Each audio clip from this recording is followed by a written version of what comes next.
A pleasant morning, everyone. In 1 Kings chapter 3 and verses 5 through to verse 9, the Lord responded to Solomon in a dream, saying, "Ask whatever you want, and I will give." Solomon, despite his regal status and his power and authority, he responded with extraordinary dignity of humility through his supplication to God. He recognized his limitations and the immense responsibilities laid upon him. Solomon never asked for land, for wealth, for long life. He asked for something that cannot be purchased in stores, something that could not be downloaded, something that we cannot find on Amazon or eBay. Solomon asked God for wisdom. And the Bible said it pleased the Lord. He was excited. And God said, "I will bless you with wisdom." This act of humility and the desire for wisdom pleased God greatly.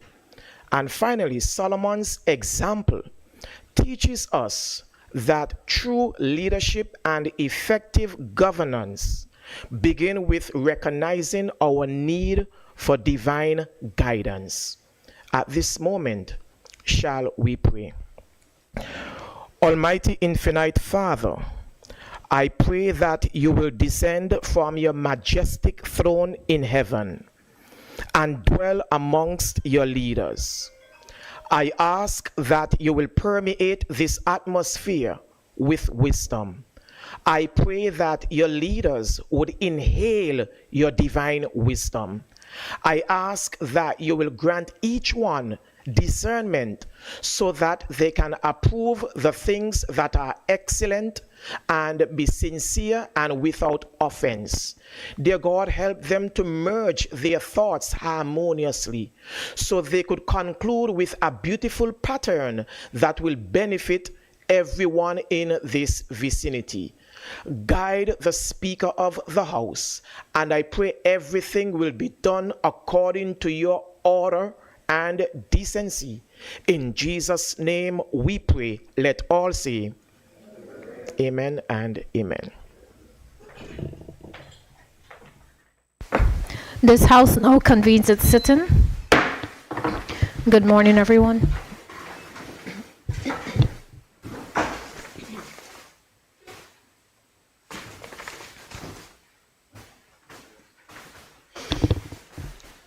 I call upon the clerk. Item number 2, administration of oaths.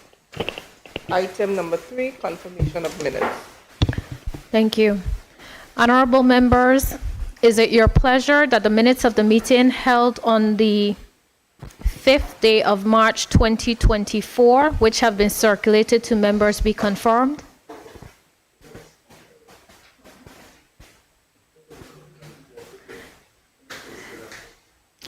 There being no dissenting voice, the minutes hereby stand confirmed as circulated. Honorable members, is it your pleasure that the minutes of the meeting held on the 2nd day of May 2024, which have been circulated to members, be confirmed? There being no dissenting voice, the minutes hereby stand confirmed as circulated. I call upon the clerk. Item number 4, announcements by the Speaker. Go on. Next one. Item number 5, statement by ministers. Item number 6, presentation of papers. Thank you. I call on the Premier Minister of Finance to lay his documents on the table.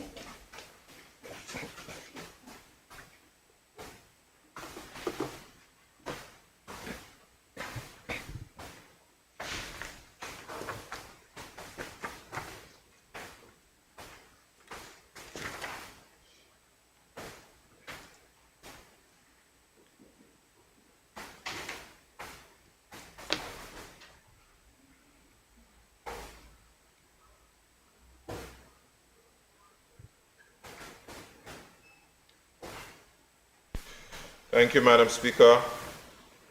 I rise to lay on the table the following documents. Statutory Instrument 2024, number 22, Mutual Legal Assistance Tax Matters Fees Order 2024. The British Virgin Islands, Volume 1, a review of law enforcement and criminal justice bodies in the British Virgin Islands, and Civil Registry and Passport Office Annual Reports and Accounts 2023.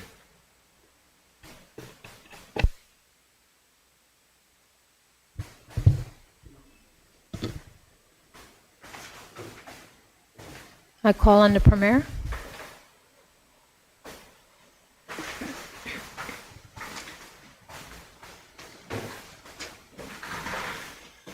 Thank you, Madam Speaker.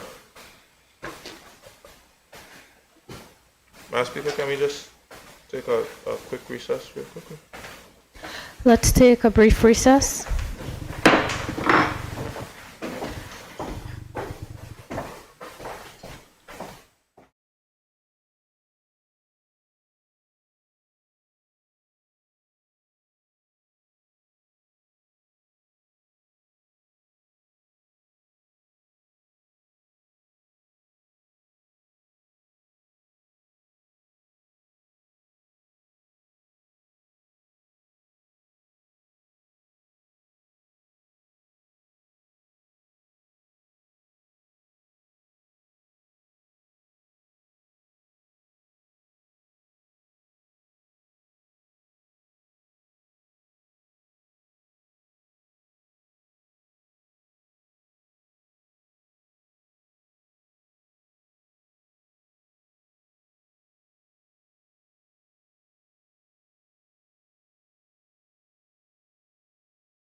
I call on the Premier.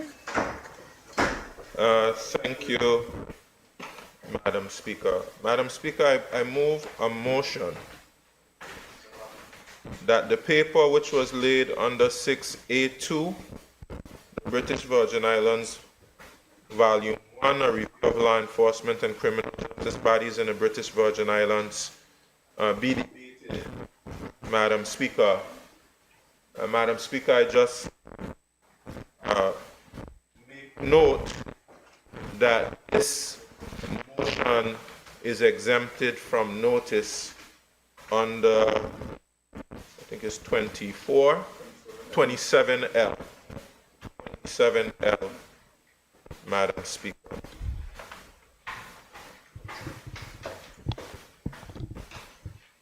Madam Speaker, I'll just read a short statement and say a few words.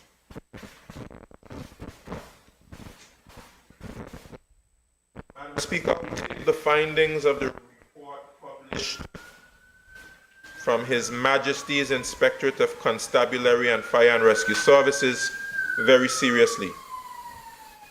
It confirms our view that institutional strengthening and governance reform is required across key areas of the public service, including law enforcement agencies.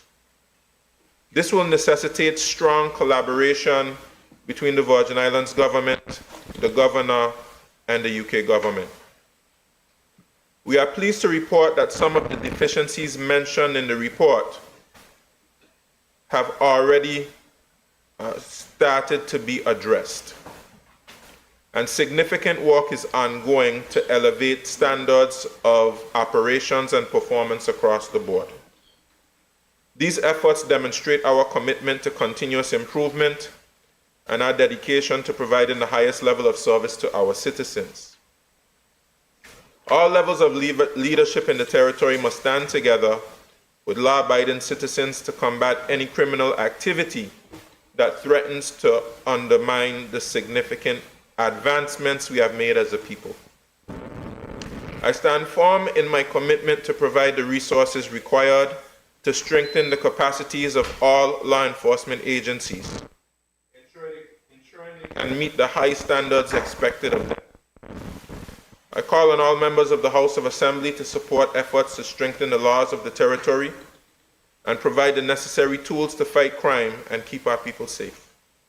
Similarly, I am confident that the Governor, in his role as head of the public service and with constitutional responsibility for the security of this territory, will utilize his authority to bring in additional expertise and resources to supplement our local efforts.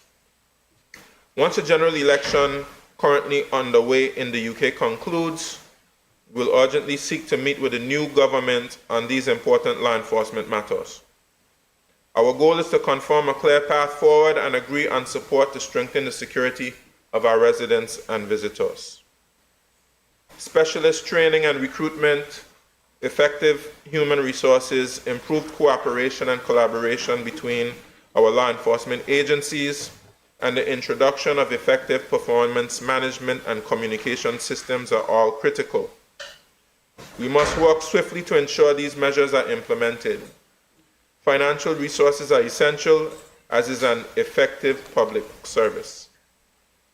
The Governor and I are in close communication about our next steps.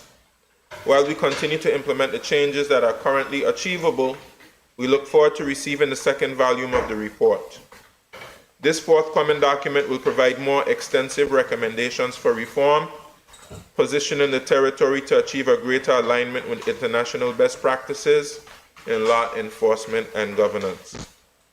In closing, I want to reassure the people of the territory that we are on a path to a brighter, safer future.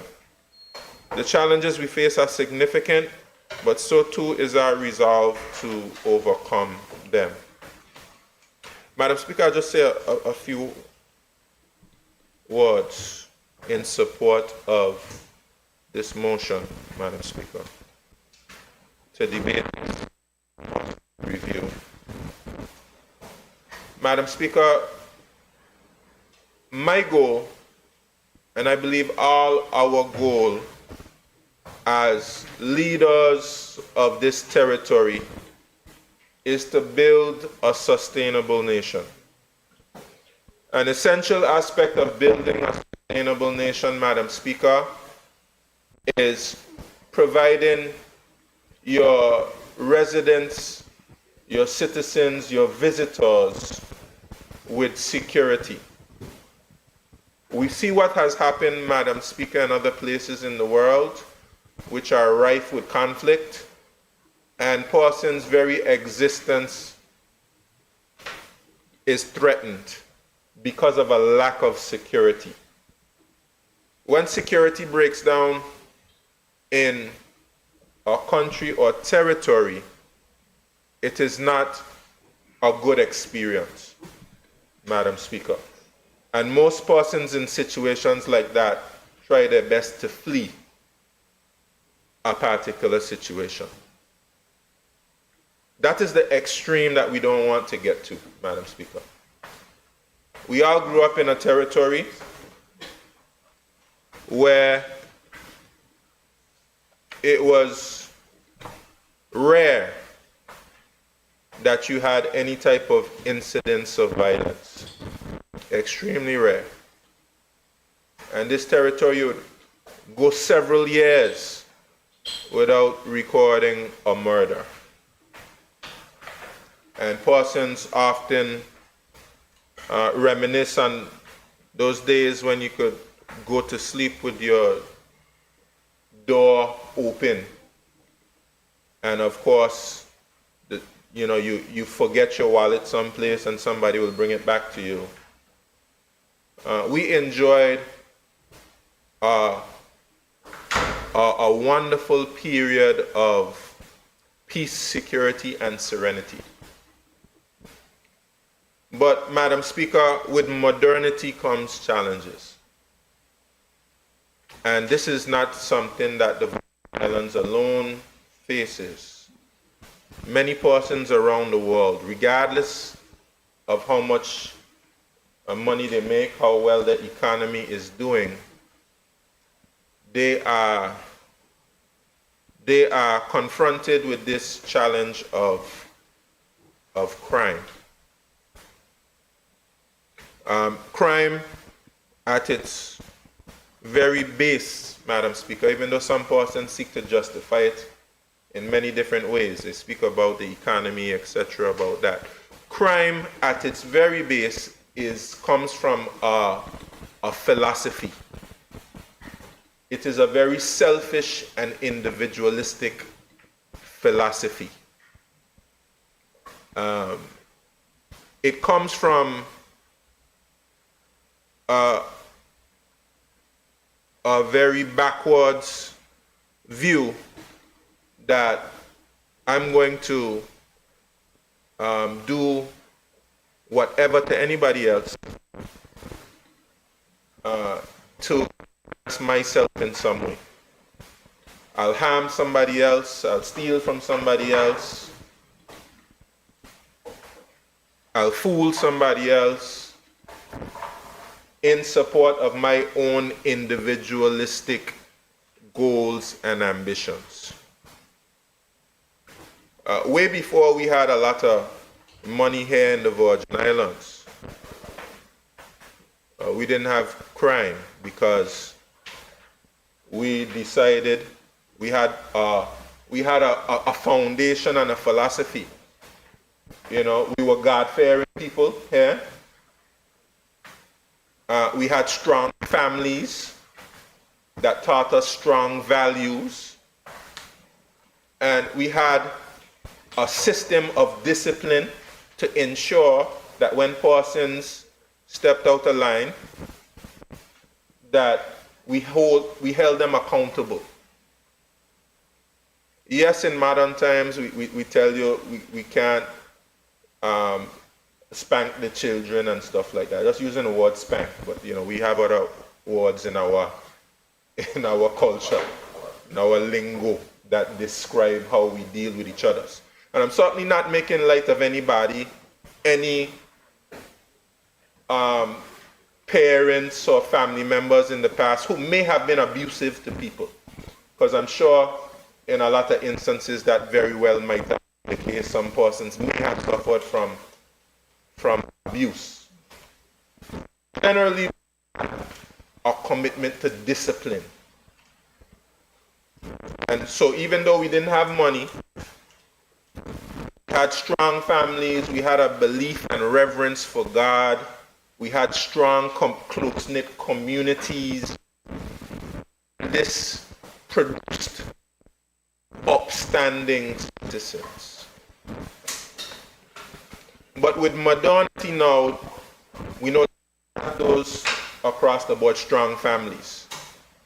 In a lot of instances, we don't have that reverence for God and that moral and ethical standards. Those have become eroded in some pockets of our society. And we don't have those strong communities anymore. And that comes over time. That comes with the fact that we've had a lot of migration into the society, and you don't have that homogeneous society you used to know before. You don't walk down the street and you don't know that this is that person's child or that person's child. All of those things have come with modernity. Modernity, we have now movies, music, television, where there's a conflict with our traditional values. You have music, movies, television shows encouraging criminality. You have media encourages you to be individualistic and selfish and materialistic, to value money more than you value people. All of these things are challenges we are confronted with modernity. Now, this past Saturday, we laid Vernon Malone to rest. Obviously, before we had a Royal Virgin Islands Police Force here in the Virgin Islands, we had other structures to provide law enforcement.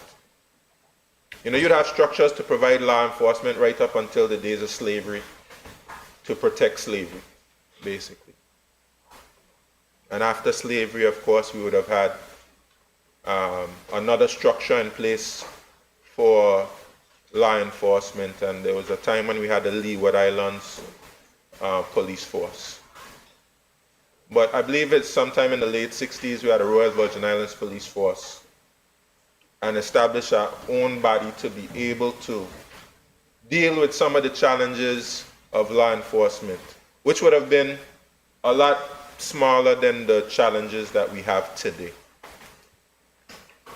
And Vernon Malone, I learned, I didn't know this, but the fact that I knew him well, I'm somewhat ashamed that I didn't know that he was the first Virgin Islander to join the Royal Virgin Islands Police Force.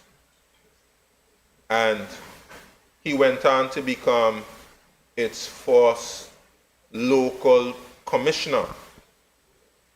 And we would have had a number of other Virgin Islanders who've been a part of the force, and persons who've come from other islands, Barbados, Antigua, Dominica, etc., who would have been a part of our force. As we know, Madam Speaker, at that time, 1967, we would have had introduced for the first time ministerial government, which would have built upon our own ability to be able to control our own affairs of our executive function. But important to note, Madam Speaker, is that our ministerial functions did not include security. That has been the province of the governor and the United Kingdom has been responsible for security. As time has progressed and our laws have progressed, we've gained some more involvement. We now have a National Security Council, which was something implemented in our 2007 Constitution. But operational matters fall under the governor, and they fall under the police commissioner, who coincidentally comes from the United Kingdom. And so, no doubt about it, the challenges that exist with security also reflect on the governor and the United Kingdom, because constitutionally they have a responsibility to provide internal and external security for the people of the Virgin Islands. And it is my intent, which I state without reservation, that in our constitutional development and along our journey of nation building, ultimately those affairs which are under the governor must come under the responsibility of our local government and institutions. That may make some persons nervous, but what that will do, Madam Speaker, is it will provide a certain level of democratic accountability to the people of the Virgin Islands. So if you are in charge of the security of the people of the Virgin Islands, the persons need to have the democratic tools to hold you accountable to doing a good job or not doing a good job. And therefore, if you're not doing a good job, you have the tools to remove persons who are not doing a good job. And you have persons who can campaign to people and tell them, well, how would we do a better job as it pertains to security? And therefore, to be placed in a position like that, you require the responsibility for the particular area. Ultimately, that's where we need to go.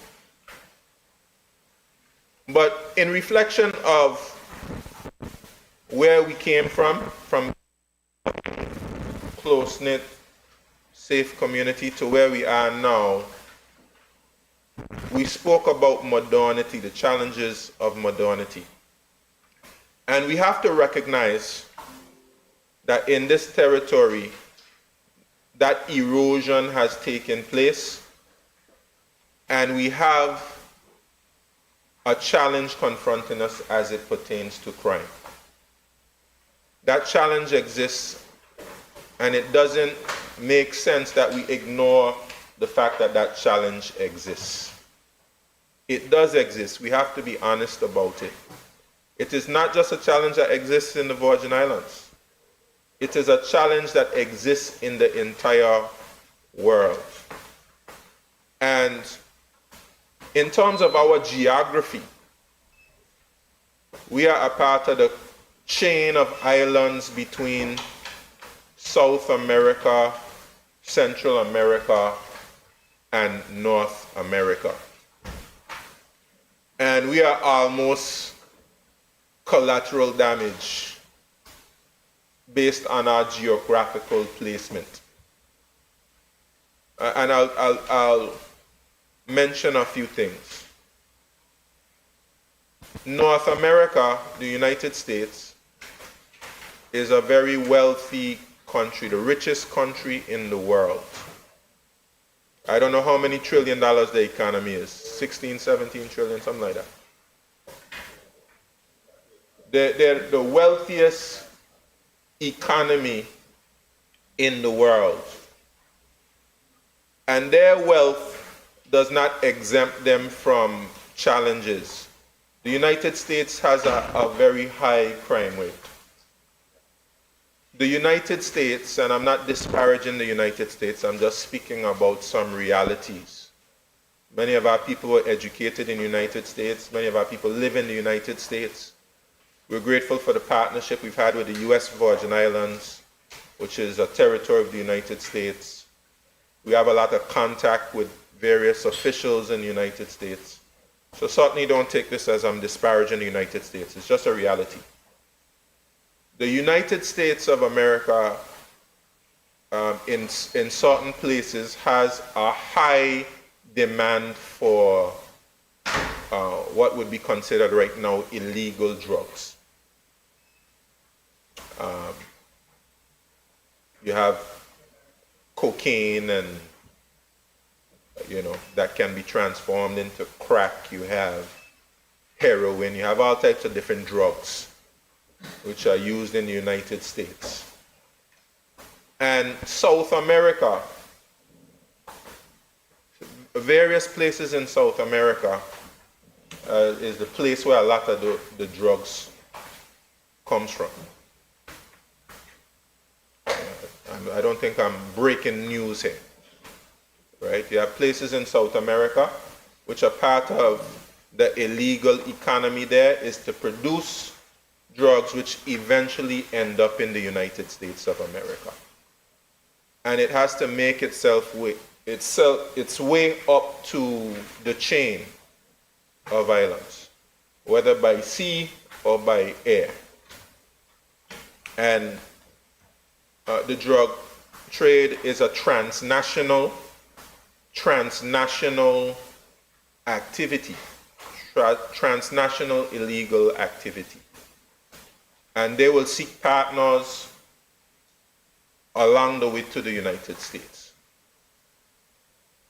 And the drug trade accompanies the trade of illegal guns.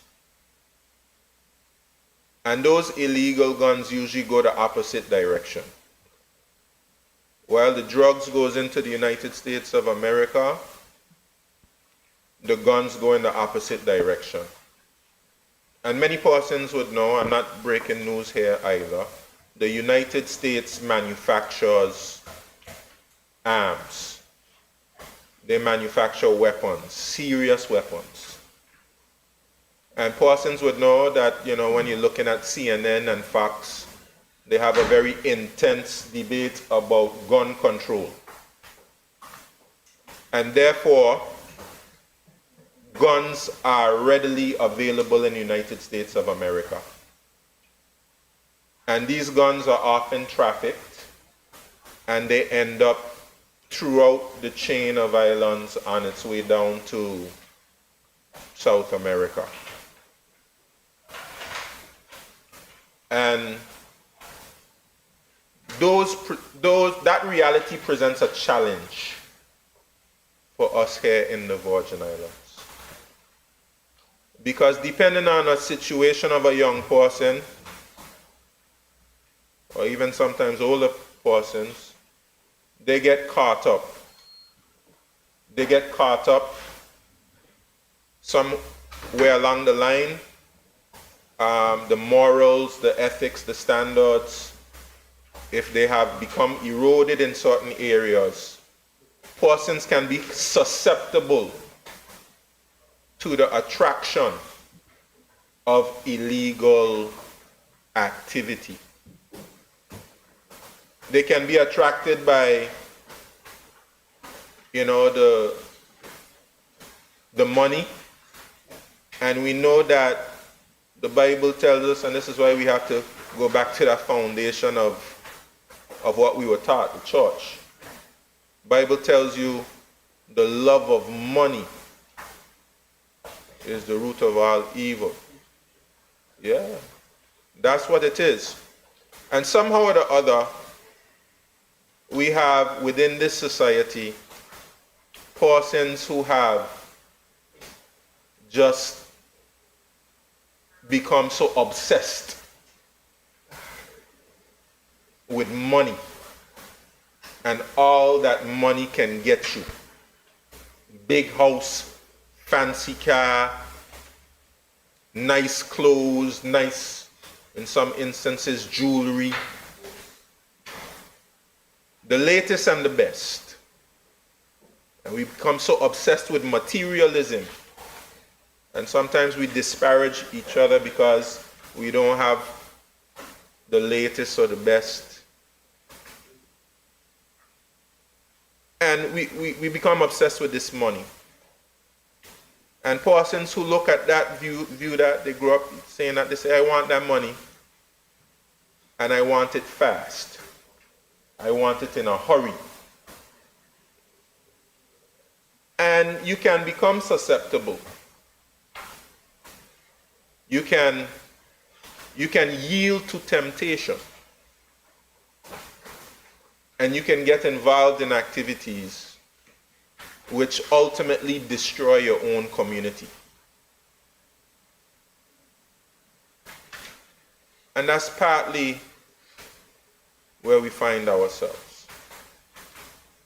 Now, it's important to note, the majority of citizens and residents and visitors, peace-loving, well-behaved, good contributing members of society. We have a minority causing challenges.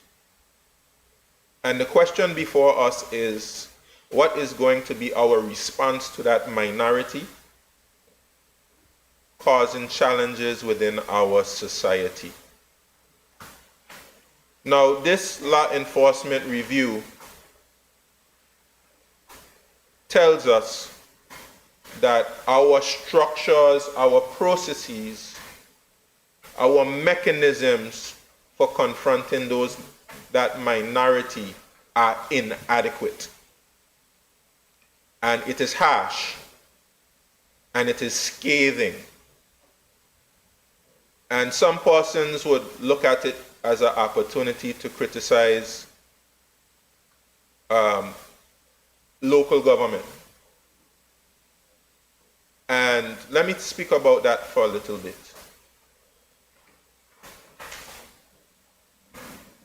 There is an ideology that is anti-democratic.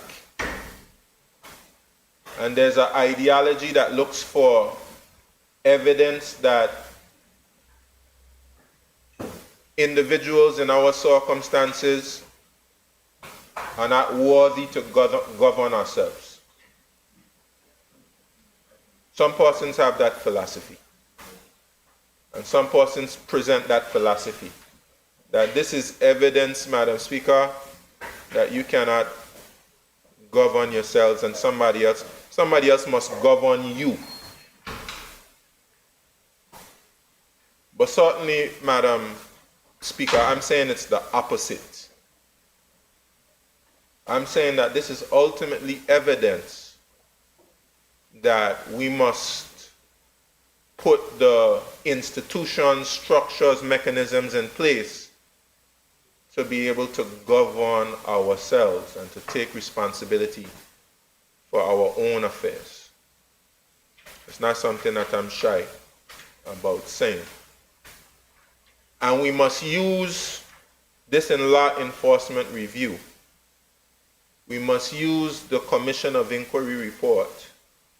We must use the mutual evaluation. And we must use all of these reports as tools to help us to improve our systems, improve our structures, improve our processes, improve our mechanisms to have well-functioning systems. In this case, that would ensure our own security. Extremely important. So while some will use this law enforcement review as an opportunity to disparage, some will use it as an opportunity to try to sully the reputation of the Virgin Islands, I will say very firmly and very clearly, the Virgin Islands is still, in comparison to many places in the world, extremely safe place with extremely good people. Madam Speaker, sometimes I'm criticized for it, of course, but sometimes we have persons who come from other places and they see how I move about and they say, well, you know, sometimes they ask me, well, where's your security? And they say, well, the way that you move, I've never seen any place else. If we were in my country, we'd have about 10 bodyguards surrounding you at any particular time. Now, things are changing, so of course we have to be wary of that. But still, just myself as the leader of the government and as an elected member, the type of freedom that I enjoy is something that I don't take for granted, that it does not exist in many other places. I couldn't do it in many other places. It would be dangerous to do so. So let's not get too hyperbolic. And in some instances in this report, I think, you know, certain, written by people who don't live here, obviously. We grew up here. We know what the Virgin Islands is about. We know the good and the bad and the ugly. You know, so some of what's in the report seems a bit exaggerated in terms of what it describes as, you know, the state of security here. But having said that, there is a great deal of areas which need to be improved. And those areas that need to be improved fall under the responsibility of the governor and the United Kingdom, and also, of course, our elected government. There's a role for all of us to play. Madam Speaker, I often say that nation building is a team sport. You know, it's not just an individualistic thing. There's no one hero that can save us, including the governor or the United Kingdom. There's no hero that can save us. It's a team sport. We all have a role to play in improving our security. And we must make sure that we have the power, the autonomy, to be able to play a part in our own security. And part of that will be a constitutional discussion as well. But this law enforcement review lays out a number of areas which need to be improved. I'll just point us in the direction of a few of them, and then I will take my seat and allow the debate to take place. Madam Speaker, this report points to a lot of bureaucratic processes which hinder the effectiveness of our law enforcement systems. It points to our human resource processes, our financial procedures, our ability to train, etc.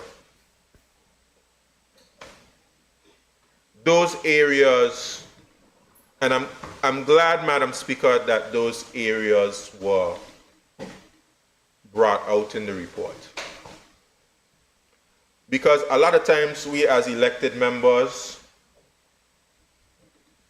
we cry out about some of the government processes that hinder other things, hinder your ability to deliver efficient and effective public services to your constituents. And I would say a lot of times the cries of elected members of government fall on deaf ears.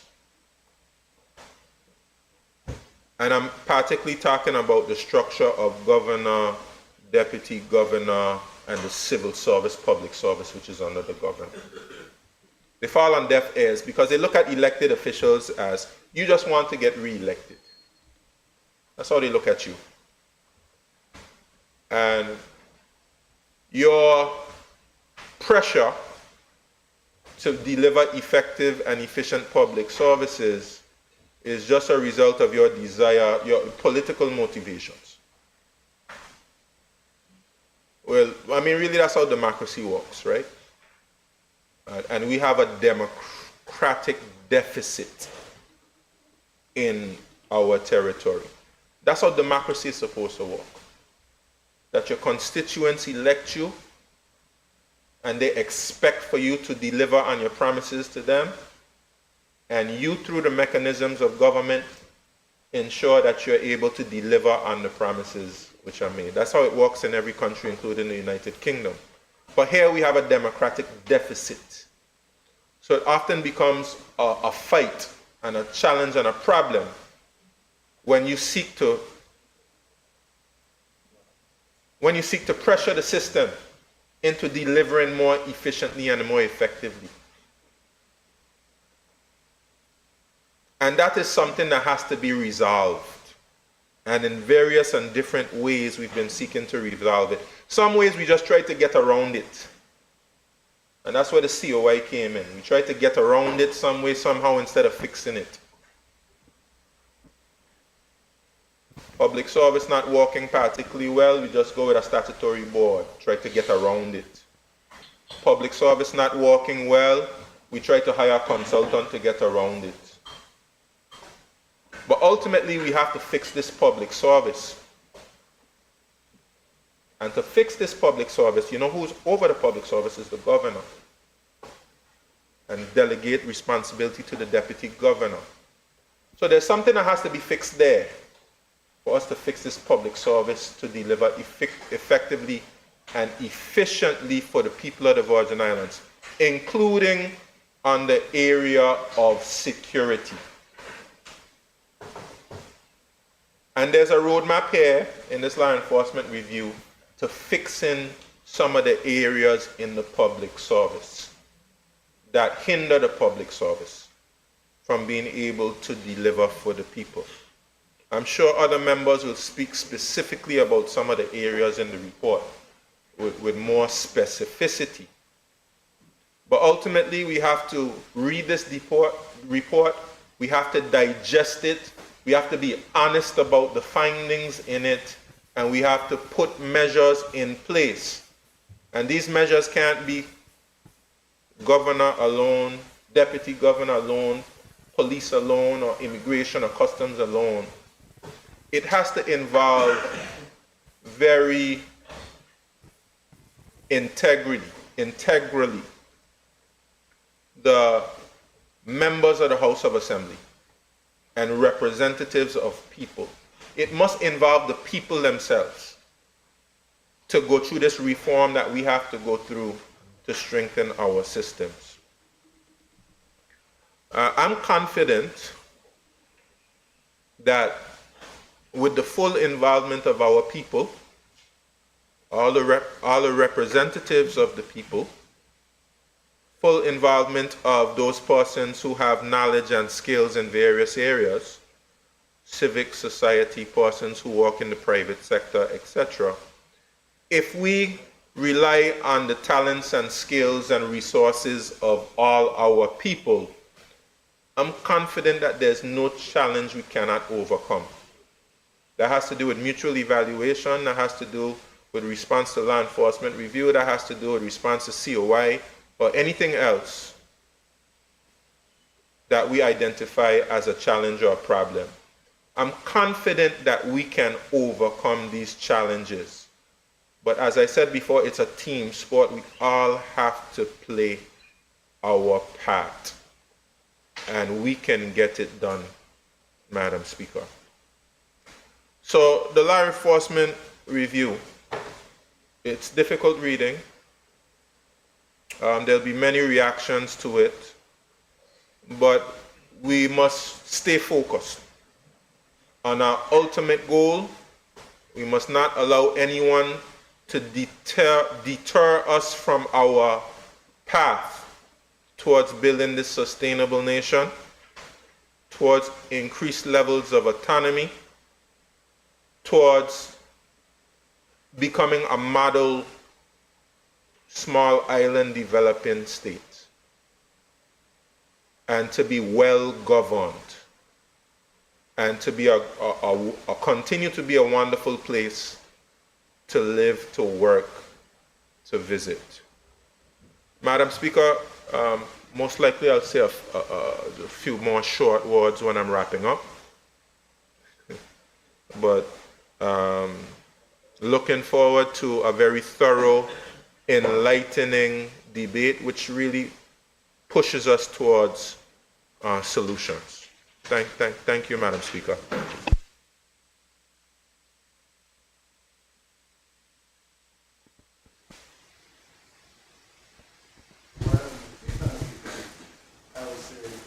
Words on this contentious report that we have here, so to speak. Madam Speaker, I must agree with some of my colleagues as we were looking through this report as to whether or not it should be laid in the House in the first instance, and two, if it should be debated.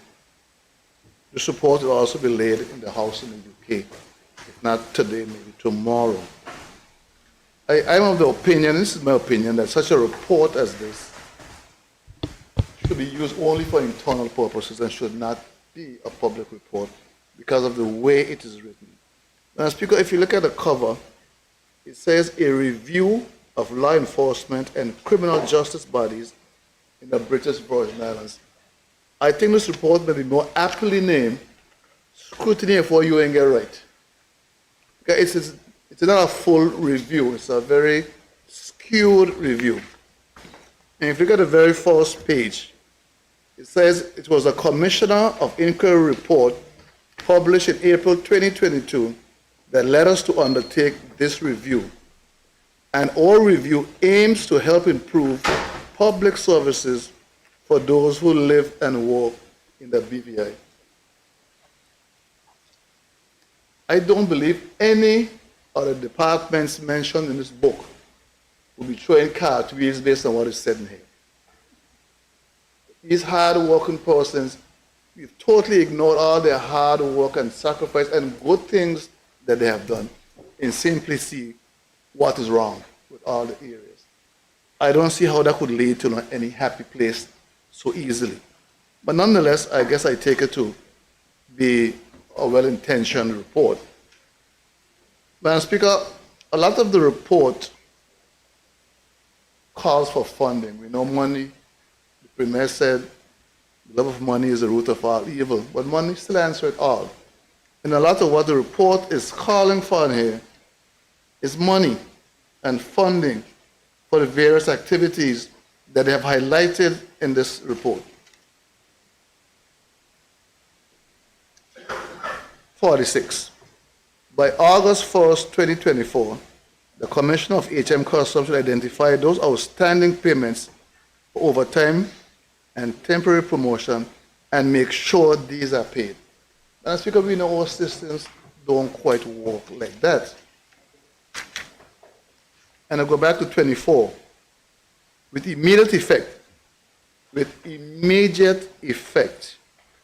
the police commissioner, together with the head of probation and superintendent of HM Virgin Islands Prison Services, should develop, With immediate effect, the police commissioner should make sure all personnel receive the full pay and allowances they're entitled to.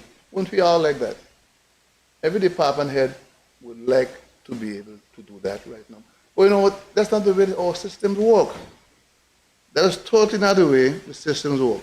And Madam Speaker, a lot of what is in this report, and I take it these things are timely, have already been undertaken. a lot have been considered already, because a lot of things that's in here we are already aware of and have already started working on. And let's go, for example, Madam Speaker, to paragraph 80. Let me try and find it quickly. Paragraph 80. By 31st July 2024, the Department of Immigration and the Department of Labor and Workforce Development should review the existing process for the issuing of work permits and granting clearances to enter the British Virgin Islands. They should develop a more efficient process. This is as old as government itself. And I'm sure I saw very recently where the Minister for Labor has launched an online system, or is going to launch an online system. We are already ahead of this. You're telling us what we already know. Yeah, you tell us what we already know and already undertaken. I know you're paid to do a report, but don't make us seem like we don't know what we're doing and nothing that we can't think of nothing on our own. 94. By 31st October 2024, the governor should set up a sanctions unit to effectively implement and coordinate actions against breaches. That's because I was there at the ceremony, sometime in May, I think it was, May of 2024. We have our sanctions unit in partnership with the UK. Clearly, he didn't wake up one morning and he said, it hasn't been in process already, like nearly everything else in here. We are aware of our shortcomings. We are working towards improvement all the time. These things don't happen overnight, Madam Speaker. There are processes that we have to follow. Madam Speaker, 109. We are a country of laws and processes, and we have to follow procedures. 109. By 31st May 2024, the Superintendent of Prisons should develop a maintenance and repair plan, including a schedule that prioritizes work in accordance with security and safety risks. This plan should be agreed and funded by the Ministry of Health and Social Development. So what happened to all our procurement processes? What happened to all our standing finance? What happened to all our budget processes? You can't do this outside of what we already have set up for good governance, Madam Speaker. I don't know how they think the BVI functions. You just get up and say, want this money, and it just appears from somewhere. There are processes we have to follow. We have financial constraints that we have to work under. So to make it seem that some of these things are intentional, that we are ignorant to the needs, I think is very misleading and very unfortunate. And I could go on in several regards like that. Madam Speaker,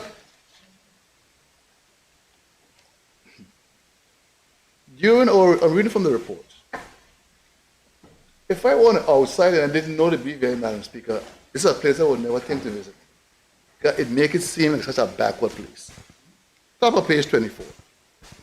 During our review, we found little evidence to show that any of the agencies had a holistic workforce strategy.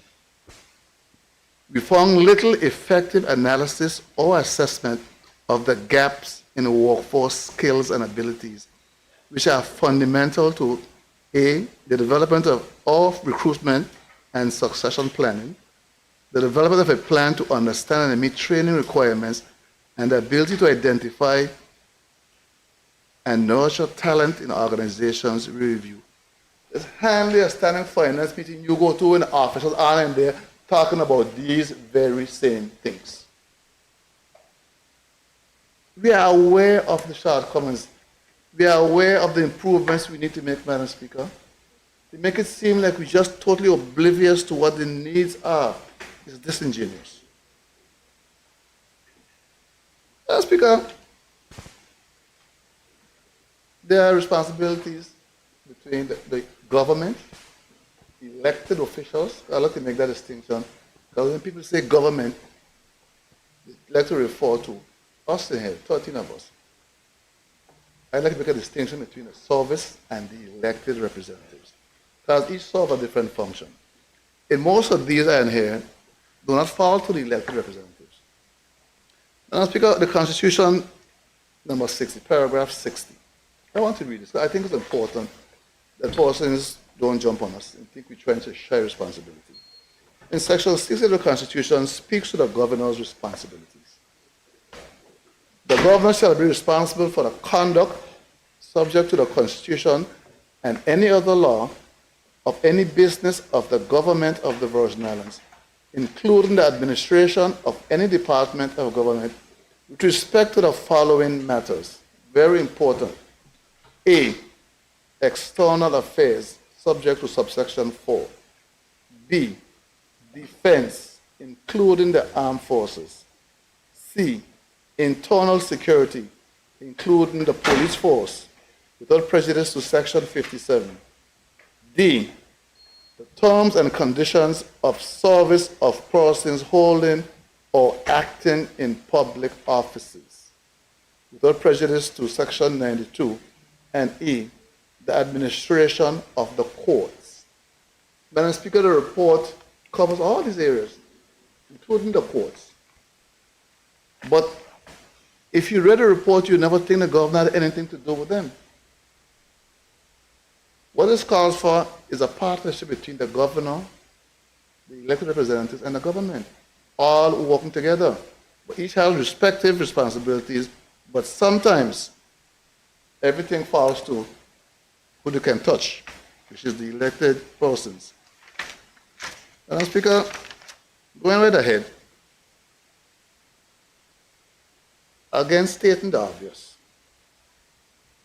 HR processes are slow and require multiple layers of approval. It's what we complain about all the time. All of us in here who have any department to deal with, they're slow. Some aspects of the procurement rules, which were appropriately tightened following a commission of inquiry, are working against the efficient running of services. And Speaker, that's in the report. And when we complain, they want to still turn around and blame us. Now, Speaker, let me read it again. Some aspects of the procurement rules, which were appropriately tightened following the commission of inquiry, are working against the efficient running of services. And because all people live this every single day. No matter what you're trying to do, it can't move. It's like wet concrete. It ain't going nowhere. Things we try to put in place to help our people are the very same thing that is COI thing is affecting them adversely. The last sentence says, these issues adversely affect the way in which the public services can be delivered. But I thought it's fair was to make everything good. Come by here, all of us happy, everything going so good, accountability, transparency, good governance. But this is saying here, I didn't write it, I didn't make this up, it's here on top of page 29. The very thing that were put in place to help our people, they're saying, adversely affecting the way in which public services can be delivered. Madam Speaker, all of us were sent here by our people to make their lives better. When their lives are more difficult, when their lives are put in more turmoil, when things don't move, we get the blame. The report is saying here, but it's the COI things that are causing difficulty and hardship for our people. And when we make noise, they say, all we want is power. What power? I'm trying to help the people out there who sent us here. You tie my hand on my feet and then tell me dance. When I can't dance, you say, boy, you can't dance now. And if you're not in the chair in the water until you swim. But Madam Speaker, I'm going to stop there. It's just unfortunate that something like this, like say, if I was an outside, if I didn't live in the BVI to know the good and excellent work that our public officers are doing, it's a country I wouldn't think to visit based on this report. Other guys have other things to say, so I'll take my 2 minutes to second the motion and just say a few words. So thank you, Madam Speaker. Thank you, honorable members. The floor is now open for debate. Any member wish to debate at this time? No member wish to debate? I call on the leader of the opposition, Honorable Ronnie Skelton. Thank you, Madam Speaker. I don't know how I can debate participating. The mover of the motion is not here to listen.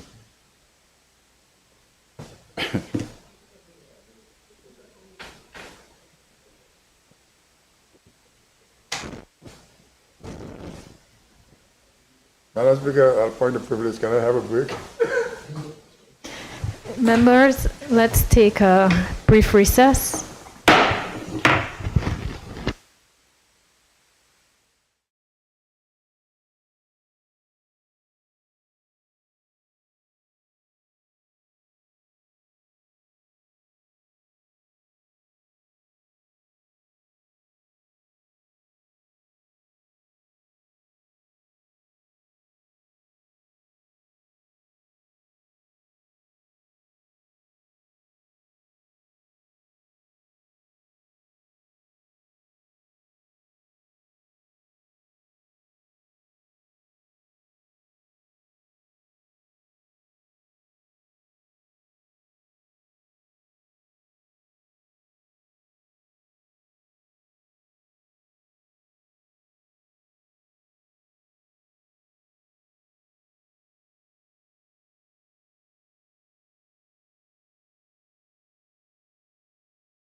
This House now resumes a sit-in. I call on the Leader of the Opposition to continue. Thank you, Madam Speaker. Madam Speaker, I have to thank you for the privilege that you afforded me just now.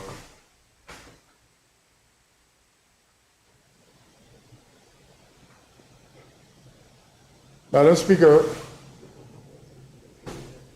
there goes another damning report on us. I know the Premier, he must show the country that there is the British side of it, and I think he did a fantastic job in showing that side. But Madam Speaker, we are dealing with a report that has 138 recommendations,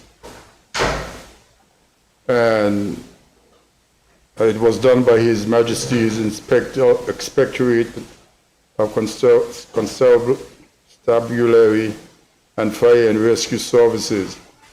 And Madam Speaker, it has to do with a review of the law enforcement and criminal justice bodies in the British Virgin Islands. And it deals with the Deputy Governor's Office, Police, Customs, Immigration, the FIA, the Eastern Caribbean Supreme Court, the Magistrate Court, the Public Prosecutor's Office, the AG's Office, and the prison, along with border security. Madam Speaker, 138 recommendations, and one of those recommendations is to the Deputy Governor's Office. So they basically get an A on this, for this report. The police has about 38 of the recommendations. Customs have about 11.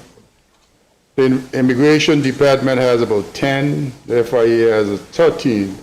But I must say a lot of the FIA recommendation deals with administrative redress. The Eastern Caribbean Supreme Court has about 3. The AG's office has one recommendation, that is to have a lot more coffee. The Public Prosecutor's Office has 11 recommendations. And then we have border security, which is made up of immigration, customs, and police, has about 27 recommendations.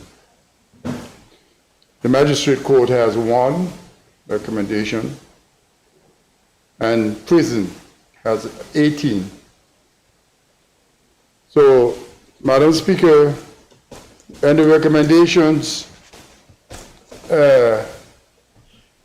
I don't want to say trivial, but there are things that should have been fixed, could be fixed, and they were not. And you wonder who's responsible for not fixing these procedures that the recommendations are alluding to. Madam Speaker, the Premier said we bury one of our Commissioner of Police, one of the first Commissioner of Police, local, that is, on Saturday. And everything that was said about him, yes, no one is perfect. I understand that perfectly. He was a good Commissioner of Police. He instituted quite a number of things. He was educating the police force. And then we had others, and they were all appointed out of London. And here we have a law enforcement body, the Constabulary writing a report on our police force and our security, that is not a good picture, Madam Speaker. Madam Speaker, I recommended that this document could have been implemented without all of this fanfare, but it's going to be a public document, and the public must know how members who they have elected feel about this document. Madam Speaker, it seems like there is a concerted effort to make this country or destroy this country in its weakest point in its history. Because I told the Premier, I told the Governor, I told the Deputy Premier that a statement could have been released while these things were corrected. And a lot of the stuff seemed to, as the Minister for Health said earlier, since he has more information than I do, he referenced that a lot of these things are in the process of being corrected, if they're not. But some of the things, the recommendations for the police, some of the things that the report is alluding to is troubling, because I don't understand why we have highly decorated police officers recruited out of England who worked in big places. Some of these things were not implemented during their term. So I wonder, according to Stanford Connor, those of us who know him, who to blame. But passing the blame, I am not a person for blaming people or anything. I believe they made an error, we need to get on and correct it. I take offense, Madam Speaker, while you want to make something look bad, you're destroying the whole country in the process. The people who work in the police force and the other organizations who feel that they are doing such a fantastic job, and they are now saying that they are either incompetent, they have no idea what they're doing, and statements like that, Madam Speaker, especially when it comes to crime. Madam Speaker, I think there are certain things. I am a person not for micromanaging. I believe you should, for people to get good, they have to do some of the stuff themselves. They'll make mistakes. My job is to be there to back them up when they make mistakes. So, Madam Speaker, and this report is not all the report. There's quite a bit of the report that is redacted. And I asked the question, why didn't we redact quite a bit more of the report? But the answer was Hickenbottom said you must publish everything, you must be transparent, you must be this, you must be that.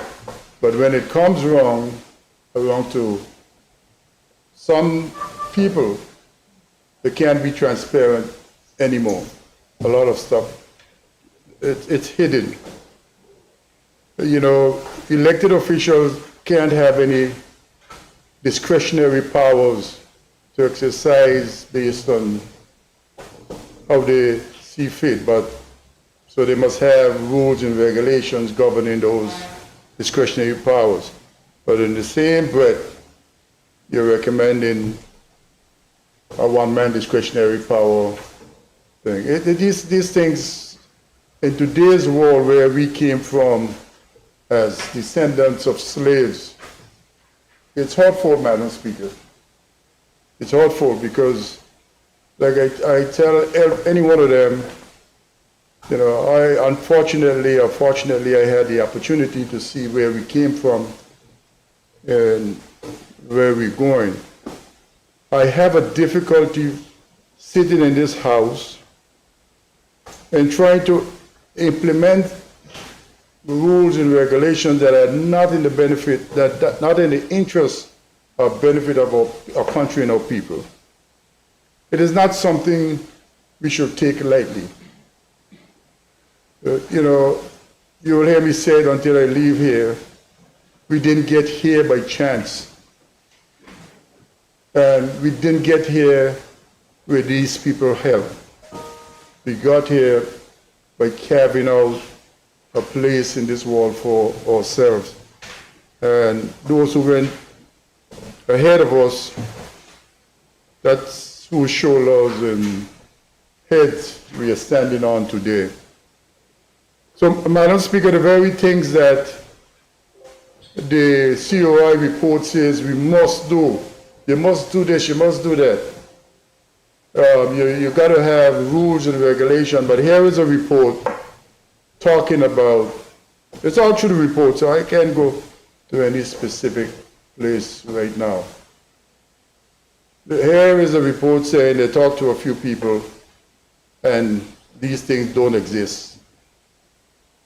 And then on the other hand, they talk to a few people, but they don't believe those kind of subjective things. I think it's cause for concern, Madam Speaker. Madam Speaker, they talk about the HR functions and the evolution of HR function, but I thought that was done years and years ago. It is true when you have scarce resources, financial resources, and sometimes the government doesn't act like they have scarce financial resources, so they send the wrong signal. But based on the budget that we did, and the budget is not a pile of money sitting there and you go and you get it. You got to wait until the revenue stream comes in, and if the revenue stream doesn't play out as predicted, as forecast, then you can't do some of the things you're supposed to do. But this report now is saying you must divulge all of this stuff to heads of department and senior officers to hire and do things as they see fit. The very thing that the COI report says that caused the problem is in the first place.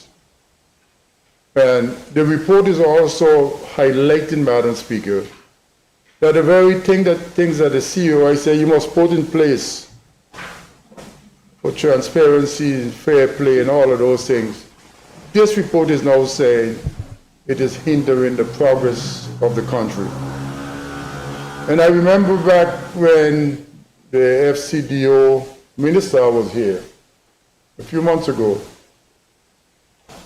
he did ask me a question: how is this procurement rules now helping this country, or what's the effect on the country? And I told him then, and it seemed like they had information before, that it is destroying our economy, making the civil service very, very ineffective, less effective. It is causing more harm than good. I think there must be a better way of us doing what we need to do. Madam Speaker, you know, let's take a few seconds, and even to cut bush, it seems like you have to have a procurement bid to cut bush, to clean the guts. Madam Speaker, we are in a bad place. We are in a bad place, and we have to get out of here. You know, and the people in charge today, they're not, all the concentration and all the efforts, we're going to spend the next probably 2 months in this House, Madam Speaker, just doing COI stuff. The governor's office, that's all they do.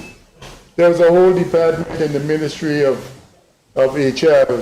All they do is COI stuff. You know, and some of the stuff, it's good. Some of the stuff is good stuff. But some of the stuff going to destroy us. They're going to destroy us as a people. This is a small, small country. The population is still 32,000, or it grew last night. It's a very small country. Yes, wherever you go in this world, Madam Speaker, you're going to have people who are challenged ethically. You're not going to get away from that. Even in the 12 disciples, the one wasn't challenged ethically? Yes. Pastor? For 30, what do you call them, Storm? 30 thing of silver, pieces of silver. So you're going to have that. But we didn't destroy the other 11 because one was bad. And I think what we're doing here and all of these things that are happening to us, all the attempt is to destroy us. And right now they seem to be winning. And it needs to stop. It needs to stop, Madam Speaker. It needs to stop, because whether we want to believe it or not, all of these things here, the majority of these things, immigration, customs, you will note, Madam Speaker, based on the recommendation, all the things that the governor is responsible for, most of the recommendations apply to the things that he's responsible for. This is the new governor, 5 months, 6 months, you know, but she carries the legacy of all those who went before him. But Madam Speaker, those things that the local government is responsible for, they're not many. You know, a lot of it is administrative things. And some of the things that the customs and immigration needs for intelligence and fighting crime comes from the police. I remember back when I was here some years ago, police and immigration and customs were out on the water fighting crime. They had no decent boats. We got them some decent boats. When the police officer who has his one little gun, we also asked immigration and customs to create a task force, use how to use weapons and so forth, so that they can all have a fighting chance, fighting crime in the ocean. And I don't know where that is today. Here it is today, they're saying that all kind of negative things about stuff like this. If there was administrative or strategic initiatives that needs to be put in place, it doesn't need to be a public display of foolishness. It doesn't need to be this way. Whether the people on the ocean have ballistic guns and ballistic uniforms, and whether they have the appropriate guns, why does that need to be in a report for the general public? So what are you telling the criminals? You're telling the criminals is, that's not right, Madam Speaker. Yes, I heard that when these people go about doing reports for the British fire and precinct, they don't call them precinct, different police stations along the England and Wales, and they write a report and they publish them. But that's a huge country. The chances of somebody going to read one of those reports is far-fetched. This is a little country. Madam Speaker, whether this report was supposed to be laid here today But we couldn't just lay it on the table and walk away like nothing happened. I think it's important, and I know, Madam Speaker, quite a number of the government people have the same view that I am. They can't do the set of things that I say, but because I must show the other side of the coin. They need to show the shiny side of the coin. You know, the other side of the coin is where the value is, not the shiny side. There's more nickel on the other side of the coin than on the shiny side of the coin. So, Madam Speaker, we need to stop this. And I know the governor has issued a statement. He must get ahead of us. It's important that he's ahead of us at every step of the way because it makes him look good.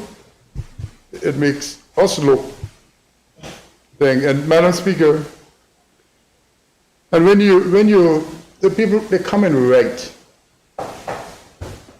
And I know for every 10 of us, there's about 8, I don't want to say 9, but I will take a chance and say 8.5 of us. Does not fit some of this profile that they're talking about.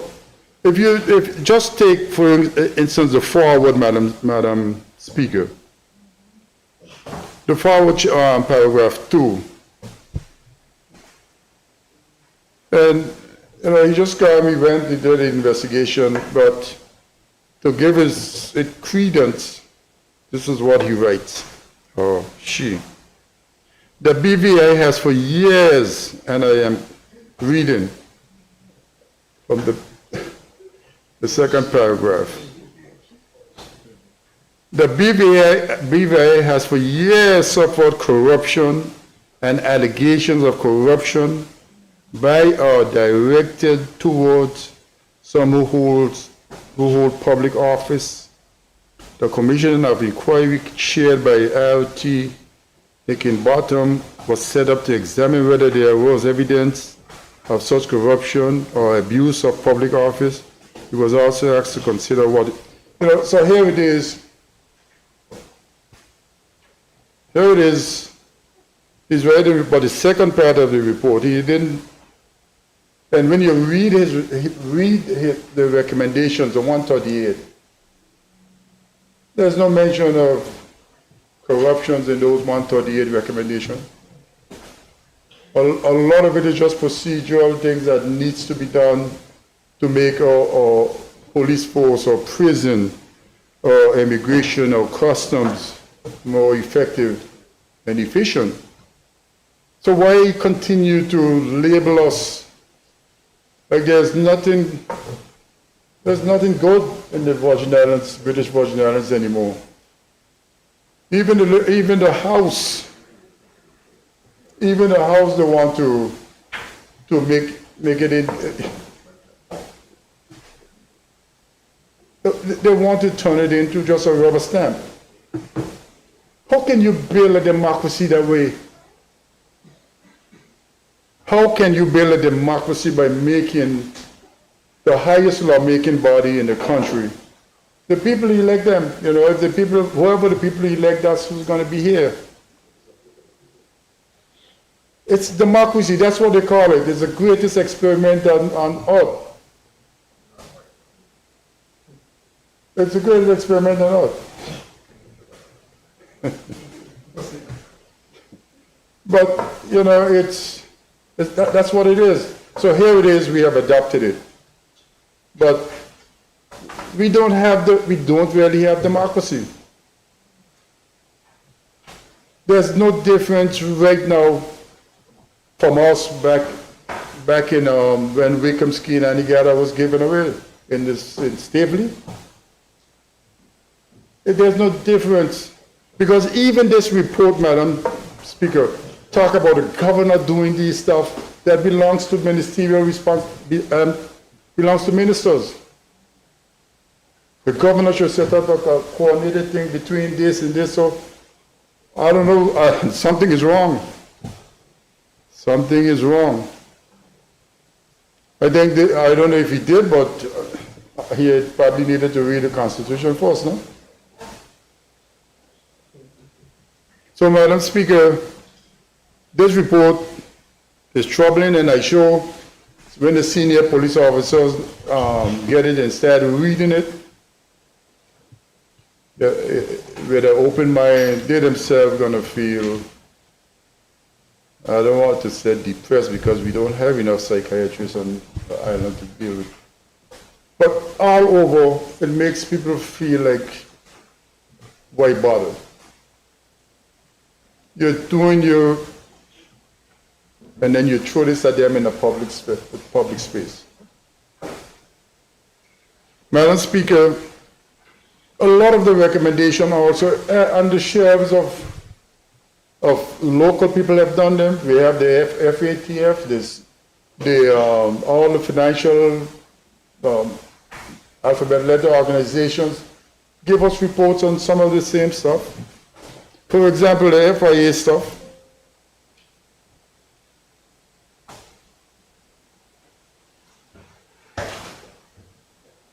Madam Speaker, we are in a bad place. The country is in a bad place.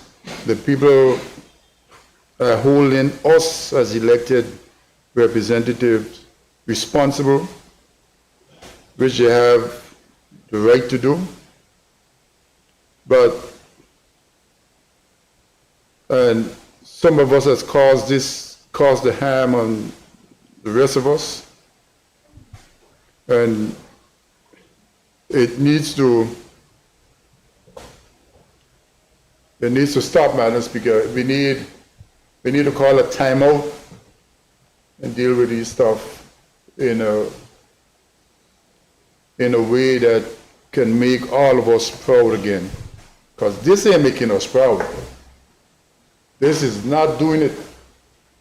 And if the government side is thinking that this is doing it for us and our people, no, this is not, Madam Speaker. So, Madam Speaker, I just will say that reports like these in the future, there needs to be carved out and given to the people, and same, just like how we do get a change team. I think the Deputy Premier, when she was in the government, she had a child change, all kind of fancy stuff, transformation. But this is saying nothing is transformed. There's a saying that didn't happen, you know, and this is not. They just ignore all the good that we have done as a people and a country. This, Madam Speaker, you know, some people who want Britain to take over the country, I'm sure they're happy, but I guarantee you they will not be happy for long after it happens. It's not in their nature to make you happy, my friends. That's not their job. And as I was saying, you know, it's littered with just insults, for the want of a better word. You know, the workforce, let's take, for example, the workforce strategy and workforce planning should be improved. That heading. And it says, during our review, we found little evidence to show that any of the agencies had any holistic workforce strategy. I find that troubling, Madam Speaker. When we have budget, when we have standing finance, every organization, each one, they have HR people. And these people are highly qualified, more qualified than some of the people who work in these stupidness. And they're saying, During the review, we found little evidence. Madam Speaker,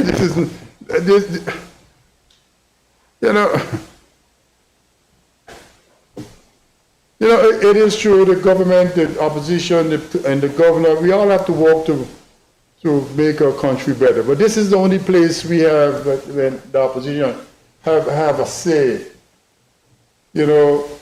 As I mentioned, the opposition will have their say, the government will have their way. That's how the system is set up. You have 7, we have 6, we can't have our way. We could only have our say. If one of you come across here, we could have our way, they will have a say.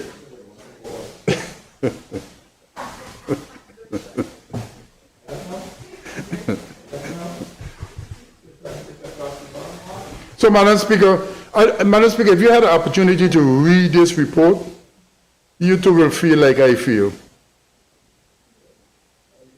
How did we get here if none of these things existed? How? How did we get this distance in the development of our country? How? Madam Speaker, I will plead or ask or request that the senior police officers they get this report and read it. Don't just let the commissioner of police just tell you what to do. Read it and understand what it's saying. Customs people need to read this report. Immigration, the senior people in immigration need to read the report. If you can't read the whole thing, just read your section. Okay? AG, think how much to read. And you finish with the one thing they tell you to do. Madam Speaker, it's important for us in the prison. We all know the prison has its challenges, Madam Speaker. And they won't build us schools. They won't build us hospitals. All they want to build is prison. Even prison now they're not building. Even the prisons, all because a minister is responsible for the administration of a prison. The governor is still responsible for everything else, the security, the minister can't do anything to the prisoners. That's the governor's responsibility. Madam Speaker, and then the report started diving into things, but demanding that these people get paid, demanding that they get the increments, what is all of this foolishness?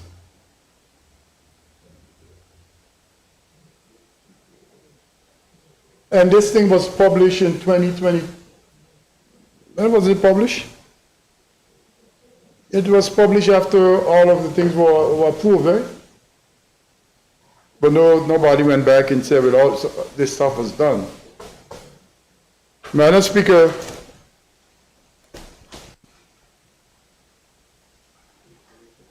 there's one other point I would like to make. Of the 138 recommendation.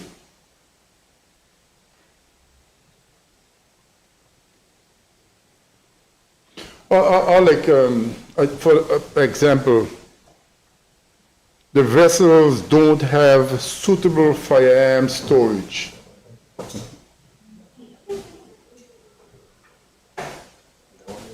I find that to be so juvenile, stupidness. But this is one of their recommendations. I think they wanted to have a lot of recommendations, so they put some of this stuff in here. Vessels don't have ballistic protection. You read this and send it out there in the public. Instead of those guys running from the police now, This is not right. You can't do these things. Madam Speaker,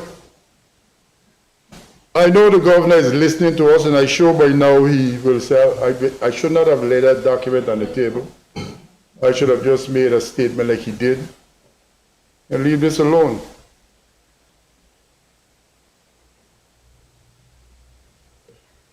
Even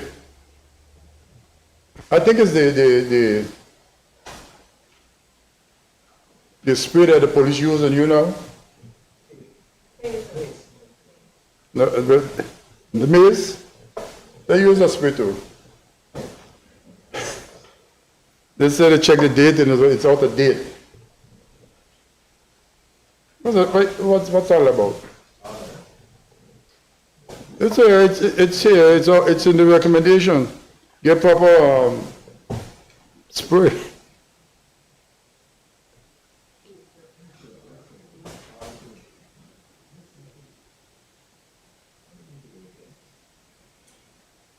And, you know, here they right here again, a simple, because it's public, so that's why, again, if it wasn't public, I probably would not say it.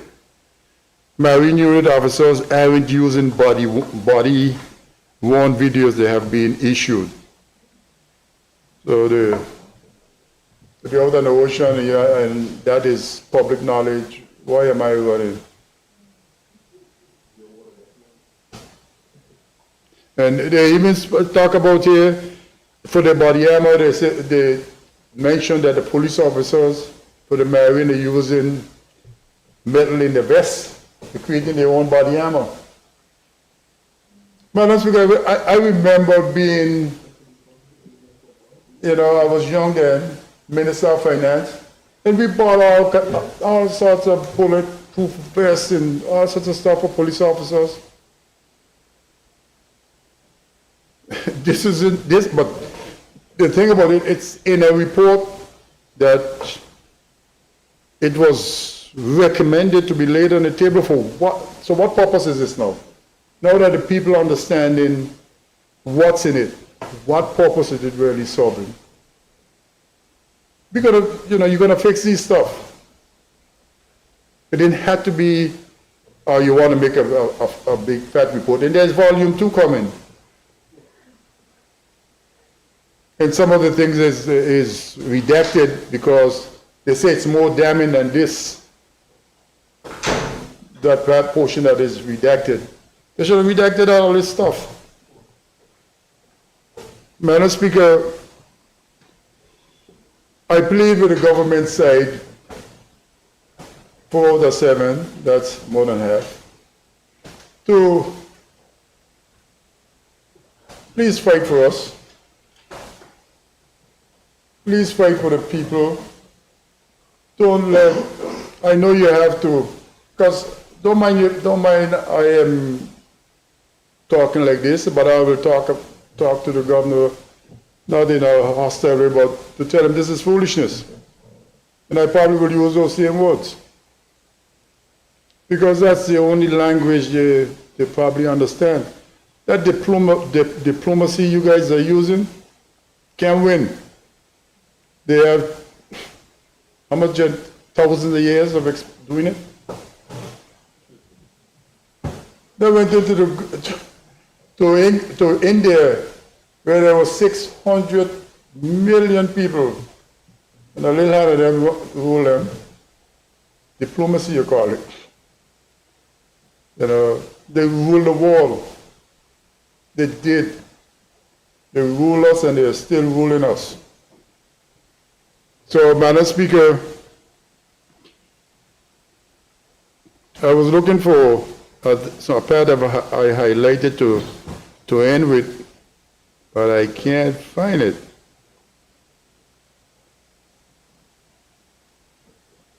Let me one. Huh?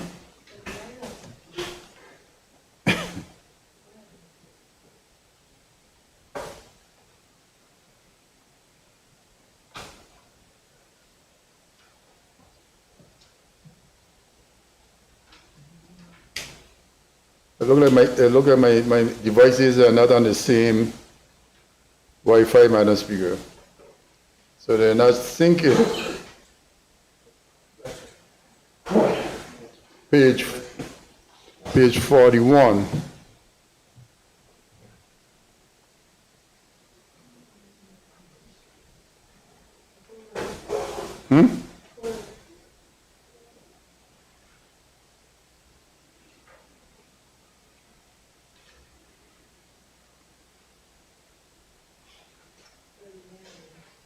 Madam Speaker,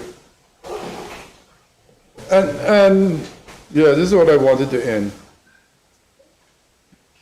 Belongers, non-belongers receive different employment rates. Madam Speaker, these people plan to go in our country or what? I did a contract with a non-belonger before they leave their homeland. Before I leave any place, they make a contract with me. I go live with what the contract says. But when you get here now, and you recognize that somebody who's next to you getting a little more in terms of privileges, you're going to make a fuss.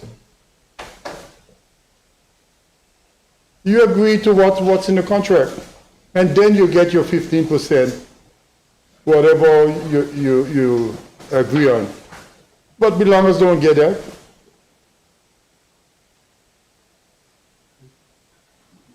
Madam Speaker, these are some of the things that cause me concern. Why is a report like this diving into some of this stuff? It says here in, I think it's the page 40, in the middle of the page, third paragraph. Second paragraph, the last sentence. It says, in one organization, some senior staff on contracts were unclear about the employment rights, particularly at the end of the tenure, if they weren't a belong. I don't understand that. You have a contract? If somebody doesn't come to you to negotiate with you 6 months before a contract end, won't you go seeking employment someplace else? So why is this here? All these people are doing is putting us to fight each other. It's not right. It can't be right. These things bothering me now, Madam Speaker. And they need to stop it.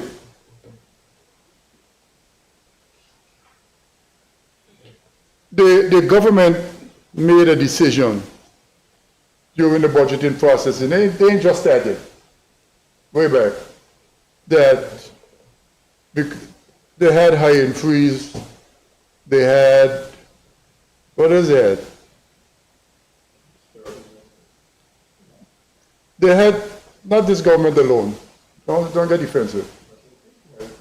They had stuff because the payroll and the pension liability of the government was going out of control.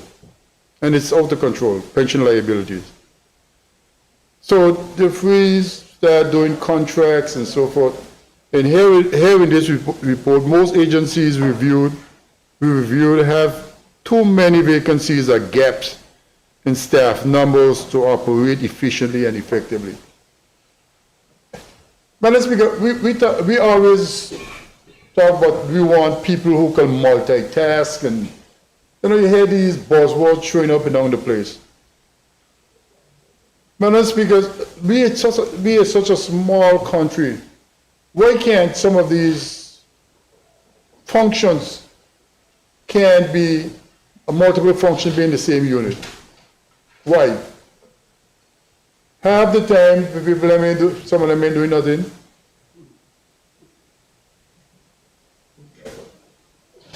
Madam Speaker, this report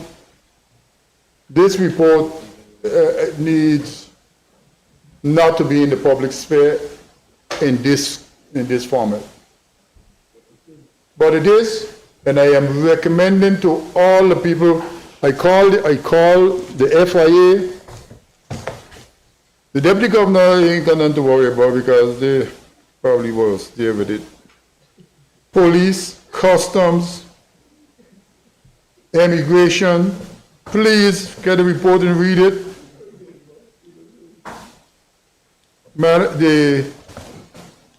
The public prosecutor's office and the magistrate court has one, and the prison. Read the report so you can understand what is recommended, but read the words behind the recommendation. That is what is troubling. The words behind the recommendation. Madam Speaker, with those few words, I thank you for giving me that time. Thank you. Member for the 6th. Honorable Myron Walwin. Thank you very much, Madam Speaker. Madam Speaker, I intend to be not as long as I would normally be at times when debating a matter. And certainly I wouldn't be as intrusive as I am and other members are at times when we're looking through government bills. And it's for the reasons which I'll expound upon, but already mentioned by the Leader of the Opposition. Madam Speaker, I couldn't sit here and not lend my voice to this debate. I think that I will be doing a great disservice to the people who sent me here to represent them, and also to the country at large. Because in this Honorable House, Madam Speaker, we must use every opportunity that we can to educate and inform our people about what is taking place in the country. They depend on us for that. And I believe if we don't do it, we are failing in our obligations to them.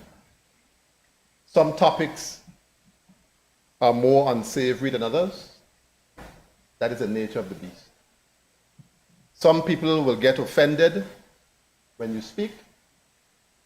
Others may appreciate it. But speak you must nonetheless on matters that are as important and as weighty as this matter is. I took some time, Madam Speaker, and I read through the report. And I certainly understand very well the concerns that were raised by the Leader of the Opposition, because I have some of those very concerns myself, some of which I will raise, and I may go a bit further because my spirit is indeed troubled. But there's an old saying that you have to close the door and lick your child. And there's some licking in this house that needs to happen first before we lick other people. And the opposition leader read out the same section that I highlighted. I was wondering if perhaps he eavesdropped or somehow saw the areas in my report that I highlighted, and highlighted most of them. But that section in the foreword, and I'll read it, Madam Speaker, again. Second paragraph. The BVI has for years suffered corruption and allegations of corruption by or directed towards some who hold public office.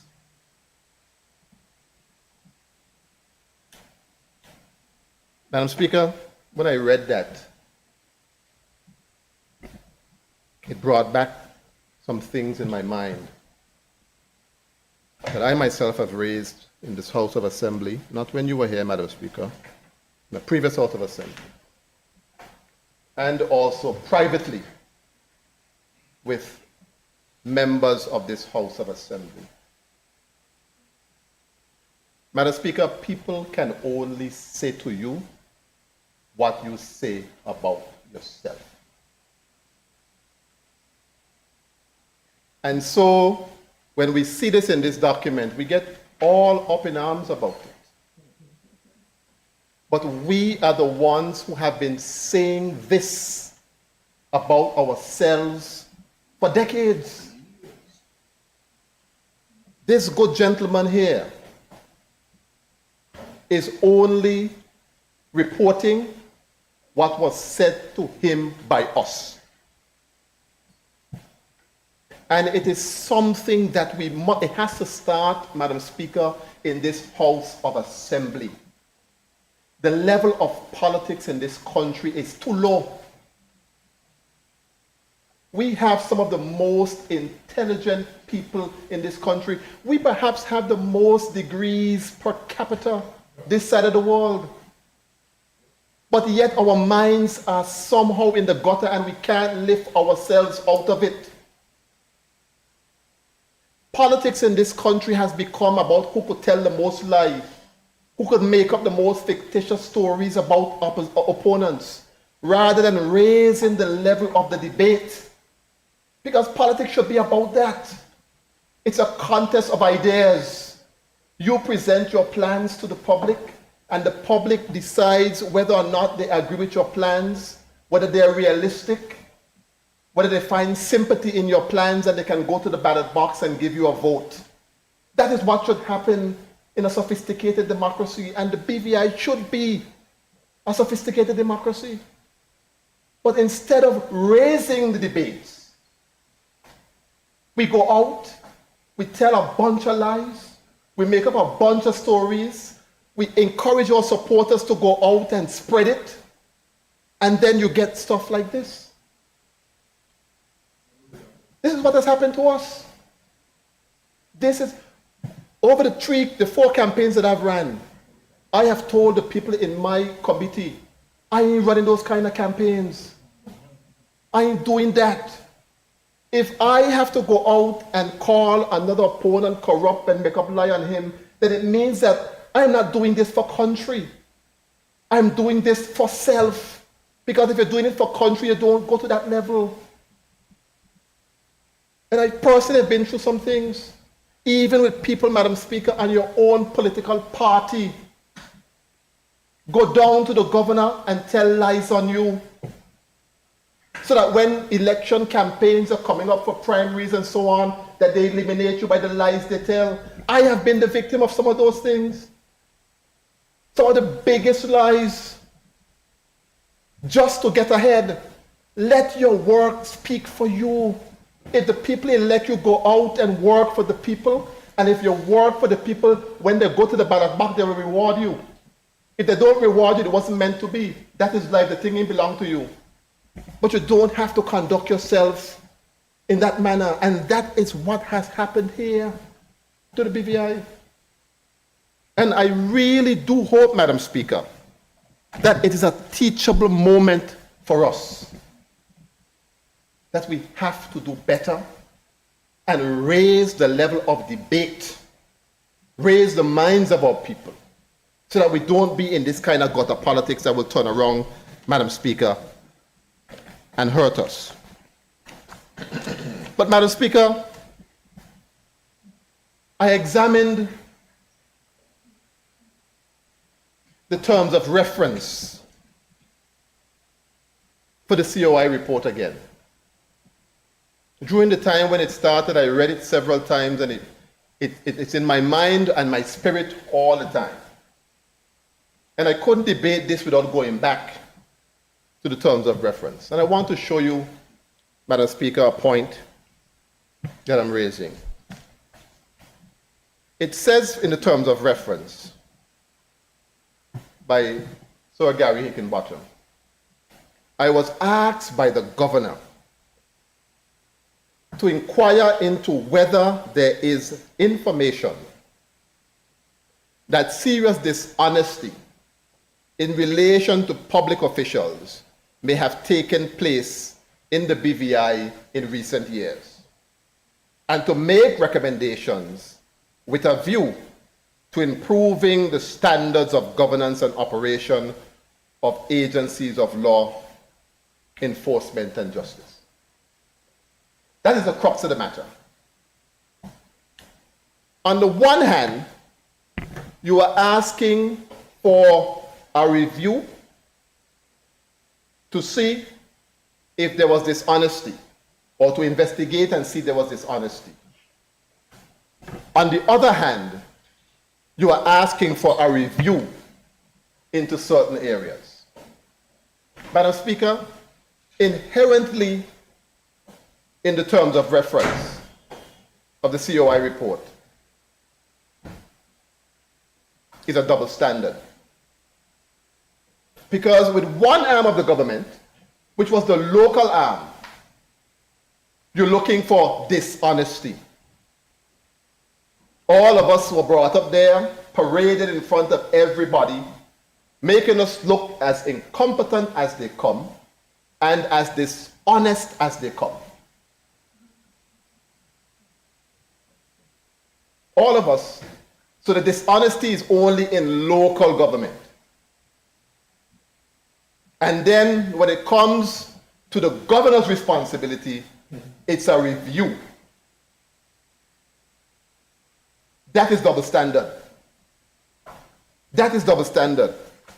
If there was concerns about dishonesty, Mr. Hickenbottom should have been asked to look into dishonesty throughout the entire government, throughout the executive, throughout everything. If in fact you are really trying to help us to root out whatever dishonesty you think there is.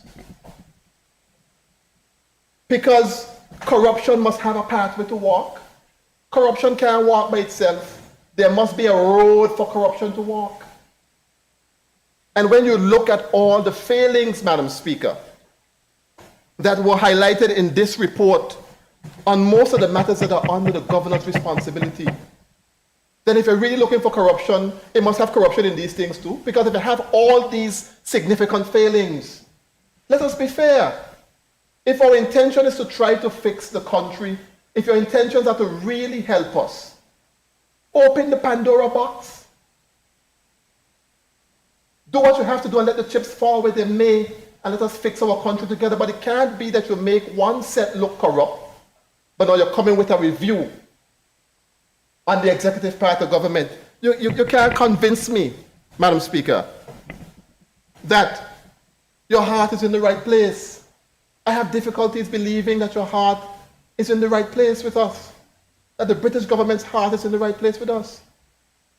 When I read the report, when I read this preamble, I'm reminded of George Orwell's book, Animal Farm. All animals are equal, but some are more equal than others. That is what comes to my spirit. So those who are more equal is a set of elitist people, a set of society people who special privileges are accorded to them because of who they are. We know the governor's responsibility is security, internal security. Why didn't we look into all of it if the intention was really to help this country? And Madam Speaker, I don't know about you, but I want to bring this analogy. You have the British government in the preamble to the Constitution. They are responsible for the administration of the BVI for the time being. So they're like a big brother to us. Ostensibly, they're there at our behest. If we get on the same page and we say we no longer want you to be a big brother to us, you have to go. That's just the reality of the matter. And I challenge anybody on that proposition. I had one member who said that they own us, I cuss you off. I ain't gonna call the name. But they don't own us. We allow them to be here. Because the minute we get on the same page and we say we want a referendum and we get the numbers, that is the end of that relationship. So we have to bear that in mind. The power of this country rests with us, nowhere else. We have to understand that first. We have to understand that first. But I want to put this scenario to you. And I want to put it to you strongly, Madam Speaker. So here you are. You're a teenager. And you have somebody who decides that they're going to be a foster brother or foster sister to you. You're going to have some growing pains as you grow up. You're going to do some things that you ain't have no call doing. Because you're young in this whole democracy and, you know, in my whole analogy of a teenager who may not have experienced the world. But you have somebody who may have walked the road before you and they can give you some guidance. And here you are. Whenever you make a mistake, rather than coming and talking to you privately and say to you, well, you know you shouldn't be doing this. They're gone and they open the door and sprawl out their mouth and tell the whole neighborhood what it is you have done. Is that somebody who you could really, and these are the kind of, I have one of those simple brains that bring things down to the lowest denominator so I can understand. Because don't tell me you care about me when you are busy exposing all my faults at every turn you get. It raises a question to me as to whether you really care about me or you have some other motive. I can't see it any other way. When the COI report was announced,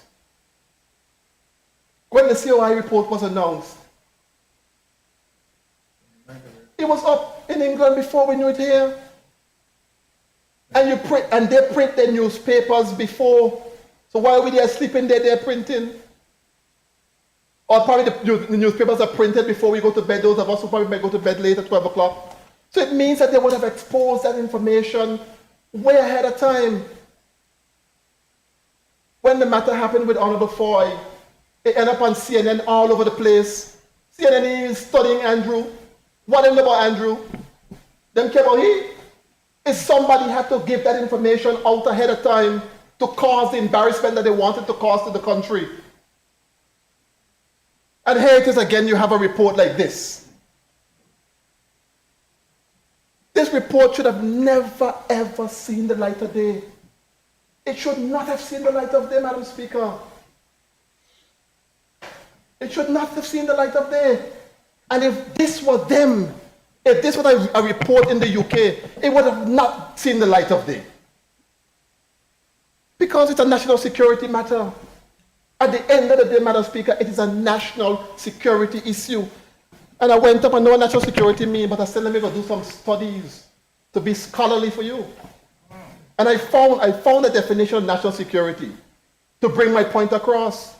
It says national security is in American English, is the security and defense of a sovereign state. We're not sovereign, including its citizens, economy, and institutions, which is regarded as a duty of government. Originally conceived as protection against military attack, national security is widely understood to include also non-military dimensions, such as the security for terrorism, minimization of crime, economic security, energy security, environmental security, food security, and cyber security. Similarly, national security risks include, in addition to actions of other nation states, action by violent non-state actors, by narcotic cartels, organized crime, by multinational corporations, and also the effects of natural disasters. So what you have in this document here is a document that threatens the national security of the Virgin Islands. We may not be sovereign to the extent that we don't have our own political direction, but aren't we still worthy of the highest, nicest, and finest standards of governmental and political ethics? Is it because we are black people down here that we can't enjoy that right? Why are you going out there but expose us to the whole world to let every thief know? Every drug dealer know. You think drug dealers can read? Nobody can read more than them. No mumu can be involved in no drugs and survive for a long time. If you're a mumu, you're going to get catch. So these are highly intelligent people with loads and loads of resources. Why you open up the BVI whole story, our whole vulnerability to the whole world, to let them know that drug man could come in here and do what they want with us. That gunman could come in here and do what they want with us. And that is the act of a responsible big brother. I couldn't sit down in my chair today because the matter disturbs my spirit. It tells me without more that it don't mean no good for us. You can't mean good for us and do us those things. Let me find something, I'll read it to you here. My pages aren't numbered, Madam Speaker.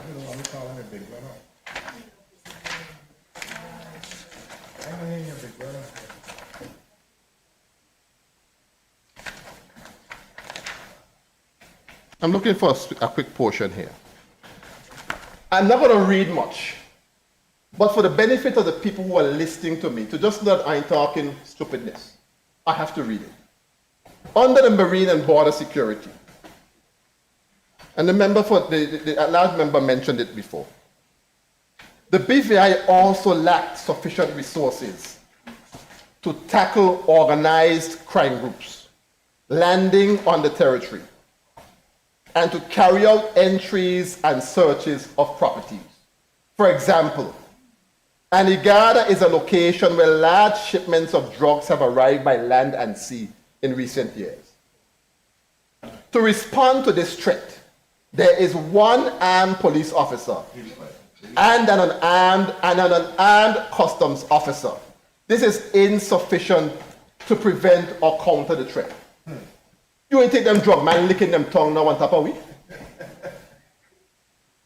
You understand what we just read here?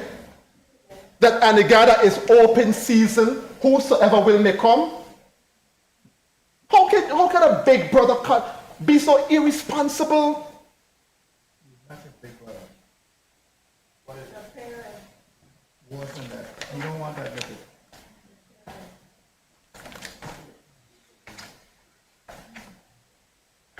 And then what Honorable Skeleton was talking about, the sprays. They ain't gonna have gone. So they got some little spray can. They call them incapacitant sprays. And the sprays, they use those to kind of relax you so they can put a handcuff on you and get rid of you. During our review, we checked whether Marine unit officers had been issued with incapacitant spray. It had been issued to all officers we met, but all the items had expired. This poses a threat to safety of officers and the public. You ain't see the threat that you just put to those officers by telling the very gunman them out there that they not even spray them have, not even pepper spray they have. And we think that this is funny, but this is any BVI lander who reads this cannot sleep any easier tonight, or should not sleep any easier tonight, because of what is contained in here.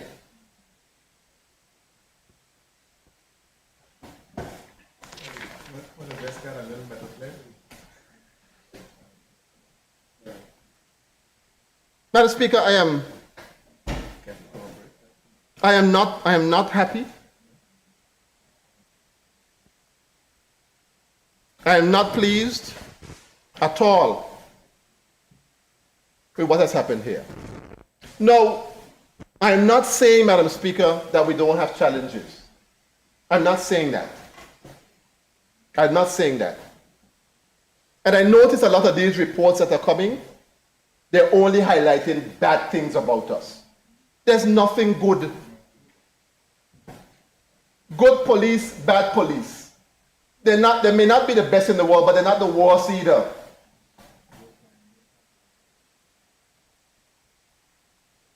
Good immigration department, but they're not the worst.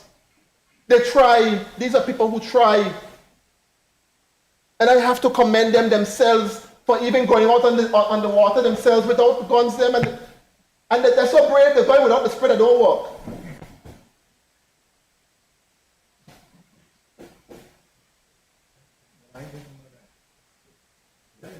So we can't we can't demoralize them to the point to make people feel as if they're not of any value. Which is what, when you read these things, they make you feel as if you are of no significance, you make no contribution. Well, if we have done so badly, why are you here? Why are you here? Why are you here? When some of them come here for the first time, they don't want to go home. They do everything in their power to stay here. Why you want to be through a bunch of corrupt people? Why you want to do that? When the time comes for them to get to the end of their contract, they're up and down checking every realtor to see where they could buy a house. But what you want to be here for? For a bunch of corrupt people? If we're that bad? I want the people of this country, Madam Speaker, to start to open up their eyes to what is happening in our country. Because if we do not open up our eyes, we are going to lose our inheritance. We are not going to have anything to give to our children. It is that serious. Stop taking these things lightly. These are serious, serious times. And we have to put aside this tribalness that we have among us, where we want to kill one another over stupid things. Some of us vex with one another. We can't remember what we vex with one another for. The argument them going on so long, you ask me, where you vex with Skelton for? I can't remember, but I vex with it still. We got to put those things aside because it is serious times right now in this country. And the more division we have among us, the worse it is for us. Because somebody could only infiltrate if there are weak links within it. And we have some serious weak links that we must mend up.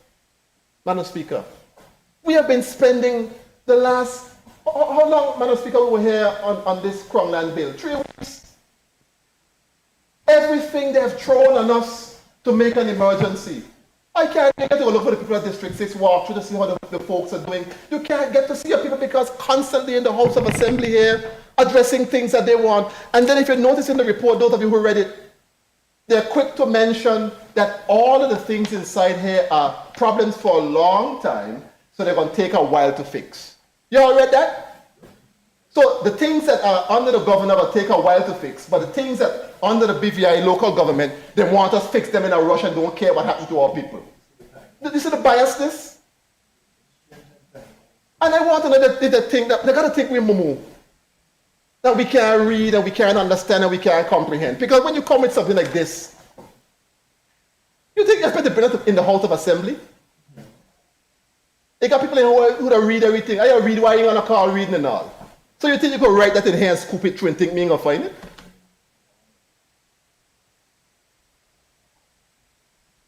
So we here rushing down to August. Every day you're inside the House of Assembly, but the thing's going to take a little while. And then you berate the police. Who is responsible for the police? The governor's office is responsible for the police. So this is a failing of the governors, not this one down here. I never met him, so I have no problem against him. I have no problem with him. But the institution of the governor itself is what has failed the country in this report. Because the report was specific to the extent that it involves government departments for the period with which, or to the extent with which they conduct national security matters, which is ultimately the governor's responsibility. So while they come in here and the governors have this way about them, I haven't met this one, so I can't say anything about him. But the others, when they come in, they look at it, they don't know what their job is. They feel their job is to manage the politicians. That's what they think it is. The Constitution clearly gives the local government responsibilities. It gave the governor responsibilities. Your job is not to supervise what the local government is doing. That is not your job. You have specific responsibilities within the Constitution. In this case, national security, internal security, and you can't get that done, but you're busy trying to do our job. You had a governor here one time, up and down, tripping up people through your district all over the place. Nobody in the Lekki, he won't go sit down. Through and through the place. and won't do the things that he's supposed to be doing. A hurricane come, you hear some of the politicians on the opposition side, because they want to win election, praising he up, say he do all the work. That time people like me so ain't gonna sleep. My house ain't see me for days, trying to get a school and open up, doing all manner of things. I work like a dog, and he there raising his hand, but he single-handedly save country. What's I get from here?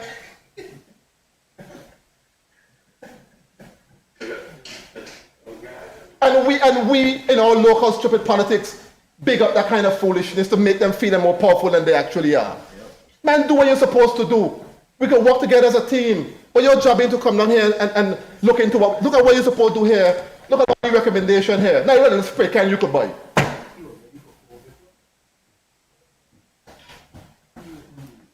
I think I couldn't sit down. My spirit is indeed very troubled. If we're going to work together, let's work together for the right reasons. If your heart is in the right place for the BVI, let us work together and fix the BVI. If it's not in the right place, leave us alone. Leave us in our mess. Because with all the mess we have done well with our mess. But if you're going to work with us, lock hands with us, let us be serious about it. Don't come with no ulterior motive. If your interest is to move forward for our people, let us do that. Because our people are having a difficult time. Nobody's going back to check to see all these COI recommendations, how they are affecting the local people on the ground. Things are hard in this country. Hard. The average citizen is having a hell of a time making ends meet.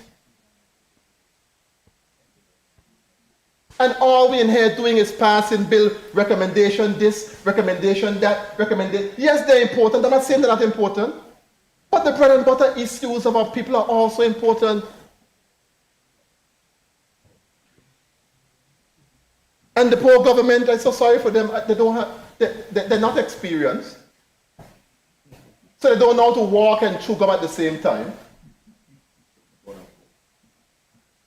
So the head narrowed down. You got some people who could juggle and throw several balls in the air. The government, I love them, their heart in the right place. But they're not known for their competence in this era. They're not known for that. They're not known for that. And remember the fifth one get up here and defend himself. But when he defended himself, he got to answer some questions. Why the place ain't on the water? Defend yourself on that. Why the roads look the way they look? Defend yourself on that. Why the economy is in a mess? Why unemployment is so high? Why is businesses on life support? Those are the issues. I want them to get off of these COI things so they can get to those main issues that are important to the country, because they can't walk and chew gum at the same time, and I understand that. I hit that one for you because I know you can't. You see how soft it is? Are you the softest thing on life? You call me Pop. I never met a man can't take a word yet to Hoshima. What are you doing there? I deliberately do it to you. Jesus, Father, help us. And if we're going to be so soft and we're negotiating with the UK government, well, quota tola. But in all seriousness, Madam Speaker, I wish this report wasn't laid. But I understand why we had to lay it here, because it's being laid in the UK. And I understand that. What I understand is about to be laid. That is Published. On a point of information. On a point of information, it is not being Published. Madam Speaker. Come on, point out that you're ready to get up in there. Madam Speaker, Make your point. on a point of information, the report is being published. It's not being laid because there is no parliament. Well, Madam Speaker, I want to thank Deputy Premier for that. But the effects of it is the same thing. You lay a document with the intention of making it public. The end result is the document is going to be a public document. Right? That's the point I'm making. And my view is that it should not have been a public document because of the national security implications that exist in it. But I want to, it's always good to have good partners. And I'll end on this note. It's always good to have good partners. And in a world that is becoming so interdependent, you don't want to have any antagonistic relationship with anybody, particularly the United Kingdom that we have such great history with. But we have to try to work together. And let us all make sure we work in unity with good intentions. If in fact our intention is to move the country, the Virgin Islands forward. Thank you so very much, Madam Speaker. Thank you. At this time, members, we will take the lunch break and return at 3:15 p.m.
House now resumes its sitting.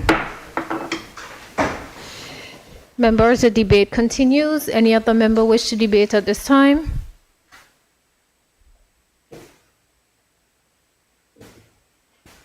I call on the Deputy Speaker, Honorable Stacey Mater.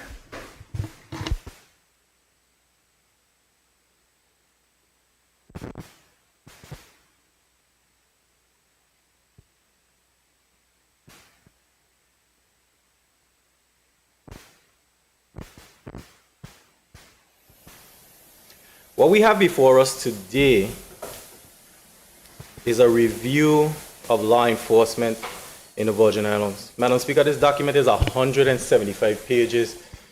It contains 138 recommendations. And when I'm finished giving my contribution, with your permission, I'm going to suggest the 139th recommendation.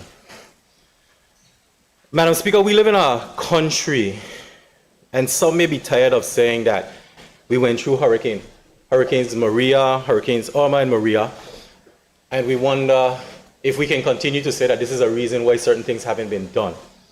Madam Speaker, yes, it is a reason why certain things have not been done in our country. I am between two places when I read this document, because as my colleague for the 6th said, some of these things are things that we know. However, there is nothing like getting a document in front of you that says to you, this is where you're deficient, this is where you need to fix it, and then also having a document that has deadlines in it, like the 31st of May, which has already passed, the 30th of June, which is basically this weekend, Madam Speaker. So when my colleagues allude to the fact that some of these recommendations in this document have already been met, I question, why are we bringing it now? Why didn't we bring it before? Why was it so urgent for us to bring it today? It is now out for public consumption, and our people can read it. And what has been alluded to already by the two previous speakers on this side is, Madam Speaker, was it necessary to come out with the information that it has? Madam Speaker, when you speak about law enforcement and you realize that in this bill, it talks about deficiencies in how an officer can conduct their job. PPEs, Madam Speaker, we went through COVID where personal protective gear was necessary. When you talk about law enforcement, you look at their strategy for fighting crime in our territory. And here we have a document that says to the wider public, this is where we are deficient. Madam Speaker, who publishes the security code to their house for the world to read? Madam Speaker, who gets up and says, here is the blueprint and the road map to where I am weak so that you can conquer me? Madam Speaker, make it make sense for me, please. Because if I say the UK is there to help us, and we sat in so many meetings, we spent so much time in this house, and you drop something in front of us, and you say, make it public, make it known. Make what known? Your weakness? Madam Speaker, in here it says the BVI has for years suffered from corruptions and allegations of corruption by or directed towards some who hold public office. Madam Speaker, that's not me.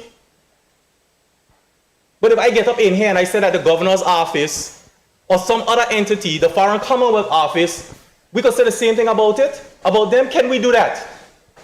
Madam Speaker, at what point do we get past this corruption? Throughout this document, it says there are areas where you might have corruption. In this law enforcement agency, in that law enforcement agency. Madam Speaker, does that sound like every other country throughout the world? Why is it necessary to say that? Okay, you said it, but do you have evidence that it exists?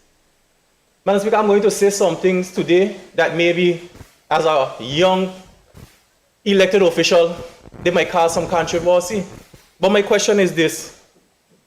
You've pointed out where you think we need to be better. You've given us timelines on how to get better. You've talked about our HR management.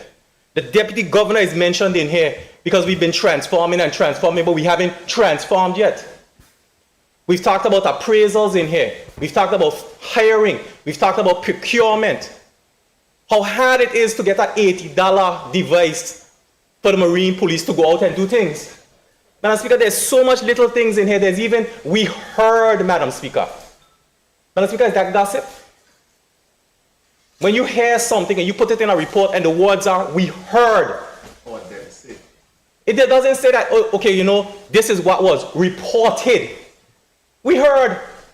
Madam Speaker, you know how many things inside here we hear about ourselves? You know how many things we hear about our country on the street? And this is an official document. And Madam Speaker, you know what's interesting? It says that law enforcement needs to advance themselves. They need to learn more. They need to get better qualified. I agree with it. This weekend we put a man down Bruce Bay in the ground. Well, in a tomb, sorry. And what does he have behind? He had behind his name? It was QLP. What is it? Yeah. QP. I love when people listening to me. QPL. And we have another man here that has the same behind his name, but our own people weren't good enough to do it. A Q the queen, the K is the K is the king. It is fine. This document says nothing about collaboration with our people. And even with the House of Assembly right now, Madam Speaker, before we laid this, well, we didn't call our people and ask them, is this true? Is that true? What can we get up and say to defend ourselves against this? But we take the document and we stand here and we talk about it. Madam Speaker, in this document, when you go through it, things that make me say to myself, for real, that's really what happening? Would you state in a document where a weapon is being kept and make it public? Who does that? Who says to a man, this is where I'm keeping my money in my house? That is inviting someone in to do something. So my question is, what was the motivations of this document being public? Was it to help us or was it to hurt us? Madam Speaker, I can't make it any simpler than that. If the governor wanted to release this document, let him do it. If the UK wanted to release it, let them do it. But my people at the Virgin Islands, they told us we had to do it. Stacey Mata said they told us we had to do it. Why? Because elected in the BVI now means you do what you're told, not what your people expect from you. Madam Speaker, I get in trouble today, so be it. I believe in law and order, but I also believe that the officers in the Royal Virgin Islands Police Force, the officers in His Majesty's Customs, the officers in FIA, the Attorney General's chambers, those in the DDP office, and anyone else mentioned here who has been screaming for more resources for the Procurement Act to be adjusted, for anything to be done. We heard these things in the COI. Now they went, they get somebody, they put it together and slap it together and then throw it down in front of us with 138 recommendations. Some of the same information and data that was televised on YouTube, that was discussed in this house. Madam Speaker, right now we have people in this territory that have been on trial. The UK came, they said they were corrupt, they put them in the public domain, they dragged them through. I'm not a judge. I don't know whether they did what they did. But now if you're telling me we're investigating people who are corrupt and the system itself can't do it, Madam Speaker, I ain't the brightest. But why we fix the system before we start all of this other stuff? Madam Speaker, we don't have a strategy to fight crime, but we don't have fighting it. Scotland Yard, the UK have Scotland Yard, they have all kind of things up there. How many police commissioners we had since Real Fraser were here? Since Vaughan and Malone were here? Who is the remit? Who is responsible for our security? They tell us that all the time. Renell Fraser? Renell, I'm sorry. I like Mr. Fraser. He repairs sewing machines. I remember that about him.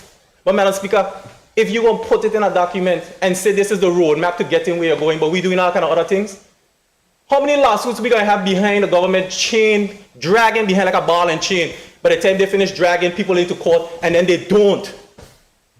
They don't have what they need in order to prosecute them. I don't want them to prosecute all people, only if they've done wrong. But the way they describe law enforcement in the BVI, how will they ever get anything done? So what was the intention of this? Madam Speaker, when you go through it, my amazement, it says in here we need a registry for sex offenders. Madam Speaker, you hear somebody here talking about that? So what they've been doing, they've been listening to what we're saying, they bring it back, and they drop it on a cover and they bring it for us. We need to review our domestic violence policy. Madam Speaker, we know this. These are things we know. Do we need to see them? Yes. Madam Speaker, I am grateful. Give me the document so we can read it. But Madam Speaker, we could keep it in-house. We could take some of these things out and put out what the public needs. But to show the vulnerabilities in certain sectors, how is that helping us in terms of security in this country? If I were into narcotics, this telling me what to do. It's like giving me a Bible, a handbook, like when you buy a new vehicle, may it go this direction, come around here, and you got this place to drop that. How does that work? What is the intentions of it? Then, Madam Speaker, when you scroll through it, it says that volume 2 is coming, and periodic updates will be done between the governor's office, the organization that did this, the Foreign Commonwealth Office. If you look through this, nothing about the local elected representatives. Everything in here is governor. Premier isn't mentioned. The only thing they have about all representatives, elected representatives, is in the first 2 pages. Edit. What I have in front of it? Adjective 1 time, corrupt. How are all people going to trust us when it seems like we have nothing that we're doing is right? But I can tell you this, if something were to happen to a citizen in this country, is the police they can call? If something happens and they have to go through customs, it's customs they can call. You're telling me, reading this document, Madam Speaker, it would seem as if we have no security in this country. Like we're not doing anything right. Madam Speaker, this is very disheartening. As a Virgin Islander, I am not happy that this is being put out in the public domain for consumption throughout the world. What is the motive? Why couldn't we have this conversation behind closed doors? If this document was produced by the National Security Council, would it be public? No. And if you look inside here, twice is when I find the National Security Council being mentioned. So if the organization or the entity in this country for security is only mentioned twice in here, that means they're either doing a good job or they're not going to be included in what is going forward. And Madam Speaker, that is my fear. We cannot talk about what is wrong, and there are things that are wrong. But shining the light for everyone to see is not the way you fix it. Madam Speaker, recommendation 139.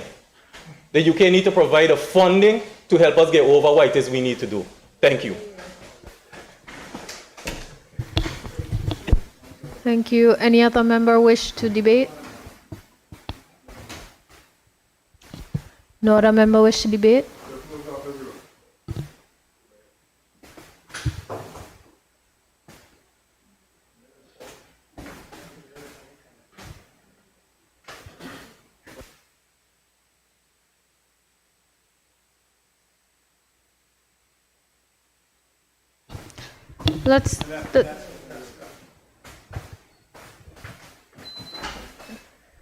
Let's take a brief recess.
This House now resumes a sit-in. I recognize the Deputy Premier, Honorable Lorna Smith. Thank you very much, Madam Speaker.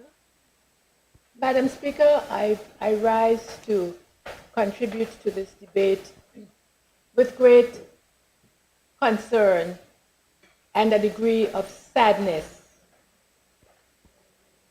Madam Speaker, I wish that, first of all, that this matter, this report, I wish that it was not before the House.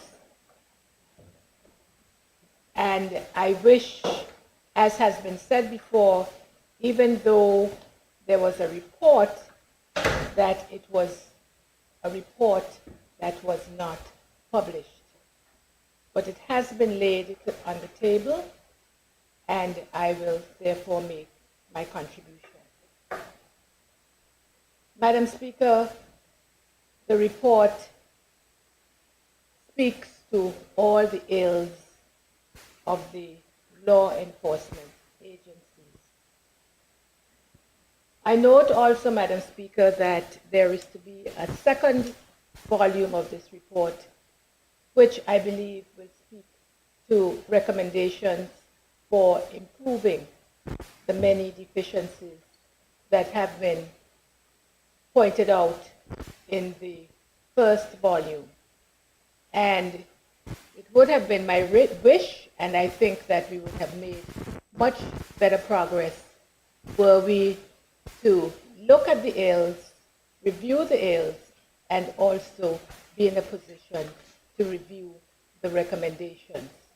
I believe they are coming in August, and I frankly don't know what the unholy rush was, because August is less than 2 months away, and we could have waited until then.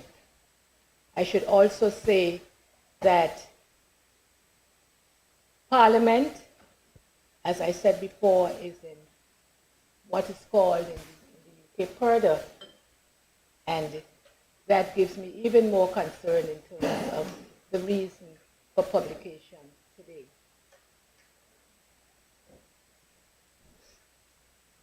Madam Speaker, as members of this House, our first duty is the safety and the security of our citizens. And this report puts into serious doubt the safety and security of our people, hence my sadness and hence my concern at having to speak on this matter. Also, Madam Speaker, as has been said before, despite our best efforts, despite our working our utmost to fulfill the complete or implement the recommendations of the Commission of Inquiry, the stigma of corruption at the very beginning of this report continues to dog us. Furthermore, Madam Speaker, the suggestion also at the beginning of this report that both financial and political support that has been needed over the years has been lacking is a point that I would take strong issue with. I remember a few years ago, one governor taking in excess of $1 million because it was his view, taking it from the consolidated fund, because it was needed for the police force. The point I'm making, Madam Speaker, is that every time that financial support has been needed for the police force, it has been forthcoming by this House.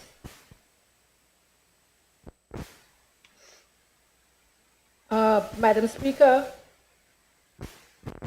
the Premier in his opening remarks, and I think other speakers made reference to the late Honorable Vernon Malone, whom we laid to rest last Saturday, and his contribution to the police force.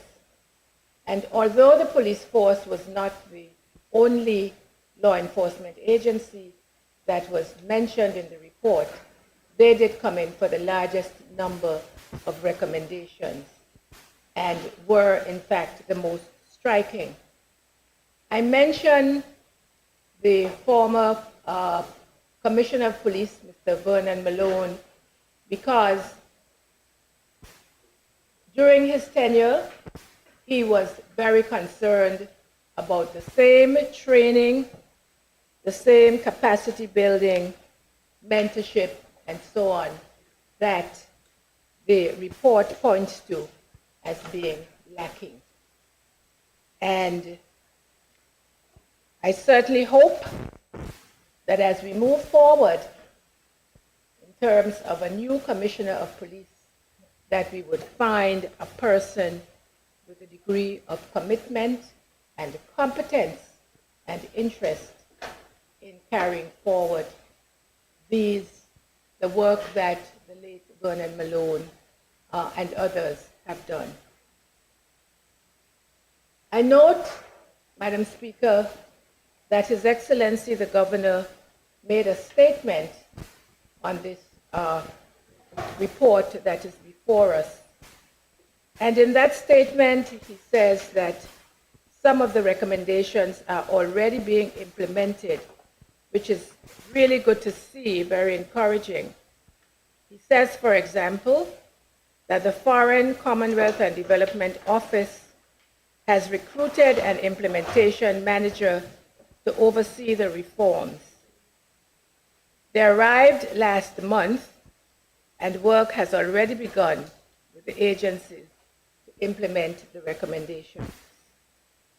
As I said before, that is very encouraging.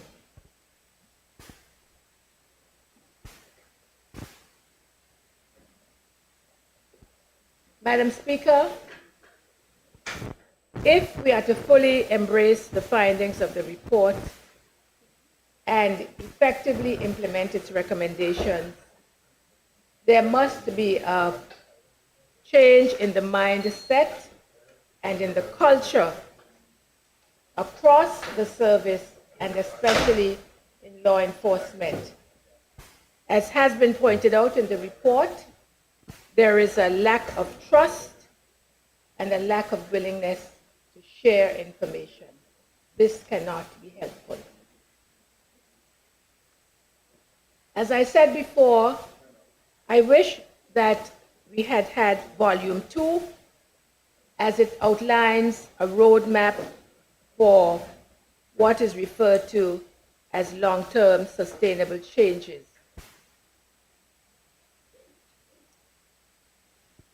Madam Speaker, we ought not to underestimate the effort that it will take to effect the changes and to make a proper start. We need to see that full picture. And again, I lament the fact that that Volume 2, or we could not wait for that Volume 2. The report that is before us calls for action, and as members of this House, we must take that action. Ultimately, our police force must have confidence that they can serve our people and effectively act against criminals. Madam Speaker, I am hoping that with Volume 2 and the advice that it will give us, together with, as I believe the Deputy Speaker mentioned, the support that we will get not only from this House, but certainly from the United Kingdom, as this has to be a tripartite effort between the government, the governor, and the legislature. I'm hoping that we will see some improvement. If I may look very briefly at just two sections that jumped out at me, and they're very short. At page 39 of the report, it says, we saw no evidence of environmental scanning, no assessments of vulnerable locations, or any intelligence collection plan. We found no evidence of a long-term effort to divert people from serious organized crime, such as young people in gangs. Community officers aren't aware of problem solving, policing, or its principles. Madam, this is a very, very serious report. Page 39 on mine. You have the unredacted version. On the redacted version, it's page 39. Then you go, Madam Speaker, and this is why I'm saying it's a national security risk. You go to page 50. Again, I'll just read a snippet. And this is the whole tenor of the report. You go to page 50, and it goes, at the time of our review, one of the main threats facing the territory was serious organized crime, often linked to drug trafficking. Some of this crime involves high levels of violence, including discharge of firearms and fatal shootings. During our review, we found that the force had only a limited understanding of the organized crime groups that are threatening BVI communities. There is no mapping. You don't have that? This is the redacted version. This is the only one I have. Yes. There is no mapping of organized crime groups or an intelligence gathering plan.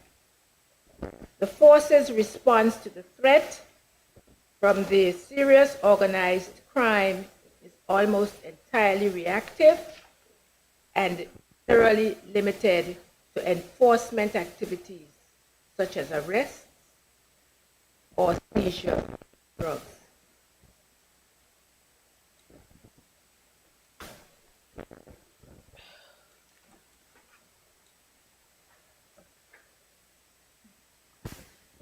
Madam Speaker, there is need, obviously, in the report for better collaboration and the communications between the authorities in our criminal justice system so that they can work effectively together. There must be a true partnership between them and indeed across the public service. As the Deputy Speaker referred to, the report at page 45 talks about no sex offenders register. This struck me because during the campaign, and you were at that meeting, Deputy Speaker, when a young lady raised this point and the fact that for years she has been asking and pleading for this register with the relevant ministry, and it still does not exist. So I hope that this report would be a wake-up call in that respect. At page 64,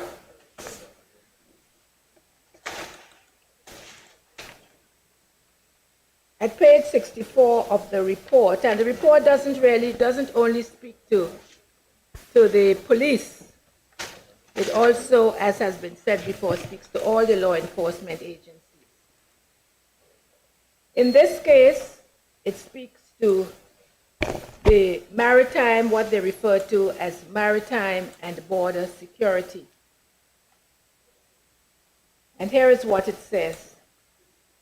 At the time of our review, they lacked a border security and maritime strategy, coordination of operational activity, effective management of information and intelligence, sufficient resources, appropriate training, equipment, including personal protective equipment and facilities.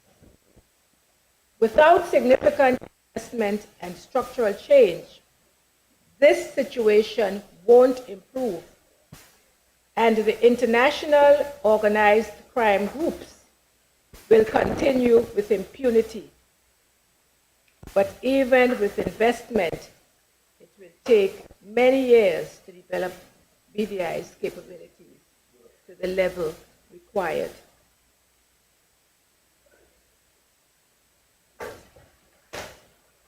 Madam Speaker, I'm very conscious that capacity building takes time, as this report says, and that we must continue to examine what interim measures can be put into place so we can reassure our people that action is being taken today to strengthen the security of our borders and better protect our residents and our visitors. Again, Mr. Speaker,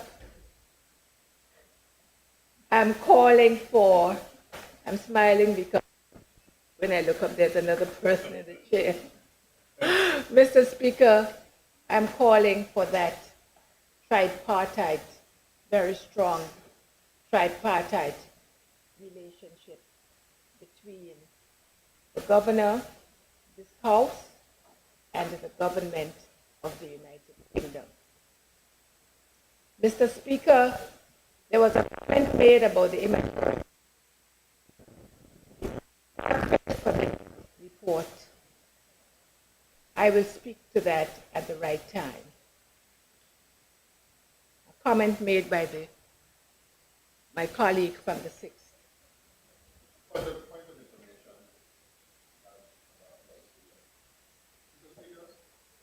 As I read it, and understanding was, it's the right of any member to speak on a matter that he or she wants to speak on. It is the Speaker's House, it doesn't belong to any member. And if the Speaker accepts what is being said by the member, it is well accepted.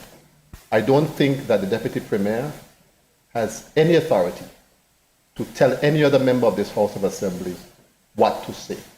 That is something squarely within the purview of the person sitting in that chair. The members have said things before that I find were not appropriate, but it was their right to say that. Those are the rules of this House. The Deputy Premier has another rule book that she wants to apply. She could apply it for herself. I'm following the rules of this Honorable House. Mr. Speaker, I don't know what I said that would have caused that kind of reaction. I simply said that I will respond to the point at the appropriate time. And I will say that again. I will respond at the right time. Thank you.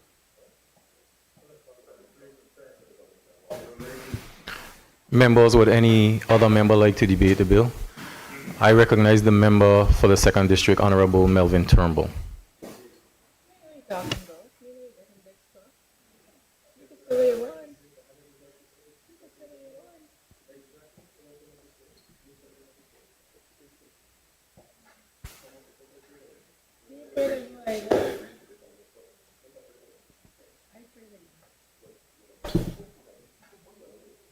Let's give the member for the 2nd some respect on this, please. Thank you. I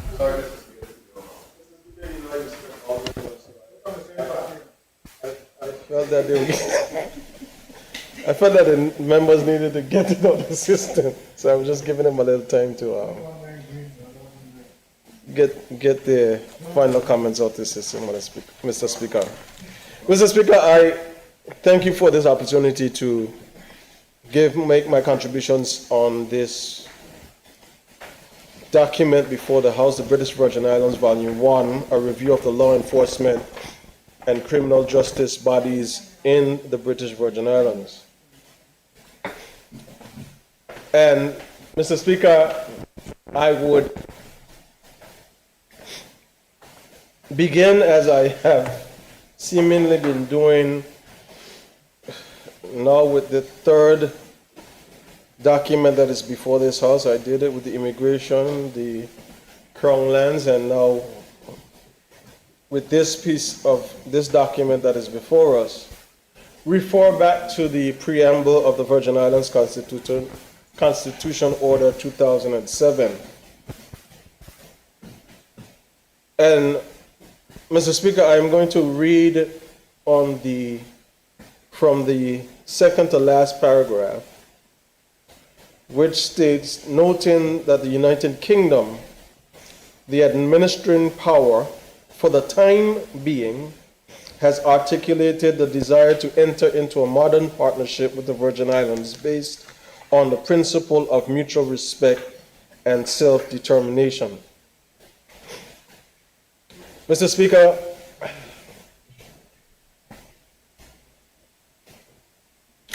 this order is from 2007, this constitution that we are governed by in this territory from 2007. And 2007,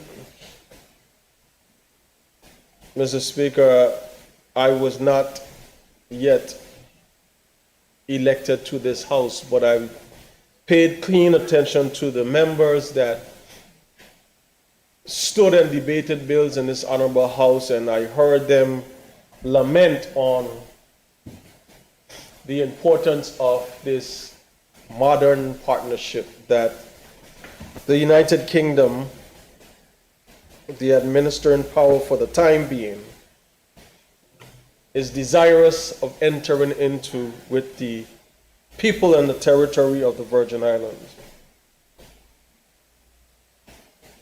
2008, there was a strong debate about the modern partnership. 2010, going into 11, which was the election year, there was another strong debate regarding this modern partnership. Madam Speaker, Mr. Speaker, I apologize. When I got elected to this honorable House in 2015, I then was able to appreciate from this perspective what the members that stood in the houses before me were debating upon when in 2017 the test of what should have been a fully established from 2007 to 2017, 10 years later, should have been a fully established modern partnership, one of mutual respect, which would help the people of the Virgin Islands through its elected government achieve self-determination. And Mr. Speaker, even back then, we were, prior to August of 2017 and September of 2017, we were faced at that time with being blacklisted, threats to the financial services of this territory, which is the #1 economic pillar or driving force, Madam Speaker, for this territory. And then here came the floods of 2017 and then the hurricanes of 2017. And right thereafter, Mr. Speaker,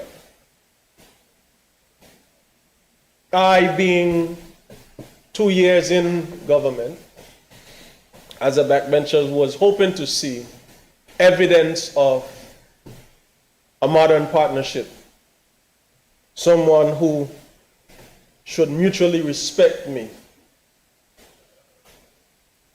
But I recall, Mr. Speaker, in 2016, having had the opportunity to visit the United Kingdom with the then Premier of these Virgin Islands, Dr. the Honorable Orlando Smith, while he was sitting in the Joint Ministerial Council meetings, and I happened to be invited to attend some of the sessions with other members from the public service here in the territory. I remember there being a very important discussion with the leaders of the overseas territories looking to make representation to the ministers of the UK government, the House of Commons, regarding some things that they thought was important to them. And the discussion became a little bit confrontational, but it was more passion from the overseas territories leaders than anything else. And I remember, Mr. Speaker, the UK minister who was before the august body at the time, stating that he was not interested in fielding any more questions, and he got up and he left the room.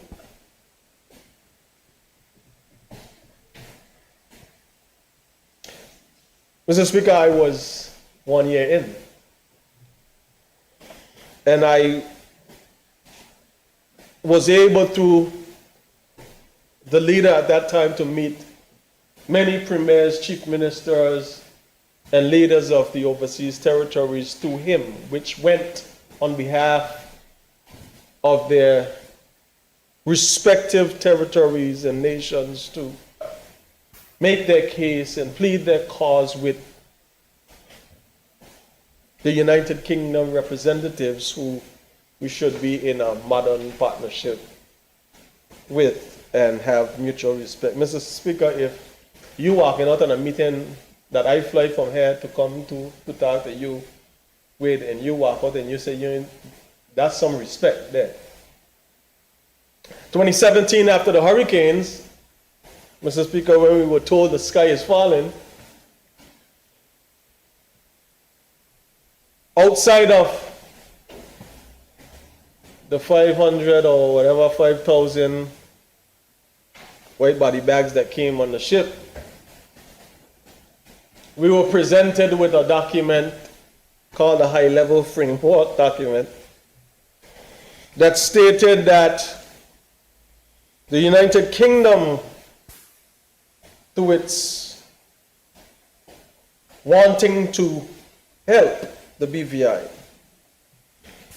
would give reasons why they couldn't help outright as they would have done other territories, stated that we needed to take a loan and they would be the ones responsible for guaranteeing such loan. Mr. Speaker, I recount, just for the listening public, that early in 2017, our financial services in different sectors were being blacklisted. So we were under attack. Third quarter of 2017, the hurricanes, which are still to this date the most devastating storms to ever hit our shores, killed and destroyed the infrastructure here in our territory. Livelihood as we knew it, Mr. Speaker, changed. The ability to be able to provide for ourselves, Mr. Speaker, became a challenge. And we were then presented with a document that says, we are concerned about you. We are here for you. But we want you to commit to this loan, which we will guarantee because we're not giving you any money.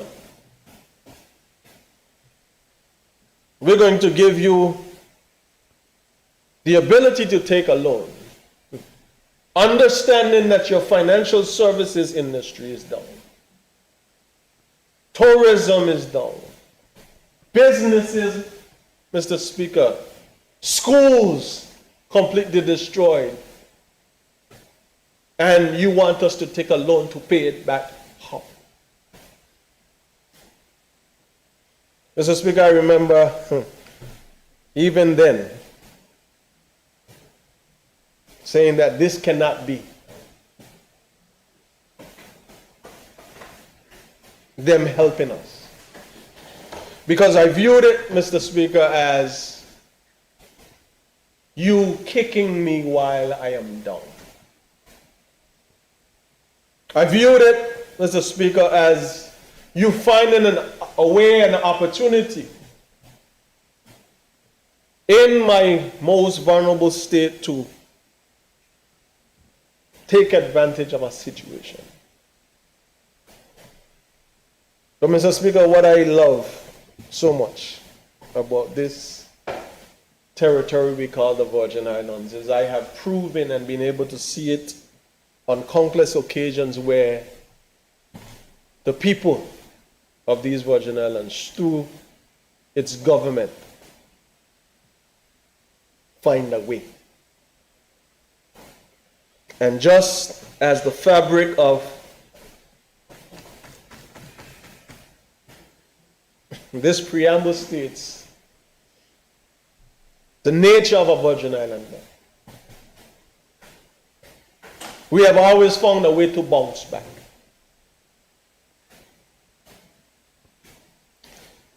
Mr. Speaker, if you have to provide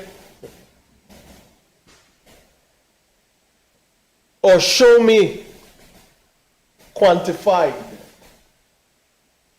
the areas that you have helped me and echo it throughout the BVI and throughout the world, my question is, what are your intentions?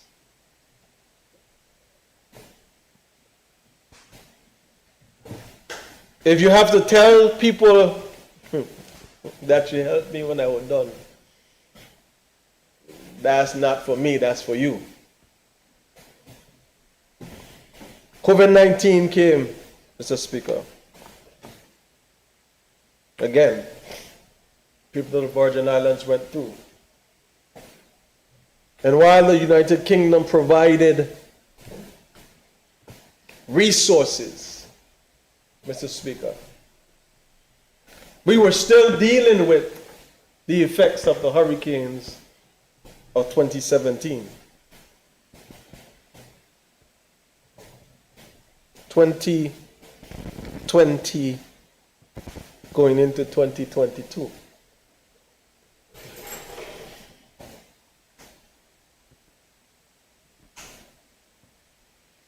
The COI report, which was supposed to be released in June of 2022, was released in April 27th or 28th of that year, 29th. And one day prior, the former premier of these Virgin Islands was arrested and charged. Mr. Speaker, I want the people of the Virgin Islands to understand that this is not, and I am hoping, Mr. Speaker, that enough of us in this House and our voices and the things that we continue to say and stand for will help change the way the UK approaches this modern partnership with the people of the Virgin Islands and the governments of the Virgin Islands. Because right now the narrative, Mr. Speaker, is stating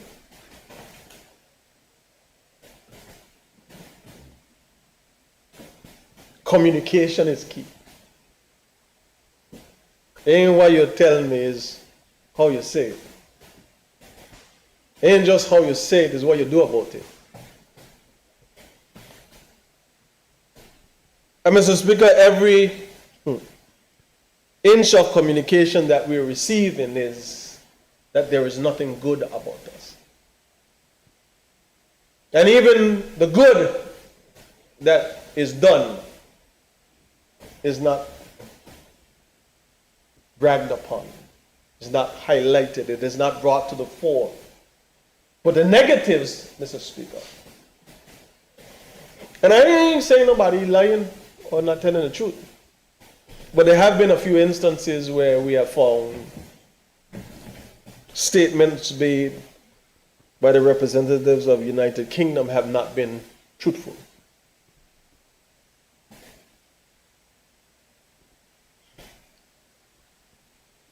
So COI comes, former premier get arrested, and Mr. Speaker, I have to recognize some comments made by the member for the 6th. I think even when he was here, he used to hear me making noise. Sometimes he used to cuss me. And then I think for the 4 years that he went out, he listened to me a little bit, because I kept saying to us, Mr. Speaker, that we became our worst enemies. The things that we were calling for, and I say we, but I'm talking about what he named down the wall. But we were calling for on ourselves, and when it come, we didn't like it.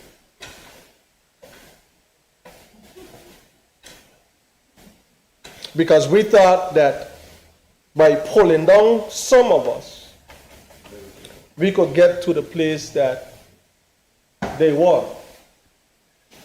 And then when you got to the place where they were, you forgot what you said or who you were talking to.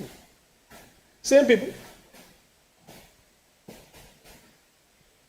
Jay-Z's 444.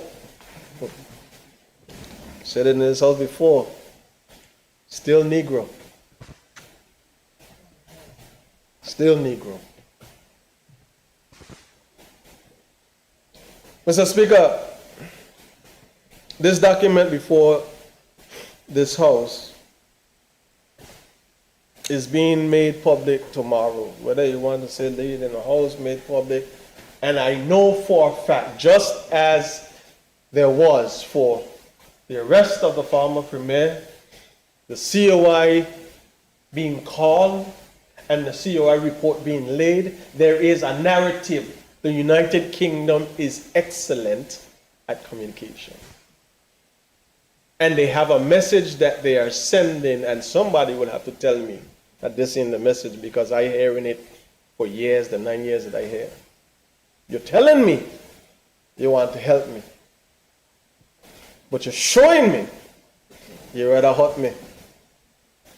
And I keep saying, Mr. Speaker, that anybody, anything or entity that gets in the way of the progress of the people and its development of this territory becomes an enemy of mine. But I am hoping, hope, that we could change this narrative. Because it ain't what you are called, is what you answer to. So as I get into this report, Mr. Speaker,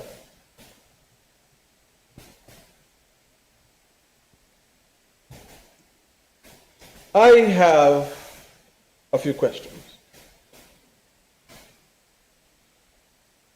And my first question, Mr. Speaker, is this document starts on page number 1 with a foreword. Mitch being Mitch, I went and I asked Mrs., whether she's Miss or Mrs., Miss Mariam Webster, what is the purpose of a foreword? And Miss Webster responded and said, a foreword is a short introduction to a book typically written by someone other than the author. That's a sentence. Let me read it in sentence form. A foreword is a short introduction to a book, typically written by someone other than the author. Full stop. It provides context, background, and commentary on the work. For example, an editor might include insightful points about the author's life in the foreword. Merriam Webster. Goes on, a foreword is a piece of writing that serves to introduce the reader to the author and the book. It usually is written by someone who is not the author or editor of the book. The primary purpose of a foreword is to boost the sales by establishing credibility. Forewords can also serve as a sort of endorsement for the book. One of the purposes of a foreword is to build the author up for the readers. This is why you see that. This is what Miss Webster said. Sorry, Miss Webster said the first one, Oxford. Oxford gave me the definition for the second one. Oxford. Then the third definition I got, a foreword is usually a short piece of writing, sometimes placed at the beginning of a book or a piece of literature, typically written by someone other than the primary author of the work. It often tells some of the intentions between the writer of the foreword and the book's primary author. Mr. Speaker, 3 different definitions describe what a foreword is. But this foreword, from page 1 to page 3, is written by Andy Cook, QPM, His Majesty's Chief Inspector. The foreword is written by Andy Cook. He's also the author. So he write the thing and then write about the thing. So, Mr. Speaker, because for whatever reason, establishing credibility and boosting sales, etc., etc., he write a thing about it. But then I went a little further, Mr. Speaker, and I tried to find out from some authors. When does an author usually write a foreword, or is it the practice? This one stood out to me. It is generally not appropriate for the author of a book to write their own foreword, as the purpose of a foreword is to provide an external perspective on the book or piece of literature. If you are the author of a book, you want to provide background or context for your book or piece of literature, and you may want to consider writing an introduction or preface instead of a foreword.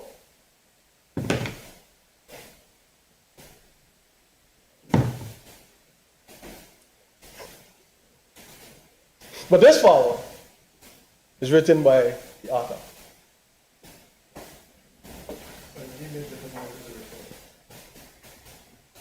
It don't make sense. Mr. Speaker, this report starts because, again, the foreword is supposed to give you insight into the author, educate them about him, and then boost your interest. As Chief Inspector of Constabulary and Fire and Rescue Services, I consider it a privilege to have been invited to review the law enforcement and criminal bodies in the British Virgin Islands. I understand that the Virgin Islands have received a significant amount of scrutiny in recent years. Such scrutiny may sometimes be difficult to accept and respond positively to. I'm on page 1. I'm reading the areas I highlighted, Mr. Speaker. And our review aims to help improve the public services for those who live and work in the BVI. Mr. Speaker, you're the author. This should have been your introduction. And then shut up. Or don't say no more. But it goes on. The BVI has for years suffered corruption and allegations of corruptions by or directed towards some of who hold public office. The Commission of Inquiry, chaired by the right Gary Hickenbottom, was set up to examine whether there was evidence of such corruption or abuse in the public office. He was also asked to see what conditions exist in the BVI to allow corruption, abuse of office, and serious dishonesty. Mr. Speaker, this document, it is 175 pages that I have in this document. The word corruption is used 47 times from page 1 to 147. Corrupt is used another 3 times.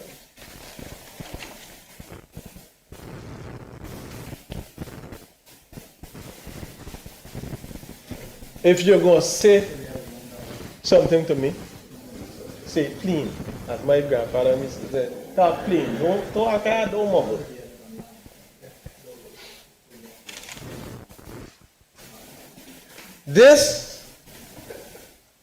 document, when you move from page 1 to page 3, which is ending the forward by the author who isn't supposed to write the forward.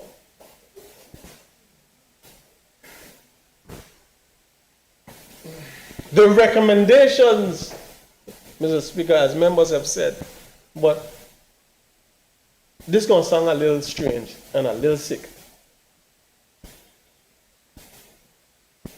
I have read this report twice since we received it.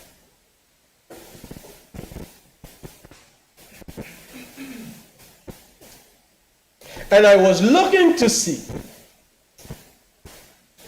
if you could use the word corruption, and your forward speaks to corruption of political office and public service and all the different areas.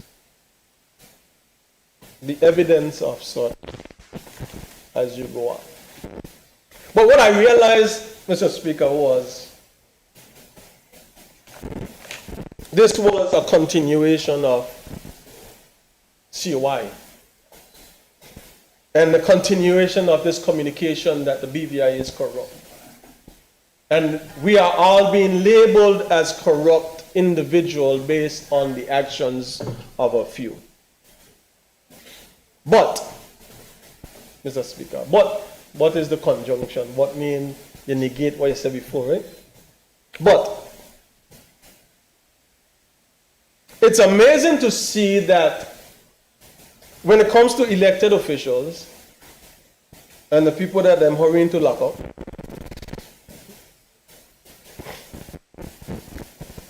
it is a continuation of this narrative that corruption exists in the highest form in the BVI, and you pointed to the elected officials, and you pointed to not having good governance, and you pointed to not being transparent, and you pointed to the ills.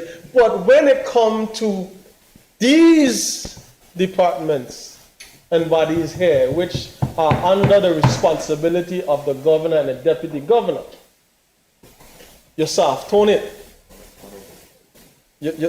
Come in there. You change your tone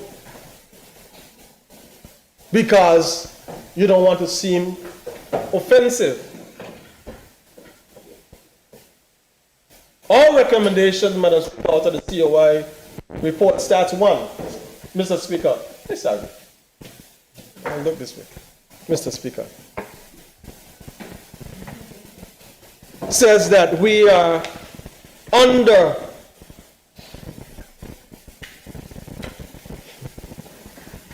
the threat to have the Constitution of the Virgin Islands suspended, to have direct rule, because of the findings of the COI.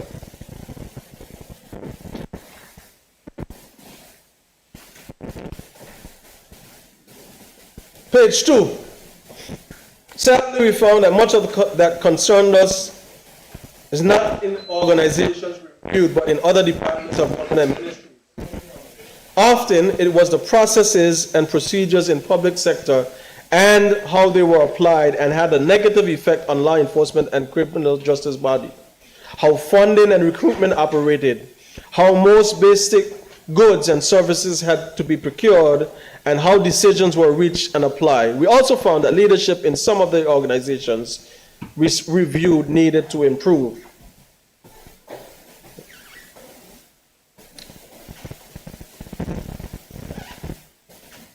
Well, Speaker, then the next paragraph talks about the ineffective and inefficient practices which lack any true accountability and meaningful measures to monitor how well the organization is performing. Mr. Speaker, here's the question I want to ask. And I've been asking this question for the last 7 years, if not 9, Honorable Penn, who sat with me. We have a public service that is run by the governor's group with direct responsibility by the deputy governor. And I've asked this question even more directly. Where is the audit on the public service for efficiency and effectiveness? Where that is? Because everybody and their mother know that we have some challenges. We've been trying to do the best we can with what we have been presented with. May 5th, 2022, I became a member of cabinet and I asked directly to the governor, Governor, we're dealing with this your recommendation. Can you please tell me and help me understand when is the United Kingdom going to provide some expertise, technical expertise, to help us with implementing some of these recommendations, or even helping us develop the systems that exist in this territory that we know would have been outdated and fallen short? Mr. Speaker, this question has been asked, and I know that's not this one.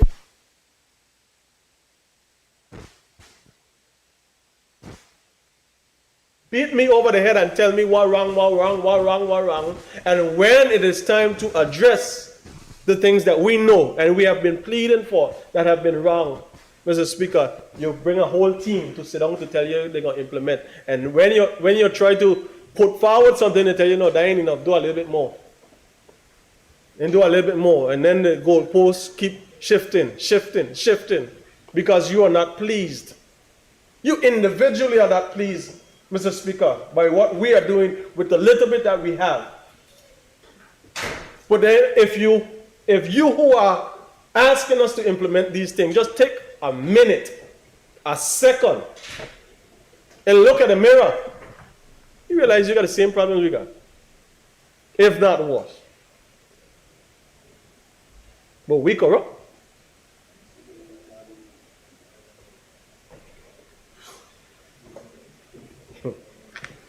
Mr. Speaker,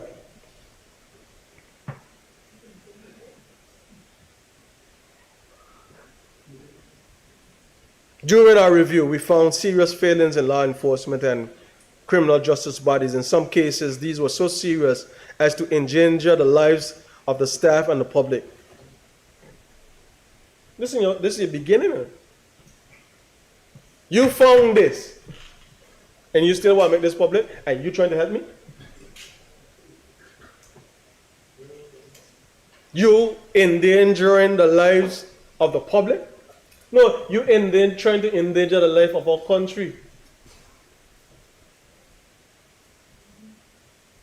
And then come smile up with me and tell me we working together in a modern partner. Well, here what? Modernize your modern partnership. Continue working. Mr. Speaker, there has to be a different way. But then the very next sentence, often these failings of this serious cases which endanger the lives of staff and the public, often these failings had existed for many years, and the changes required are contingent on financial and political support, which we found to be lacking. Who you blaming again? Who to blame? You're blaming me because I corrupt. But you ain't taking no responsibility for your actions. And you're trying to put this narrative forward to the people of the Virgin Islands that you're here to help. So kick down the people who persons in this territory voted for. So you could look good out there shaking hand and kissing baby.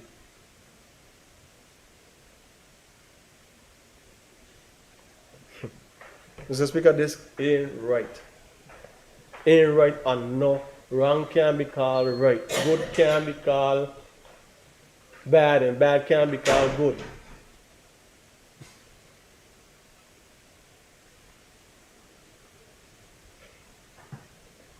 The structures, systems, and ethos across the public service in the BVI need to change in order to achieve the sustainable improvements we believe are necessary. Mr. Speaker, the Deputy Governor responsible for public service and the Governor, since you want to help us who are elected, help them, no? Help them to help the public service so we can have more effectiveness. No, but you ain't doing that. You rather write a report 175 pages long with 138, but I like your 139 recommendation, Mr. Speaker. Give me the support. You don't want to give me the money. Give me the resources. And don't just think, Madam Speaker, Mr. Speaker, by pointing out how inefficient the systems are, from police to customs and all the different things that are highlighted in this report, that you are going to find a crafty way now to come say, oh, we need to bring more UK officers, because you've been doing it all the time. I got 8 of them in King Adam walking out of the police station. That police station has never looked so nice. But what I'm doing, investigating with.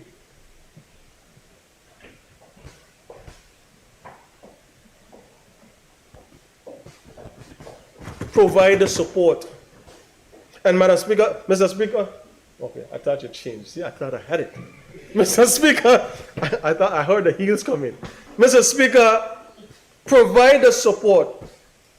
And while you're providing the support, make sure that the people that come in, we don't need everybody to come from the United Kingdom. Make sure that the people that come in, we have overseas territory, we have people from the OECS, make sure the people understand the culture, make sure they understand the history, make sure they're willing, Mr. Speaker, to walk along with the people of the Virgin Islands. Because in this report, I got one more point on this forward before I go. I ain't going to be too much longer.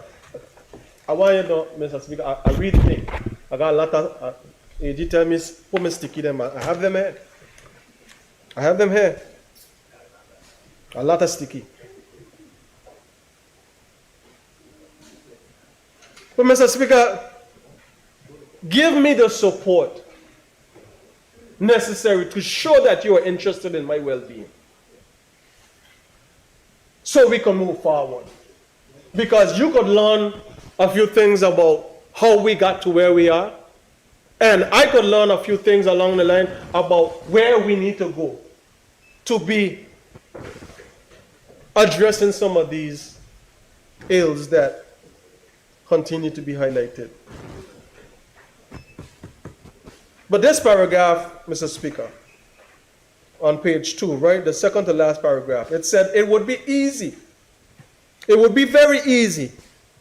Watch the language, you know.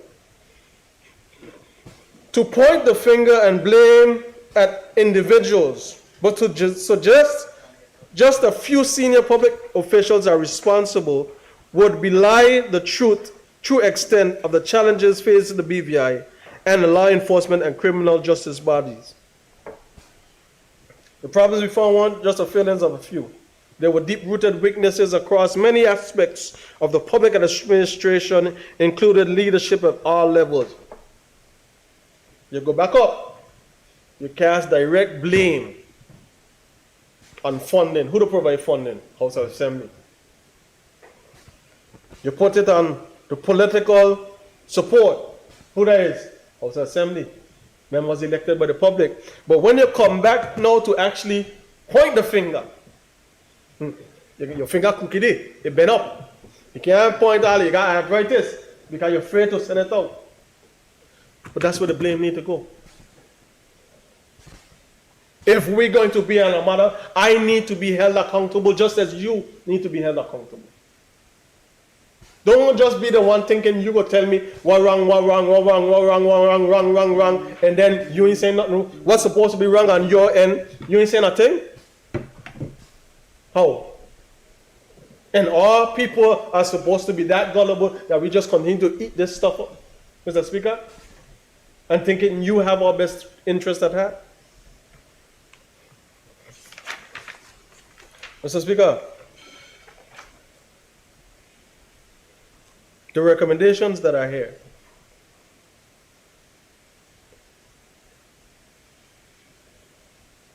and let me pause just to state that it is true. It is true that I don't believe any of us in this room believe that this report should have been laid in this house or even made public. I must give the credit to the voice that has been sounding the alarm from time this came about, which is the Honorable Deputy Premier. I didn't understand it fully, where her point of view was coming from, but I had the gist of what they were up to. Because if you had this, and you found this, and you don't tell me in this, look forward to volume 2. What's your name? Who them can't get catch yet on the internet? Who bullying people? She got episode after episode after episode. So you tell me look forward for more episodes because you want to continue to beat me over the head and make me look bad. But you're helping, you know. Helping who? So I'm going to sit down.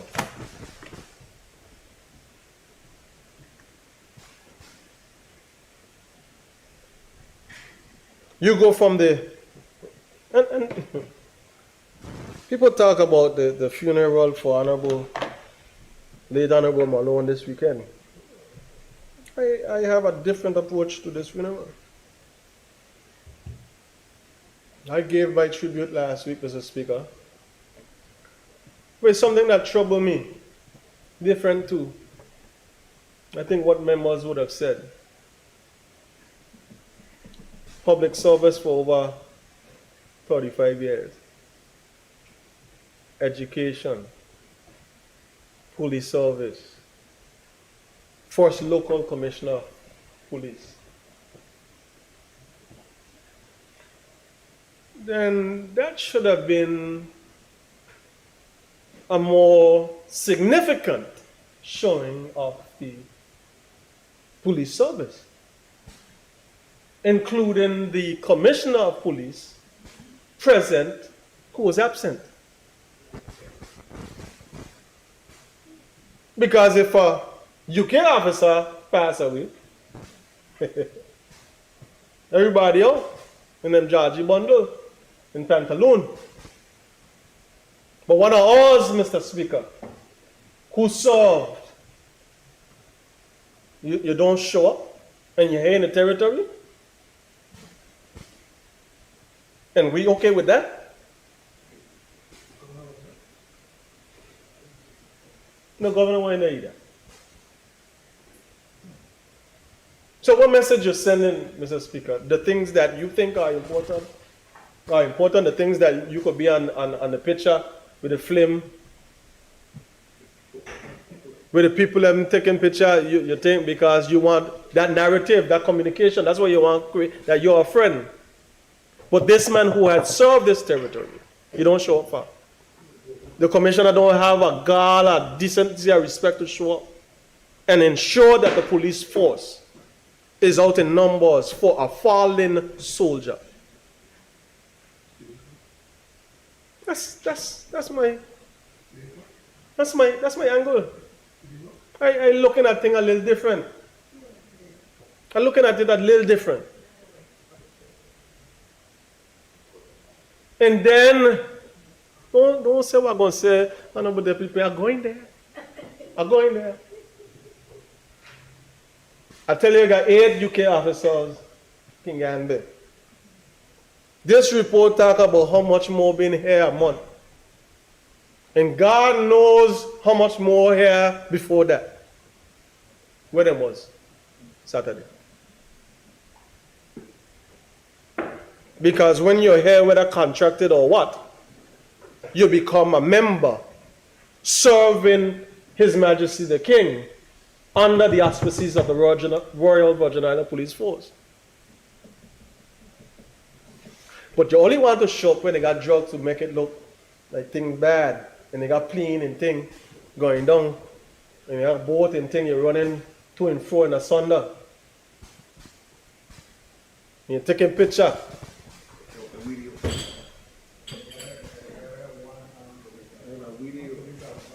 But then, the same respect that you expect, you're not showing it to. You're not showing it to us. In all land, Mr. Speaker, Mr. Speaker,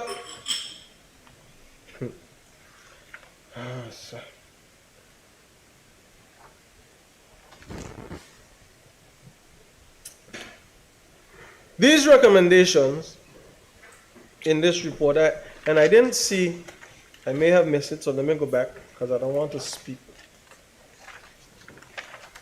I don't see a date on when this report was done.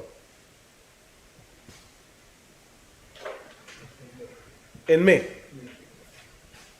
These recommendations, Mr. Speaker, from 1 to 138, give deadlines. Just like the COI has deadlines. We got deadlines, eh? But the reports from the former governor on the COI implementation, things are moving too slow. The people of the Virgin Islands and the government, House of Assembly is not taking matters seriously. And it's failing, and it's not that. We don't serious, so they threaten to suspend the Constitution, and they threaten to suspend the Constitution. And even when you provide, Mr. Speaker, and I was speaking from the time I was there, over there in the cupboard.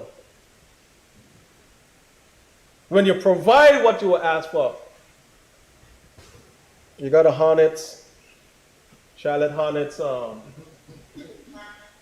telling you what them feel. But hey, you got recommendation with dates. Some of the dates don't got enough. A long time. With an update. With an update on what the governor and the deputy governor are responsible for. But the governor said he's pleased that a lot of them are on the way. Which ones? How are we going to? Because you say so we should believe it. But the ones that we are here doing, and if they can't come to the House Assembly, how are we going to implement them? The ones that the governor and the deputy governor's group are responsible for that can't come to the House Assembly, that late, you telling us we're not serious? But you're serious. And all of a sudden, everything in the service is supposed to be changed and transformed because you highlighted it. But you ain't providing no money, no support. Just licks. Well, I'm going to share back some licks. I used to play a game when I was a little younger, La Lick. It was really last lick, but you're from over the hill, you understand what I mean, La Lick. You hit me, and I hit you back.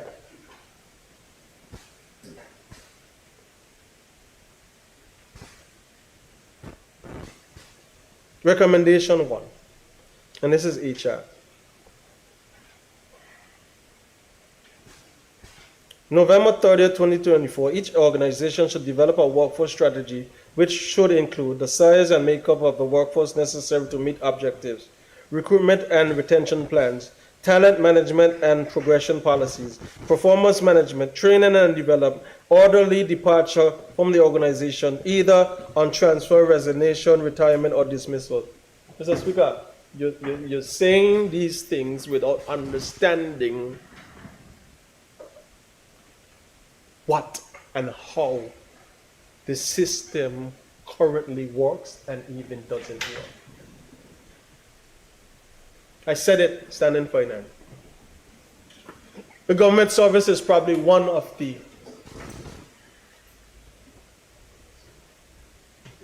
easiest places to get into. It's almost impossible to get out. Because we are operating on a system that has existed forever and thy kingdom come. And the persons who are at the helm of such, rather than addressing the issues that we know exist, you develop bodies and you develop these positions and this position, and it's supposed to help, but it is not helping. Mr. Speaker, the greatest trick that the devil ever pulled was to prove the war like didn't exist.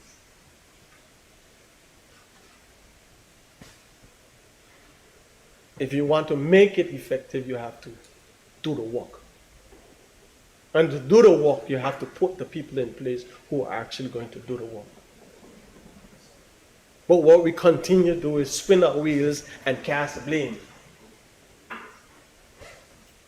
And Mr. Speaker, while throwing licks, I'm going to throw some licks here too. Right in here. Because in 2015, when I came into this honorable house, Mr. Speaker, I remember going through the standing finance and budget process. As a new member, I was advised by my mentors, pay attention, read, listen, understand before you start talking. And standing finance, Mr. Speaker, is where we would get to understand, as a backbencher, now an opposition member, the workings or inner workings of the departments and bodies under this government service. And since 2019, we have marginalized that process for expediency because we want to pass a budget. And Mr. Speaker, it is our fault. Because some of the things that are here in this report that somebody else had to come right, that we and all people been saying in these departments, for thy kingdom come, hallelujah, thine the glory, have been marginalized, have been pushed to the side. And now we want to have standing finance and the budgeting process in a week, 2 max. Oh. Mr. Speaker, I keep saying it. It cannot be rocket science. The areas of government that operate with business, you have to start to treat them like a business. If you don't, you're going to continue down this same line.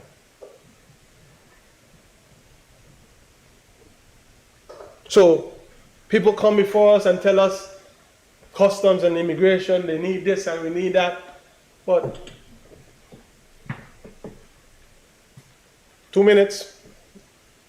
One more question. That's what we do. That's what we've been doing.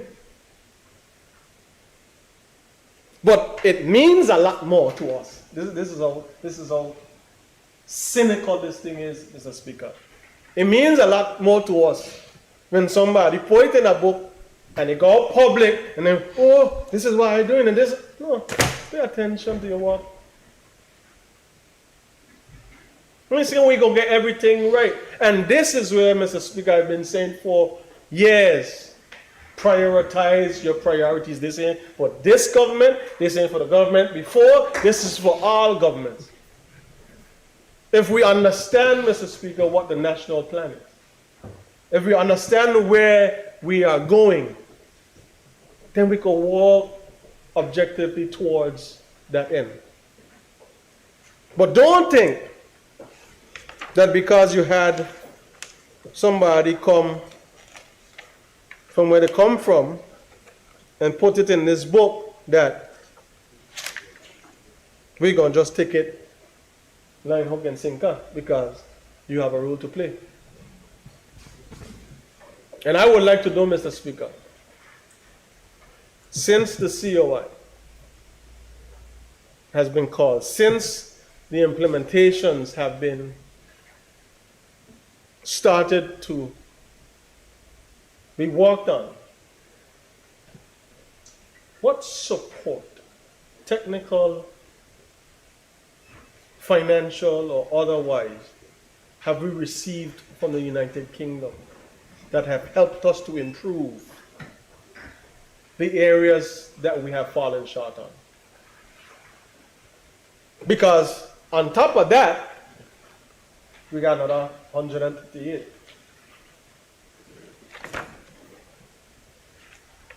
Mr. Speaker, I was appointed as the lead assessor to the Virgin Islands court in 2008 by the then Minister of Health. And the first time that we had a case before us where a juvenile was abused sexually by an adult, I tried to find out where and what are we doing about a sex offenders register. What are we doing to keep these criminals and nasty people away from the young children? Because what was happening, Mr. Speaker, is that they will come to court, get bail, and torment their living their lights out of these children and their parents every day, to not or intimidate them and not have them go forward. That's 2008, you know? This is 2017.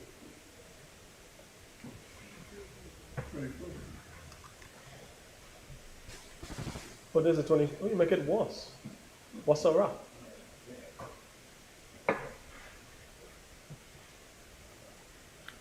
Then you go into the police. Mr. Speaker,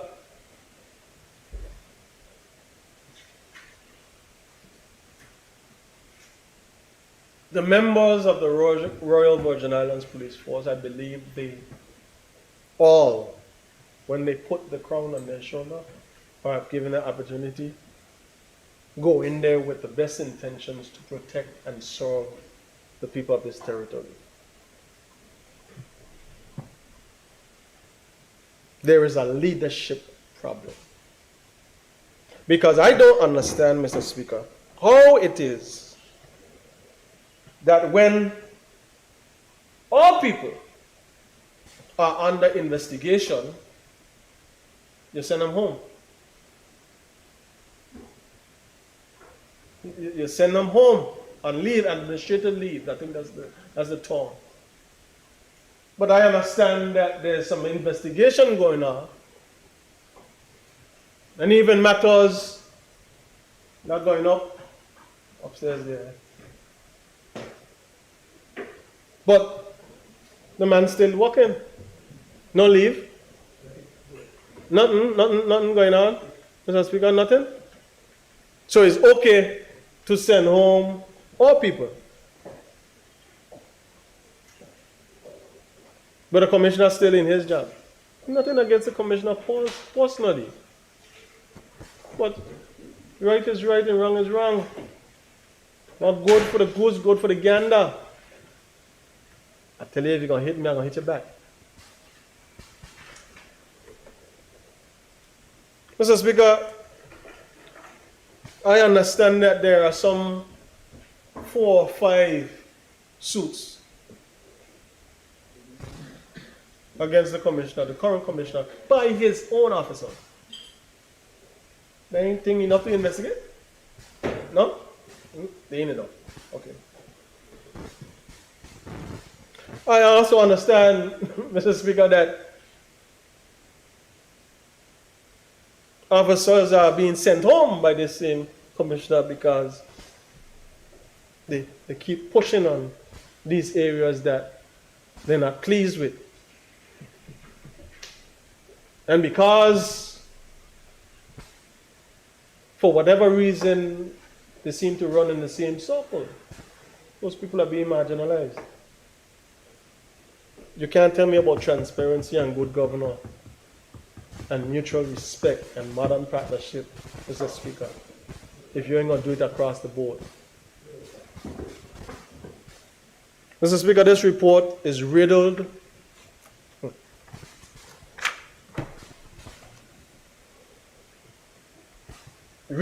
with areas that we must work on.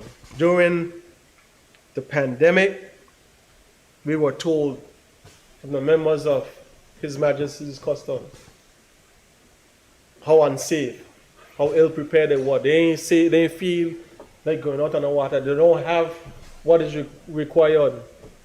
This is the thing we know. This is the thing we know. And then to hear even the Marine members of the Royal Virgin Islands Police don't have the proper equipment. Who you sending on the water? To go do what? Other than sail and burn gas. Because from the time I see them, I'm gone. You ain't giving me nothing to fight with. But I remember, Honorable Reimer, when we were doing it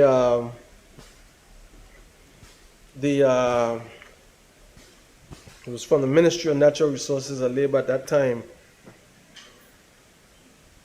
We were doing the Blue Ocean, Blue Economy. You remember that, Honorable Premier? And I presented it proud on behalf of the people of the ministry who worked so hard. Former Minister, you were to put in some work there. And then we were told by the then governor, can't put in this part because the ocean and its borders belong to me. And it belongs to the crown. Yes. So the backside you're doing. I mean, what are you doing, Mr. Speaker? I apologize. I take back the backside. No, what are you doing, Mr. Speaker? What are you doing? Because it ain't just from the drug smuggling and the smuggling of human beings.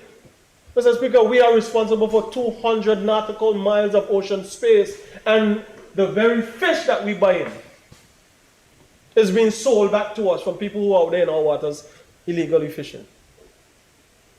You're responsible for it. Do something about it.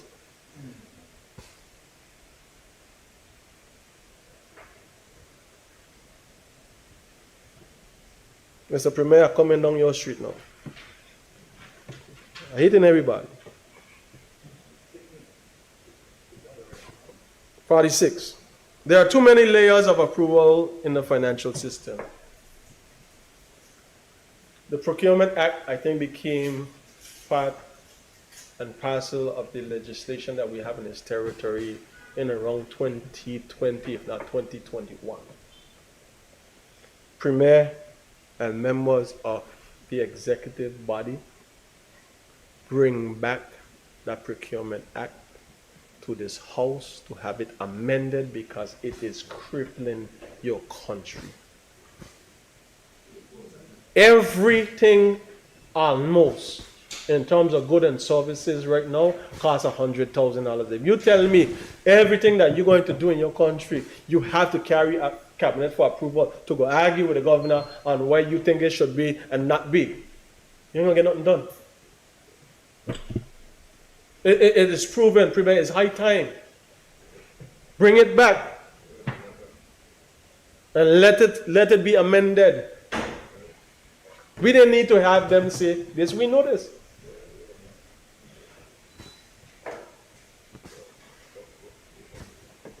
Organizations, then I think he went off base here, but I think when they were happy, when they get happy, they just keep writing.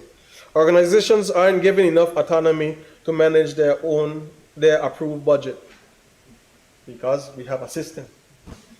And we operate under the Westminster system, which is your system, and you should know how your system works before you write.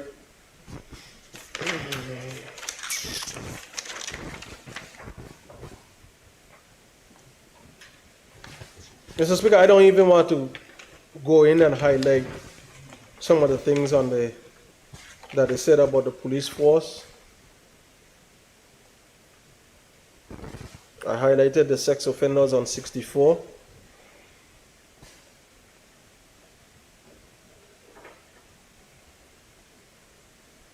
And I'm going to cover this one on 65 because this particular one under facilities, Mr. Speaker, goes across customs, immigration, magistrate courts, the AG's chambers, the DPP, and immigration.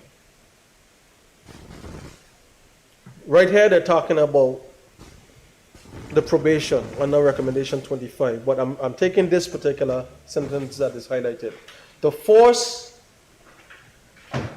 no, this is not it, but well, the forces fire ranges for the police. Forces fire range poses a safety risk to the public and the health of the welfare of its officers. I have spoken with many of the police officers who go to the range, or they in a hot summer and done them got headache. They ain't able to go out do another stroke of work. Mr. Speaker, there is nothing in this territory that has remained the same. Anything that remained the same eventually was dead. So criminality continues to be innovative and creative.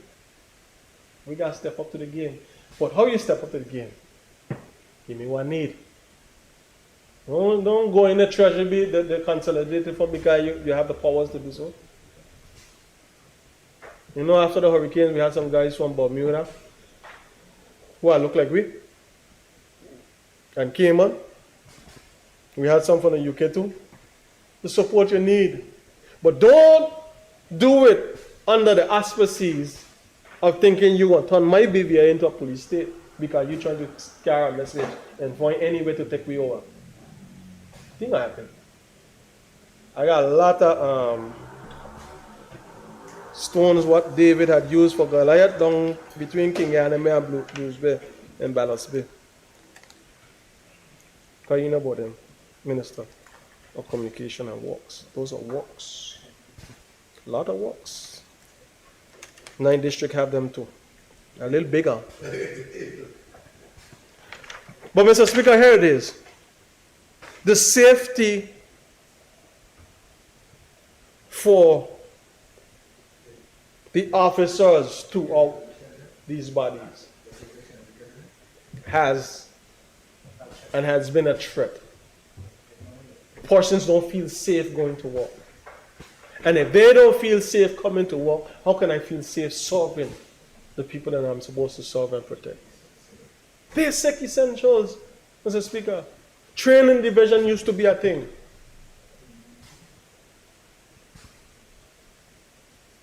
They get killed, now we create some other name. Same training division. Same training division. But what we like to do is rename things. This is what we're doing now. I will never forget, Mr. Speaker, before I came into this honorable house, I wanted to know if the people out of Virginia, especially who work in government, were crazy people. Because I never meet a set of people who abbreviate a thing. CMBD, PCA, CPA, and all and got 6 and 7 different meanings in one government system. That makes sense. But what we do now is we have new names for stuff. We buy new uniforms. And we color them different. And put them out on social media. Same thing. We ain't change the culture. We ain't increase the morale. We increase the efficiency. New name. Transformation. You ask me a question, I answer.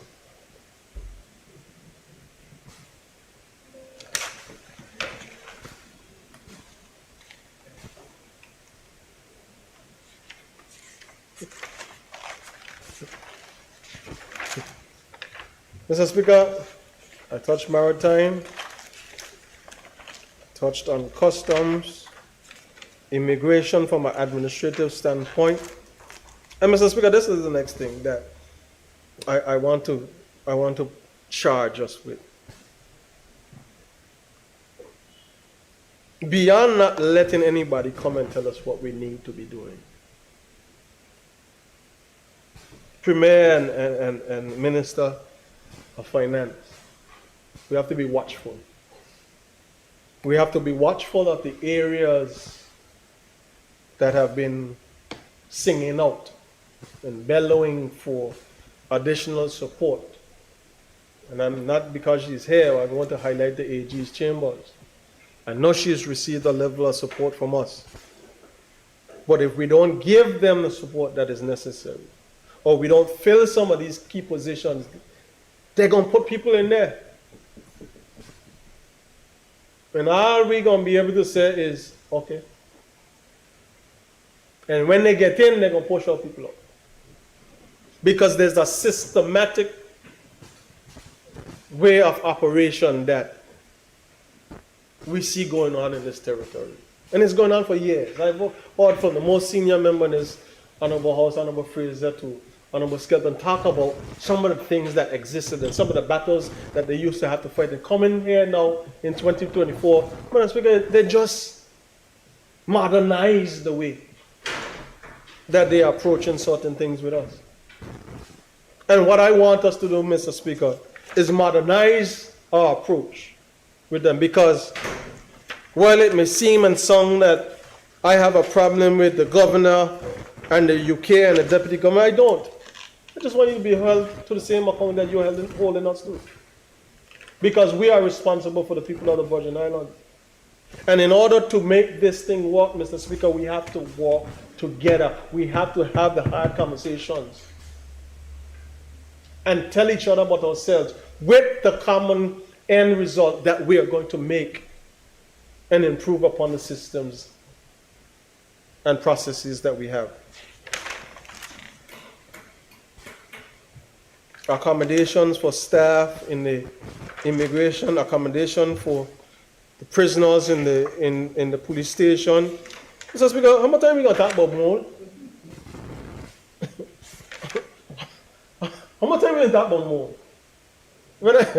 You know what's funny? I was a PTA vice president of a school in my community. And I had provided a report. I said, you know, you ain't supposed to talk about mold because, you know, you could set up the government for suit. Well, suit them and tell them change. So it's because we just got to do what we need to do.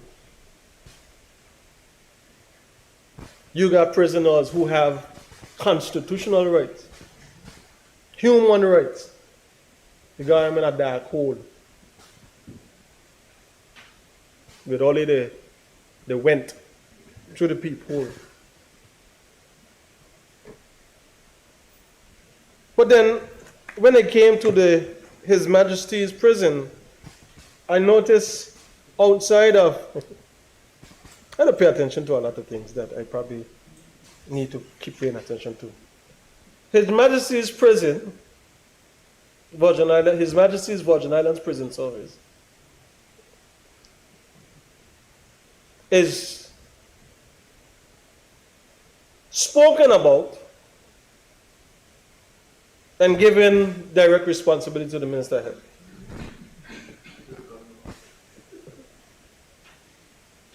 But as far as I know it, there's a joint responsibility between the governor and the Ministry of Health. But then when you go anywhere outside of this page 1, it no longer says His Majesty's Prison Service. It says Virgin Islands Prison Service. Communication, and I tell you about it. And what it says, you know, is the message you're trying to get across. Because the inefficiencies there, you want to highlight, again, the political leaders. No, don't get me wrong. Minister, you know this? Farmer minister over here, one here. Again, you put me to work with youth.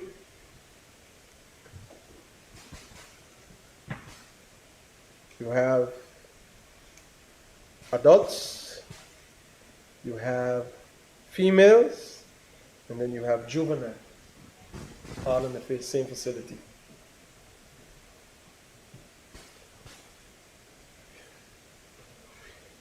If you are planning to help us in any way, start somewhere. Start anywhere. Start anywhere. Start in the prison. Make it more secure. Make it more amenable for rehabilitation. Don't take away the services that have been working because you feel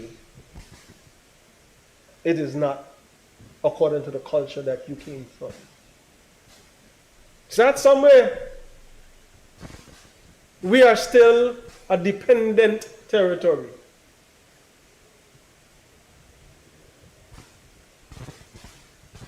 So while I am dependent on you not just to tell me what's wrong. Help me fix what's wrong. Not by telling me that it ain't right when I bring it, you know. Because, Mr. Speaker, a good friend of mine used this example. What we to focus on, Mr. Speaker, is like a child in an exam. Come home to your daddy, daddy. I got A in my exam. And the first thing we say, come let me see what you get wrong. A good friend of mine. Let me see what you get wrong. I got 95. Come, let me see. Let me see what 2 you get wrong. And we focus on that. And that's what's happening. There is no focus. There is no balance, Mr. Speaker. So then you're telling me you on one agenda. But I am hoping, Mr. Speaker, I am hoping that if all of us could get in around the room and around the table and have a discussion on how we can meaningfully bring about the changes that we need to help immigration, to help the AGs, to help the DPP, to help customs, to help all these departments and law enforcement and criminal justice system. Because, Mr. Speaker, again, court is court. It's part of the judicial system. Don't tell me because the Eastern Caribbean Supreme Court and the High Court, based on the hierarchy, I understand that. But don't tell me you're going to marginalize the magistrate court and the magistracy and put all the blame on them. Because you're supposed to all be working together. From the AG's chambers to the DPP to the magistrate court to the police. I sat in court many times, Mr. Speaker, as an assessor.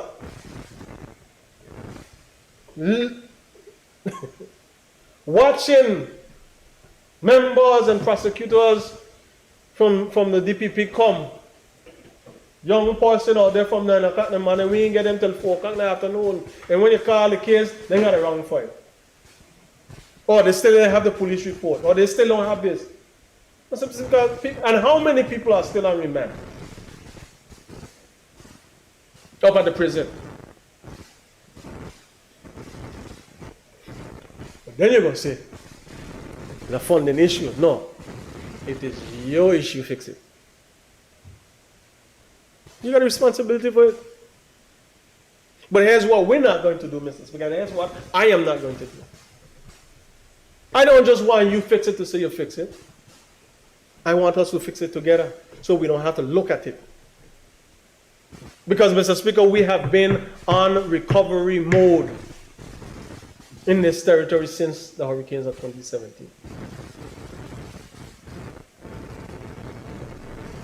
I witnessed 138, if not more, students graduate from HLSCC. What do we do with them?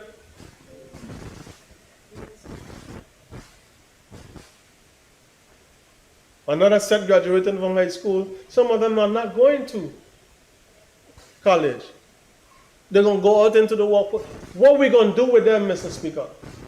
Some of them who are outside and have gone to complete their education, whether masters, bachelors, and otherwise, are now ready to. What are we going to do with them, Mr. Speaker? If we're going to build this territory, Mr. Speaker, if you're going to enter into a modern partnership with me, let's have candid conversations. Let's have accountable conversations and balanced conversations. And let's have truthful conversations.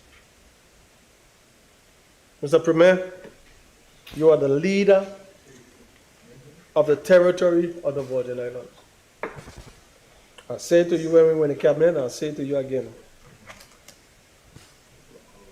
Just as there's a leader in the United Kingdom, just as there's a head of a foreign and Commonwealth office and an overseas territory minister, you don't have to write to nobody to write to them. You write on behalf of your people. And we must not be afraid, Mr. Speaker. Because what I see continuing to happen. Though we've had some missteps, some of them gross missteps. But what I see every step of the way since the hurricanes of 2017, the COY, going forward, is the United Kingdom finding creative ways and means to walk back the advancements of the Virgin Islands Constitution Order of 2007. Those of us who have eyes to see, let us see. Who have ears to hear, let us hear. But more so, Mr. Speaker, those of us who know and have a willingness to do something about it, let we do something about it. Thank you, Mr. Speaker.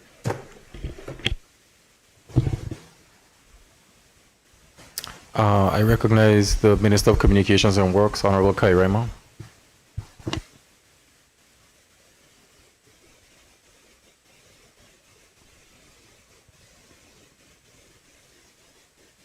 To this debate this afternoon.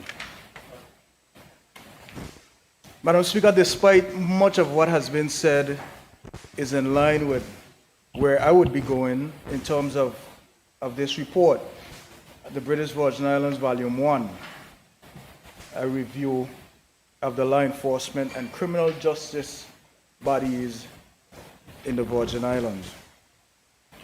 Madam Speaker, in the words, Mr. Speaker, in the words of Mr. Andy Cook, QPM, LLB, or DL, sorry, not LLB. His chief inspector, he said that he considered it a privilege to have been invited to review the law enforcement and criminal justice bodies in the British Virgin Islands. And from the onset, he wants to thank all those who contributed or assisted with the review. He said he understands that the islands have received a significant amount of scrutiny in recent years. He also said that such scrutiny sometimes make it a little difficult to accept and respond to. He also mentioned that the Commission of Inquiry report that was published led to this review. And Madam Speaker, Mr. Speaker, though that this report is difficult to feel good this afternoon, knowing that we had to lay it here in this honorable house, and I know discussions amongst colleagues, we were thinking that this is not the right approach with this document. Well, Mr. Speaker, on their website, His Majesty's, the Inspectorate, Constabulary and the Fire Services, their website, they publish the terms of reference on their website from last year. I think it was October. So, based on our dialogue with the powers that may be, we realized that maybe this document had to be laid. And, we waited a few days as we were going through other business for this document to be laid, and now it's being made public in the UK. So it's only right and fitting that we have the opportunity to speak to our people or speak to this report. And Mr. Speaker, though the findings, the 138 findings could seem a little damning, demoralizing, the report is now public. And we saw where the governor, he actually made a statement on the publication of this review just today, as they want to simultaneously present these documents to the public. Mr. Speaker, as we go through this document,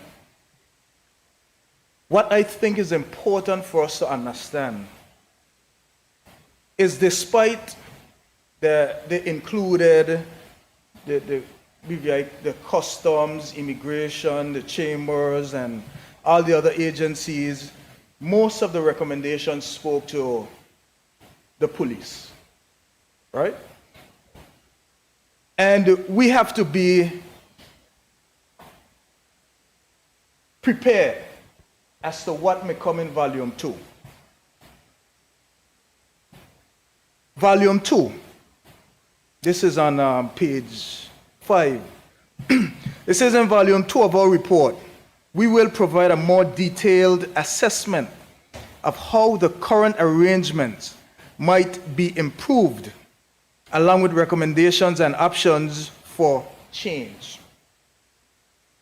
We will suggest opportunities for a longer-term plan of changes to improve how some of these organizations operate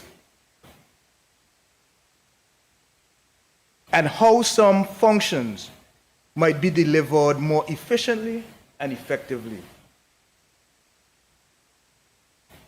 Volume 1 is speaking to multiple agencies. Volume 2 is talking about how these organizations operate, and they are coming with a recommendation, no doubt, as to how they think that law enforcement should be operated here in our territory. This will likely include options for the creation of new capabilities, the integration and amalgamation of some functions, improved cooperation or collaboration between bodies, and the redesign of structure and of organizations and how they will be overseen. Now, Mr. Speaker, police falls under the remit of the governor's group. The elected government, they have immigration, they have customs. The prison is shared with a ministry. Mr. Speaker, this is just me thinking, right? If this agency, who is manned by the governor's group or the governor, based on Section 60 of our Constitution, all these recommendations. Now, this is nothing on the new governor, because he's new to the post. But if the governor or the governor's office find it necessary to accept and publish this report with all these issues, what are they thinking? What is their plan going forward? And those are things that we should be concerned about. Where we may end up seeing Customs Department, Immigration, because they are all law enforcement agencies. They all have the power to arrest, they have the powers to control the borders. They even formed the group JTF, Joint Task Force, that includes immigration, customs, and the police. There is also now police at the ports of entries, at the airports, and so forth. So, I don't know what the future or what that Volume 2 may speak to, but I am certain we're behind this house speaking about where these agencies will be headed. Madam Speaker, Mr. Speaker, in the document it speaks to corruption. And certain places in the document, it speaks to corruption.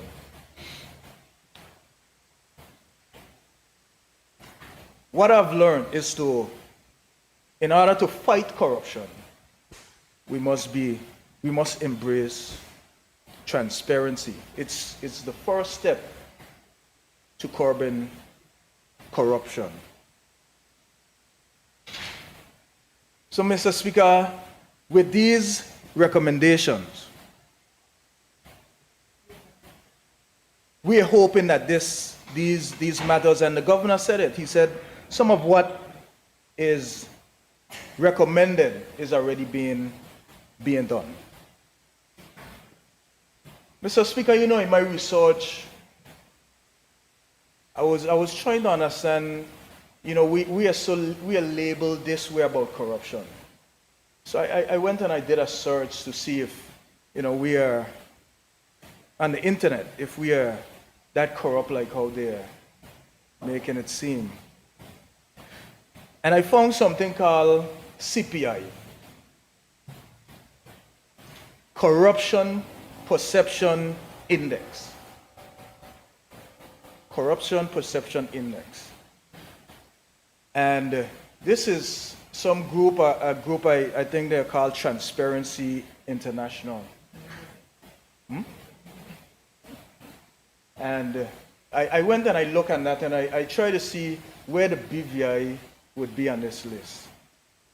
Mr. Speaker, BVI is not listed on this at all.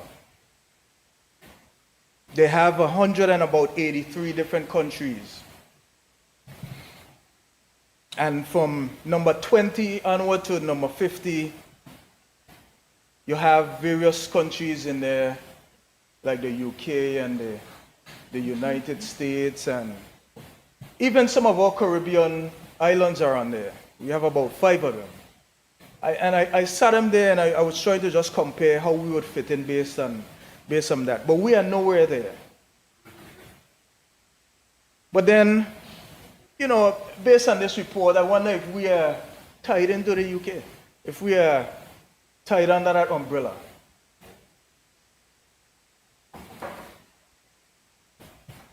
So, my assumption is maybe we are there, because where we listen to and see where we are being labeled this corrupt, I don't see it. I mean, I was so happy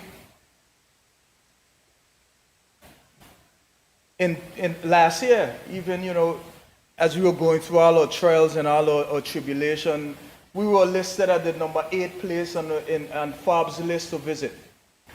So we cannot be that bad as they are making us. But I'm saying there are things that we need to do, and we are working most definitely towards. Mr. Speaker, as I highlight some of the issues within the document, and I don't want to go over what some of the members have already spoken to, but there's one part on there where it speaks to the financial aspect of it.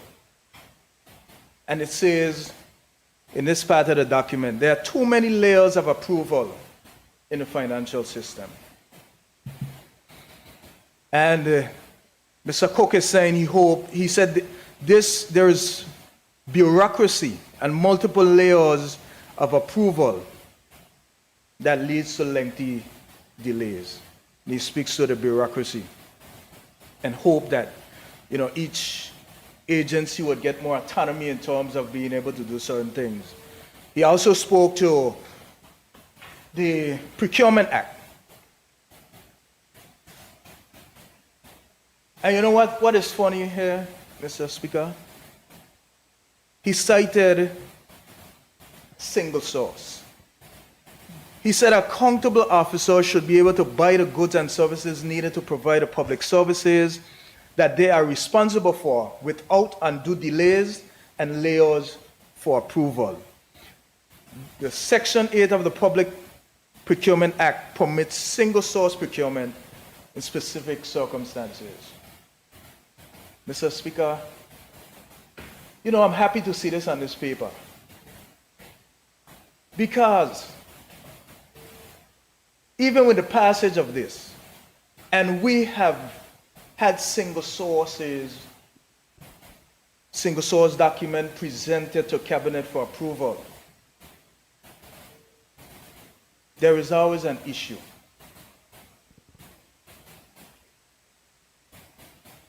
this is what is relatable to tender waivers. And we know how that was berated in the Commission of Inquiry. Why I'm happy to see this, Mr. Speaker, is now that when the Premier brings forth the Procurement Act for amendment, there would be no fear of assenting. So this is good. We could use this document and tie it on to those amendments, because this is what they are now saying that, we need to amend. It's too bureaucratic. So I don't feel bad that this is in here. I like to see it, because we know how the Procurement Act is hampering growth within our territory. So I'm happy to see this here, Mr. Speaker. I ain't gonna go too much into how they're saying that the Procurement Act wasn't properly explained to the public and so forth. Because, Mr. Speaker, those things fall under the remit of the Governor's Group, through the Deputy Governor's Office, whether it's through the Ministry of Finance. Mr. Speaker, as we go into, I'll go quickly into the Royal Virgin Islands Police Force. That it is on page 48 there of this document, where it spoke to the strategic plan. They said that, Mr. Cook said, the Royal Virgin Islands Police Force, in its 2020 to 2022 strategic plan and previous internal organizational reviews, has already identified many of the problems that we found during the review. But despite recognizing the areas that need to improve, we found a culture that made change difficult.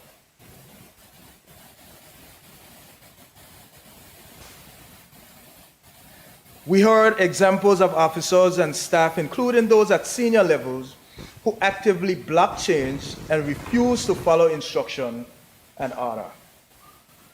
Mr. Speaker, what does that sound like? I was a public officer. I work at DMV. And the minute I try to carry out something that my permanent secretary is not in favor of, I'm going to get right up. Something is going to happen to me. I will get something on my file. So I'm thinking that this is probably a management issue. And as you go through the recommendations, it speaks to telling for instance, the chief of police to do these things. These things need to be done. So in the absence of that, what are we doing? Who is supervising these agencies? For example, the police. We heard the first local chief of police, and he was a trailblazer for quite a few things in the force. Morale was high, staff count was low, crime was low. Since him, we had one more, and then all the others were from elsewhere. And the chief of police is appointed to the governor.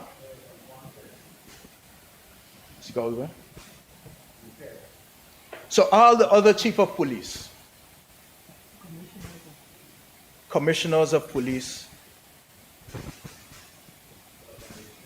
they all were from the UK, are from the UK.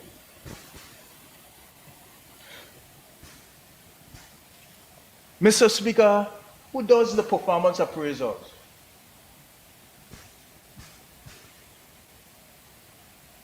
Recommendation 2 says, the police commissioner should make sure that the forces, systems, and processes are being properly applied to accurately collect information and data. This information should be securely stored so that it's accessible across the force.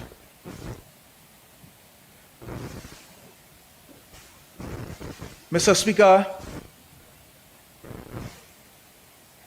I was doing some search, and I went to find out what a description or what a job description for the police officer is. The police commissioner, sorry. It got a whole lot of description. It speaks to the salary, because there's right now they're advertising for a new position. The salary range, the minimum is 100,000+, and the max without the bonus is 100 and nearly 80,000. The duties, the commissioner would be on a 3-year contract. The duties of the commissioner would be leading the strategic policing mandate of the Virgin Islands, ensuring the implementation of a policy plan geared at reducing crime in the Virgin Islands, advising the governor on strategic policing operations, creating and implementing a human resource succession plan for all levels of the force, defining standards and operational delivery of code of ethics, staff development, professional standards, community policing, problem solving, legislation, working with the attorney generals and the director of public prosecution to set out a clear strategy as to development and essential legislation, intelligent, oversee the efficient administration of the Royal Virgin Islands Police Force, and ensure its compliance with the legal requirements. Mr. Speaker, it got a whole lot more to that. And it speaks to the qualification. And this job, this employment opportunity, right? There's a special note under there. And this special note to me is concerning. It says, the successful shortlisted candidate should be expected to interview via electronic means.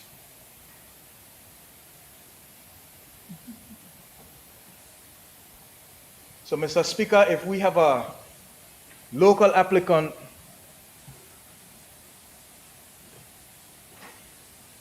or is this geared towards overseas applicants?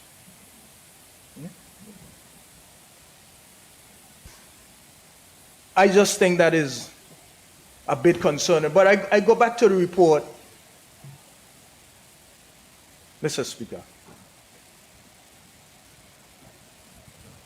The recommendations in this report, as I mentioned, it speaks to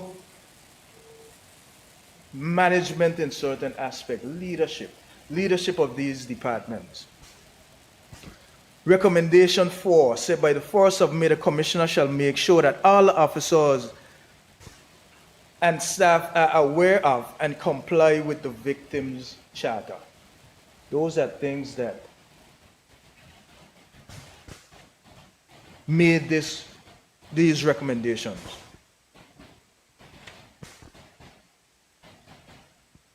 So, Mr. Speaker, when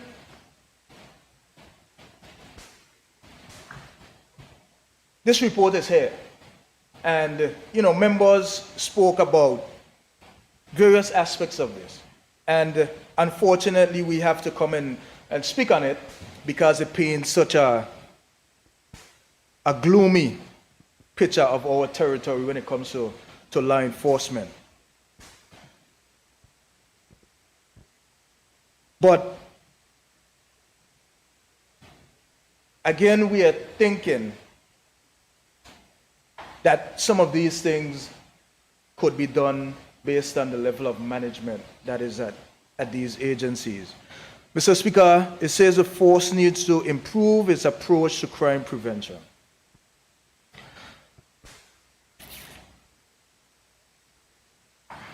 They found limited and dated examples of simple prevention messages shared in communities and so forth. And these are things that could be worked out based on having discussions with your staff. Meaningful crime prevention requires analysis of incidents, police intelligence, information from the community. We saw no evidence of environmental scanning, no assessment of vulnerable locations, or any intelligence collection plan. We found no evidence of long-term efforts to divert people from the SOC, such as young people in gangs, community, and so forth. And they're suggesting that they need to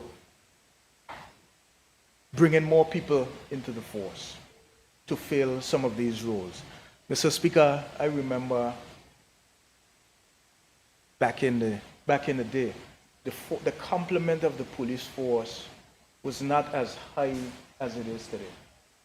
Crime was down. You would see police officers walking on the street daily. There was a traffic unit. And I say traffic unit because to me it's a vital component to the police department, because crimes are being done using some sort of vehicles. And if there is some level of fear within our community that there's a police on the street somewhere, persons may be a bit reluctant to carry out some of these brazen acts.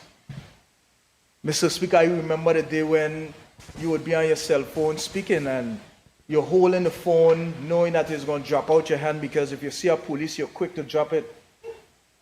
Because it was that fear that there's some police officer around the community and you might get a ticket.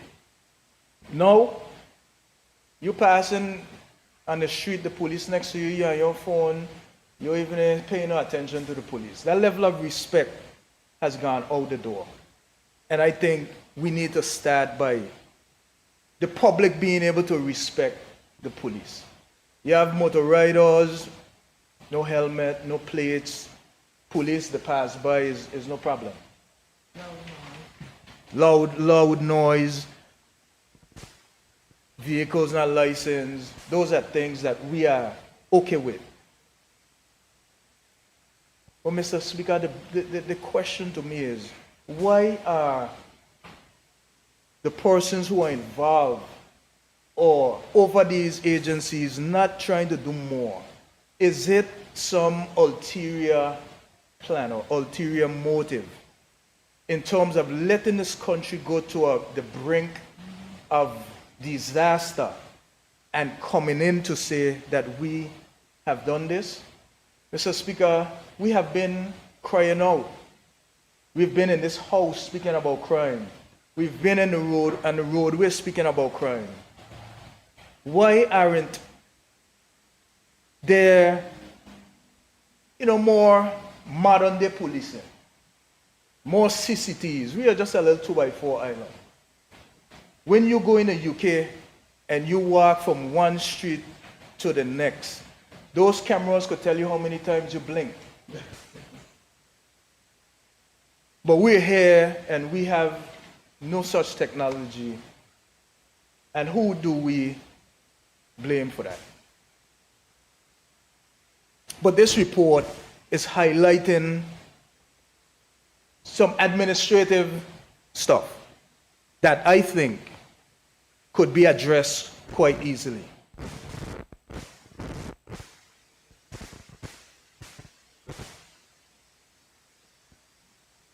It speaks to tackling corruption and poor behavior among police officers.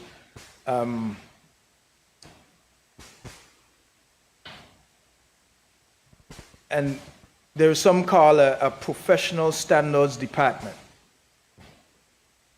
and counter corruption unit. And the force, it says, Mr. Cook says the force has a small PSD, professional standards department, but it has limited capability to manage intelligence and tackle corruption. And he says he will discuss in volume 2 some of the options for the force and the wider law enforcement to develop a capability to respond to the threat of corruption.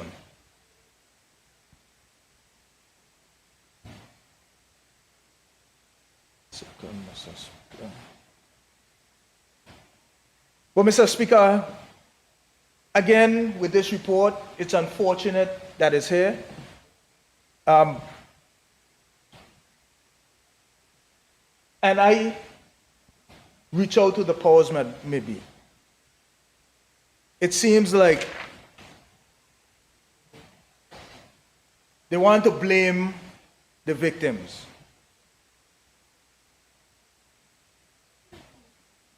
Before the 2007 Constitution, the police was over enforcement. After the Constitution, there came a National Security Council. He's still in charge of the police.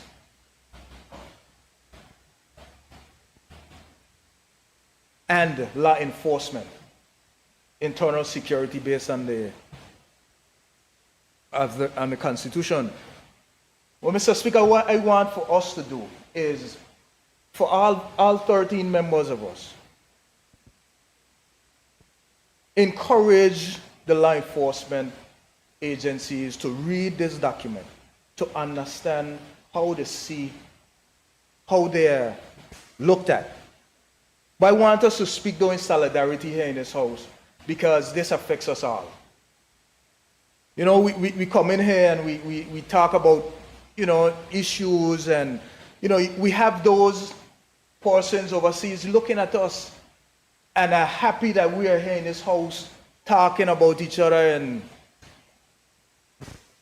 like we're fighting, like a divide kind of mentality, divide and conquer kind of mentality, and they sit by and look on.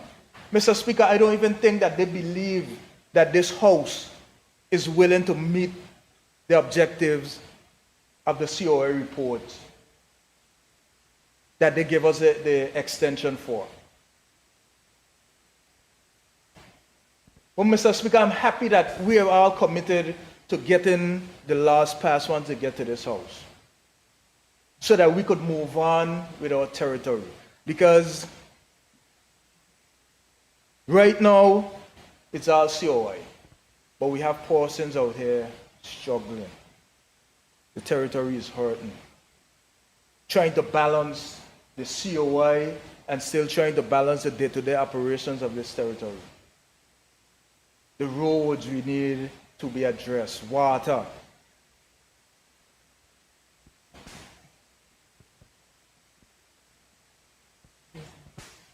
The businesses are struggling. The banks not helping as they should. Well, Mr. Speaker, let us come together and do what is necessary so that we could get past this hurdle. But will we get past this hurdle? Because the goalposts may continue to change. In the governor's last report, he said he's looking to see if these things would take root. I'm not sure his exact words.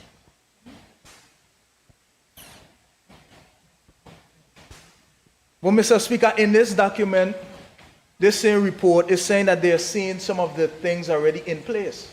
So, is there a contradiction?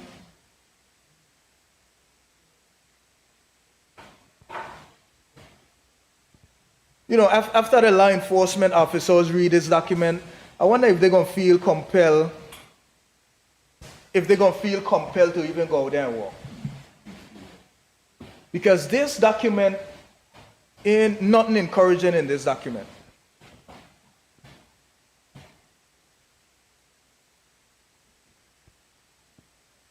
But we're hoping that we could get these things addressed and move forward with this country. So, I patiently await Volume 2 because I know there's going to be some bombshell in there. I could feel it coming right now. And I don't think we're going to like what is in there.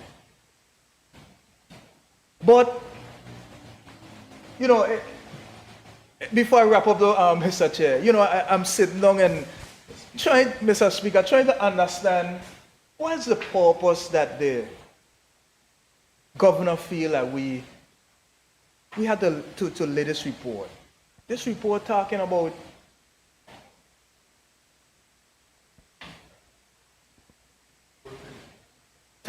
him. But he's adamant that this document should be public. Why? Anybody try to find out why? Is it because that the UK paid for Mr. Cook to come here and the public need to see where the money is going? Because I can't understand how so many of these recommendations speaks to what should be done under the governor's group, and the governor just feel good about laying it. Because what? Nobody ain't gonna say anything or hold the governor responsible?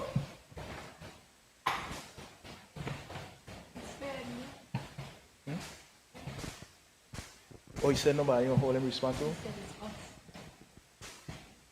So,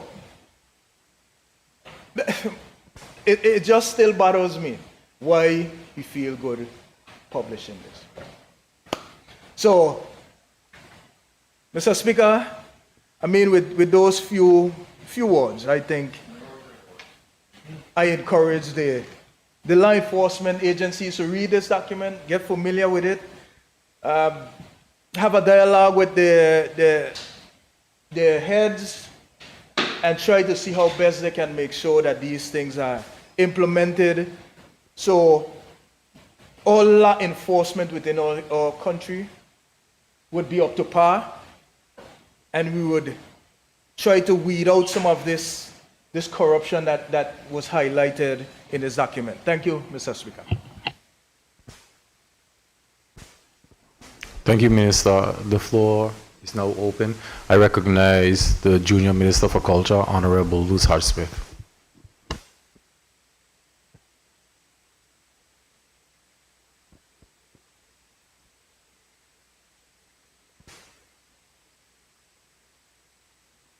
Lend my voice to this discussion or debate this afternoon as we discuss the report.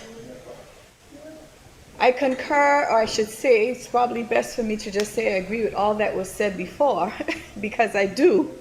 And there has been a lot that has been said, a lot that I agree with, and based on the information in this report, unfortunately, we're discussing a report that the public has not been able to,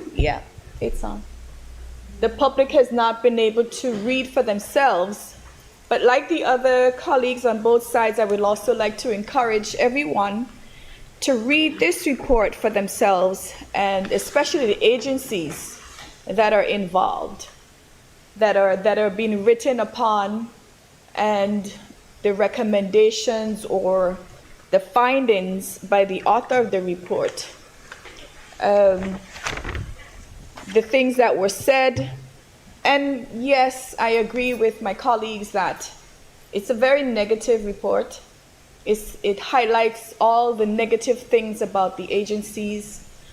And yes, there is a report that's going to be on its way to make the recommendations on how we could make the necessary changes to improve on these negative aspects of this report.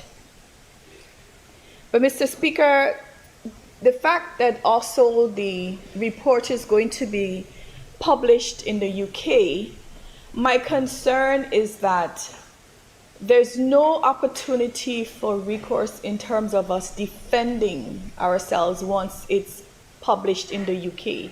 It's published in the UK, and then they read it and they get the impression that yes, we can no longer manage ourselves, or we are not competent enough to manage ourselves, because they're not hearing our side of the story.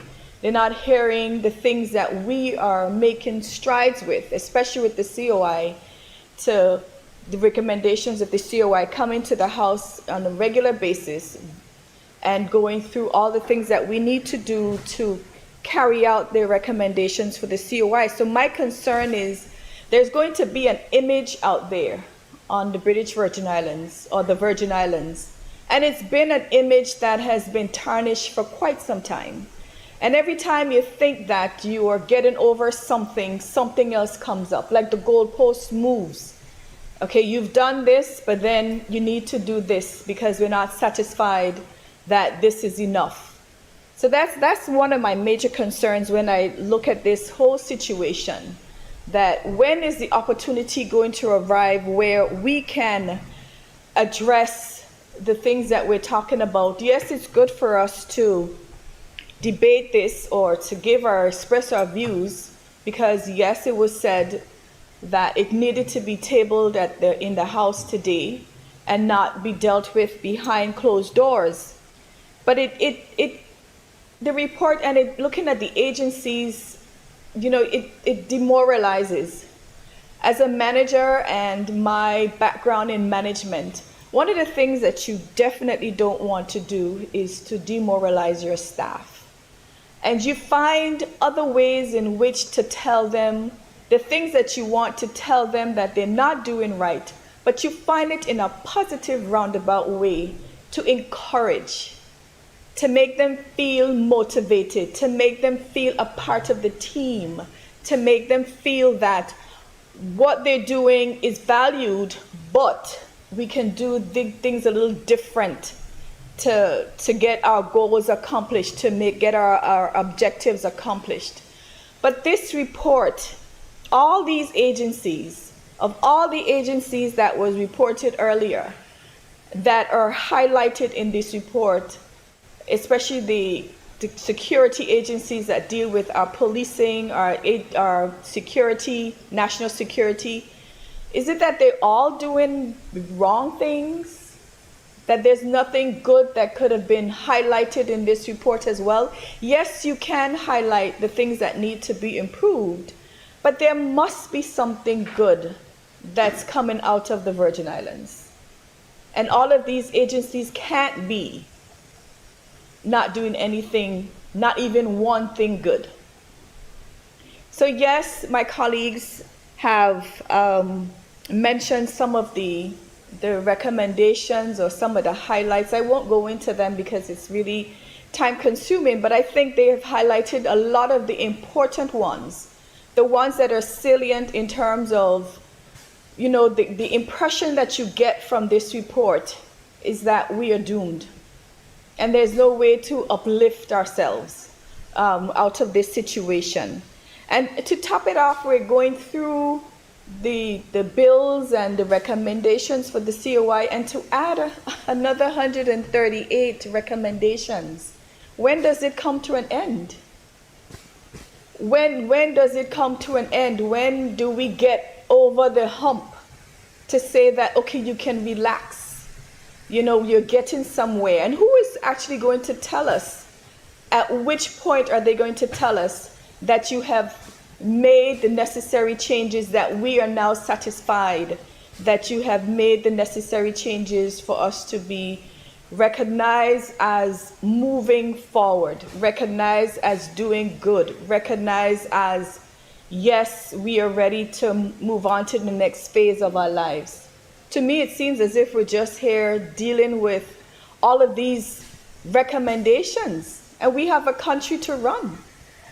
I know someone made the point earlier that you must be able to chew and walk at the same time, but all of these things are taking so much of the time when we could be doing even more important things to get our country moving forward. But we're here in the House of Assembly on a regular basis, even on a Friday. We're here long hours and to address the issues. And to get this report is as if you're not moving forward at all. So my contribution basically, and I want to say that, and something I noticed I want to say before I really end, because I really am going to be very short, but I just wanted to, to lend my voice to it and to recognize that it is an important report, that we can't take it lightly. But one of the things I looked at, in my readings just now, it says here for volume 2, which was mentioned earlier, that volume 2 is coming. But in the volume 2 of our report, we will provide a more detailed assessment of how the current arrangements might be improved, along with recommendations and options for change. But then I read the statement by the governor, and it says in his statement, the Foreign Commonwealth and Development Office has recruited an implementation manager to oversee the reforms. They have arrived last month and work has already begun with the agencies to implement the recommendations. What recommendations? If Volume 2 is going to provide the recommendations and Volume 2 has not been completed, what recommendations are they going to be implementing? And they are already here.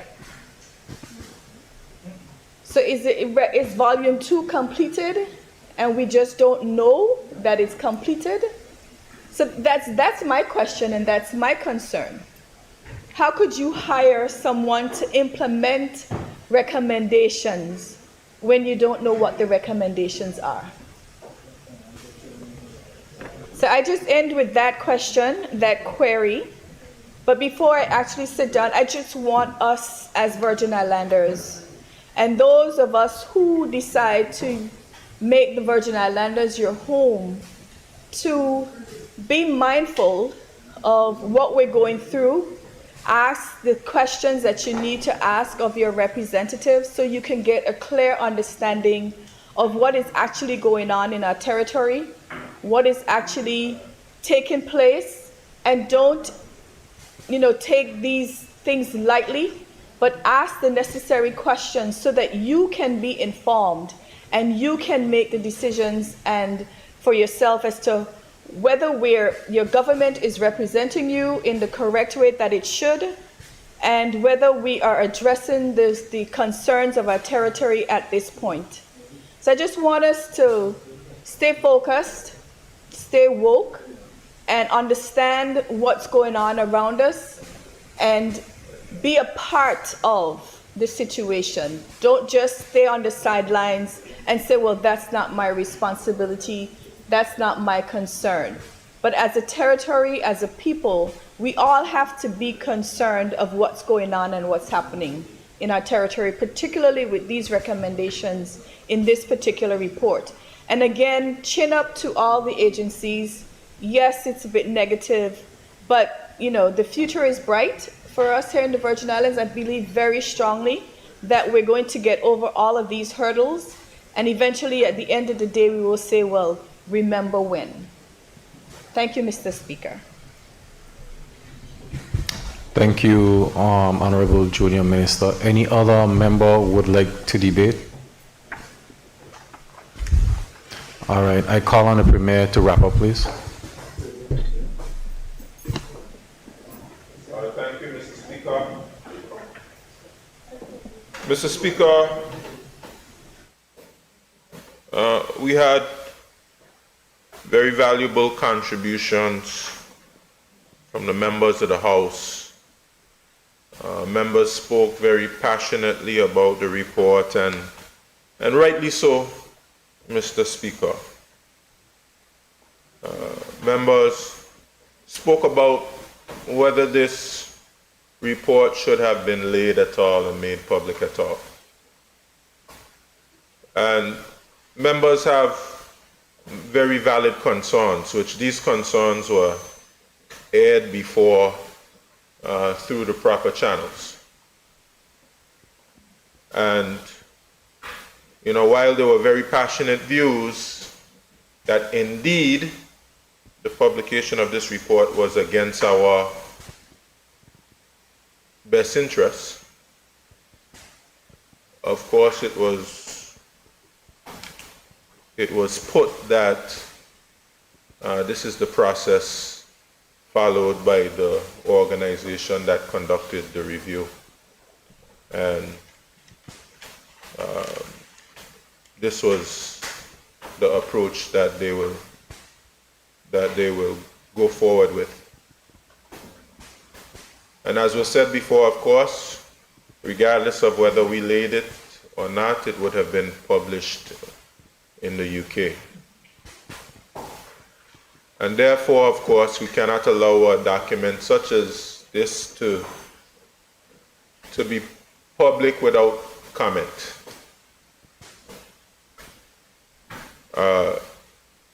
The recourse, Mr. Speaker, for us, I believe, considering this report has gone public, is to endeavor as much as possible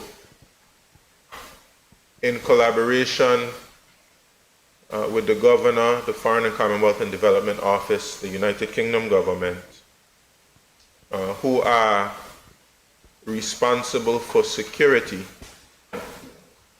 to collaborate with them, to hold them accountable, to ensure that the areas which have been highlighted and brought to bear in this report are addressed urgently. That is where our focus must lie. Certainly it will be challenging, Mr. Speaker, because of course the challenges are many. But as I said before, Mr. Speaker, I believe if everyone does their part, including the Governor, Foreign Commonwealth and Development Officers, and the United Kingdom, and the National Security Council, of which I'm a part, all the different government agencies, the House of Assembly, and all, if we all do our part, I do believe that we can address the multitude of challenges which have come to our attention through this report. Mr. Speaker, we do take it seriously. The issues and the matters brought up and that the members have made reference to are matters of utmost importance.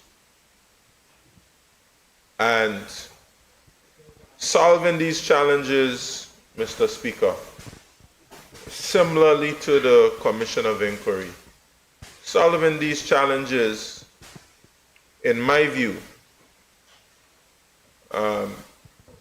especially if we, as elected members and other elements of the society, play our rightful role, we can demonstrate that we should be prepared to take additional steps towards our own autonomy. These are the challenges that we have to confront as a people, and that will allow us to take the next steps necessary. And Mr. Speaker, one member said if we can just get our act together and come together, we ultimately have the power over our own destiny. No one else has power over us. And Mr. Speaker, it's time for us to start thinking seriously about recognizing and acknowledging that power and utilizing that power and allowing us to push ourselves in the right direction. Because ultimately, without that power, you subject yourselves to these reports being published against your will. You subject yourselves to other entities having control over aspects of your lives, and you don't have control over those areas.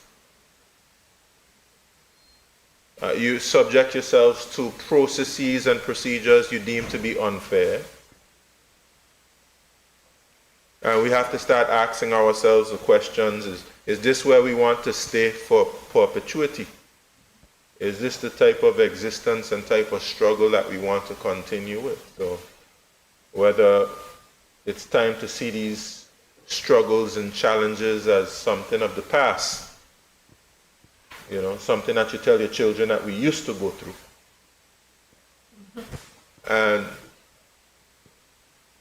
Mr. Speaker, when we are ready to have that conversation, then we will show that we are really serious about confronting these challenges. And Mr. Speaker, that's where I'm ready to get to. I know what we're doing in terms of our reform is something that we must do to demonstrate to our people that we are willing to do what's necessary to be responsible stewards of the responsibilities which have been entrusted to us, to demonstrate that we do not need to be managed by anyone else, that we can manage our own affairs responsibly, and that we will practice all the principles associated with success, having a successful, well-managed nation. Of course, with all of the little disagreements and arguments we have, which are quite natural for any democracy and any society. So, Mr. Speaker, having said that, I think the members of the House covered a great deal of ground in their contributions. Some spicier than others. But it's a spicy topic, Mr. Speaker. And some members were in true form. And I was ready to give some of them the Oscar. But that's not to say, Mr. Speaker, that they were not genuine. I believe they were genuine, but they were very passionate and very persuasive and convincing with their points. Well, Mr. Speaker, let's apply that passion. Let's apply that fervor. Let's apply that wisdom which has been expressed. Let's apply all of that to the work that needs to be done in all the various areas to improve our security and ultimately to secure a brighter and more prosperous future for the people of the Virgin Islands. Mr. Speaker, I thank you for the opportunity to debate this report, and I thank all the members for their contributions. Thank you.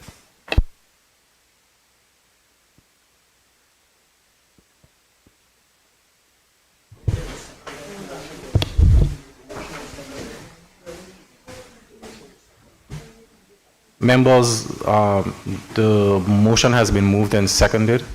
All those in favor? All those against? The ayes have it. I call upon the clerk.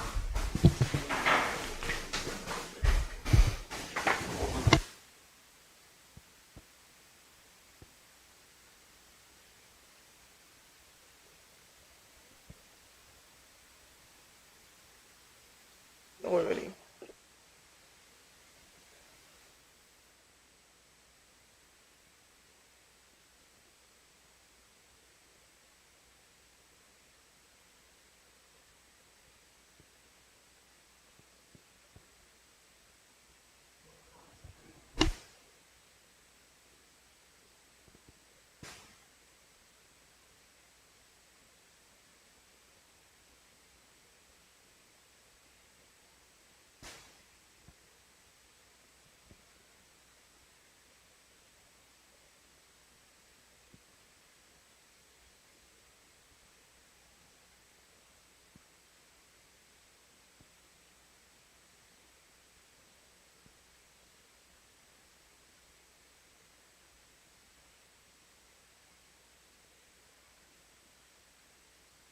I call upon the Premier. Thank you, Mr. Speaker.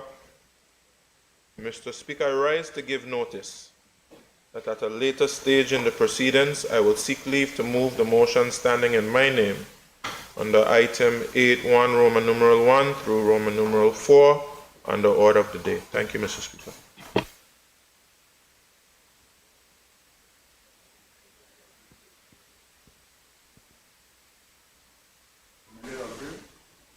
Someone would second that? It doesn't need to be second. Okay.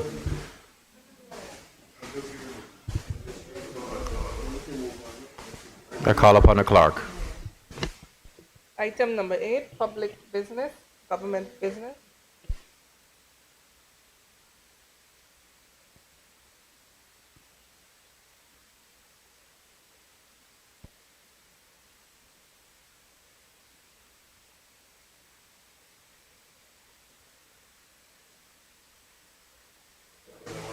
Members, let's take a short recess so we can get things organized.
This House now resumes its sitting.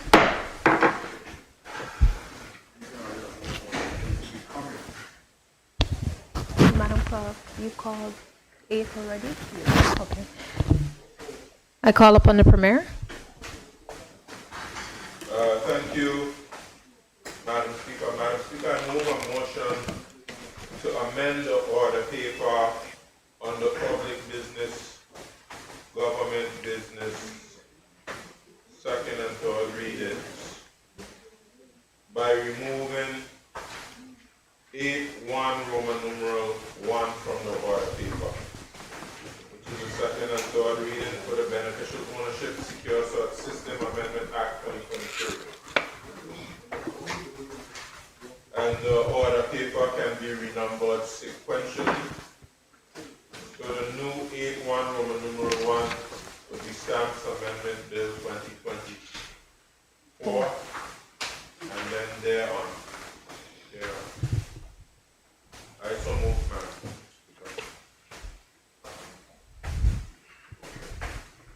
Madam Speaker. Thank you. Honorable members, the motion has been moved and seconded. Those in favor? Aye. Those against? The ayes have it. The motion is passed.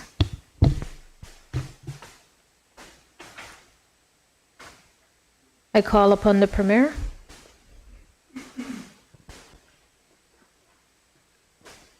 Thank you, Madam Speaker.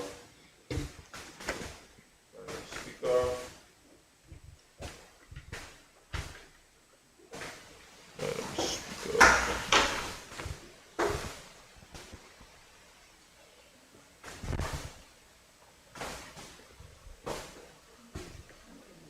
Madam Speaker.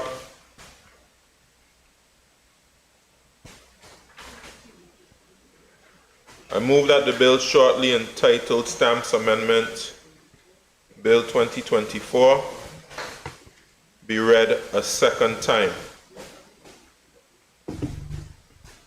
I'll now give the objects and reasons, Madam Speaker. Madam Speaker, during the COVID period, we provided an exemption for belongers, first-time homeowners of stamp duty, which was very popular, Madam Speaker, among first-time homeowners who were belongers. Madam Speaker, in 2022, about 99 persons benefited from that initiative. In 2023, Madam Speaker, we did the same thing. We extended it for an additional year.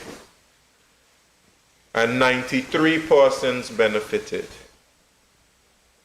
And both years combined, we would have waived stamp duty of between $1.4 and $1.5 million. And of course, this has the benefit of helping our people become property owners, achieve their dreams of owning land and building property, which has benefits to the society. And certainly this initiative encouraged persons to buy property, which is a way of stimulating the economy as well, and providing opportunities for those who may have a difficult time. Since this initiative has expired somewhere in March, it expired in March 2024, a number of persons have contacted me and said, well, they actually told me if we don't extend this thing, they're coming to me for the money. Because perhaps maybe they're buying some property, it's going to cost them $5,000, $6,000 in stamp duty, and they're saying they can't afford that extra amount of money. So undoubtedly, it has assisted persons, especially some persons who, you know,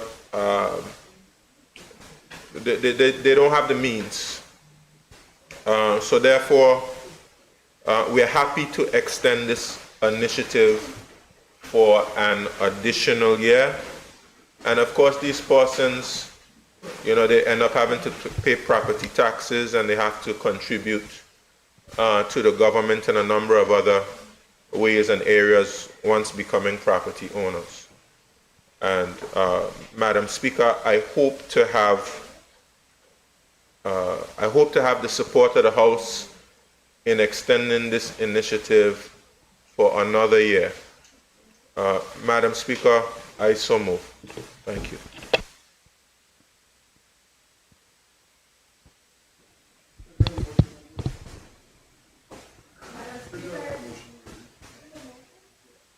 Yes. Thank you. Honorable members, the floor is now open for debate. I call on the leader of the opposition, Honorable Ronnie Skelton. Madam Speaker,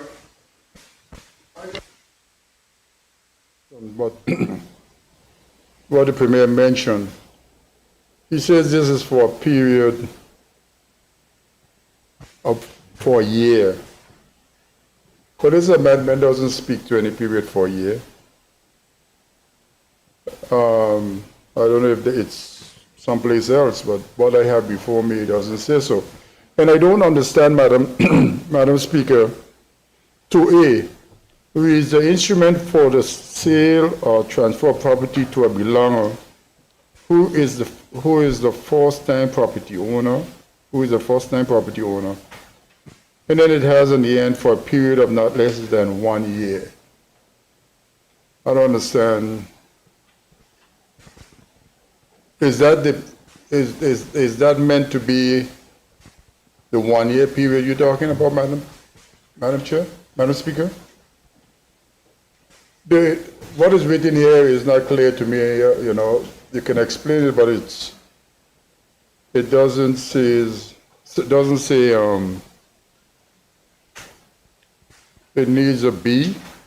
This clause is for a period of 1 year or something. I don't know. Madam?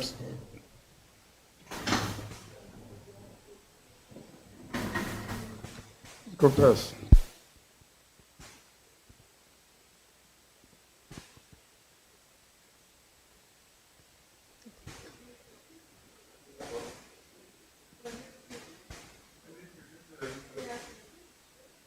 Yes, I recognize the...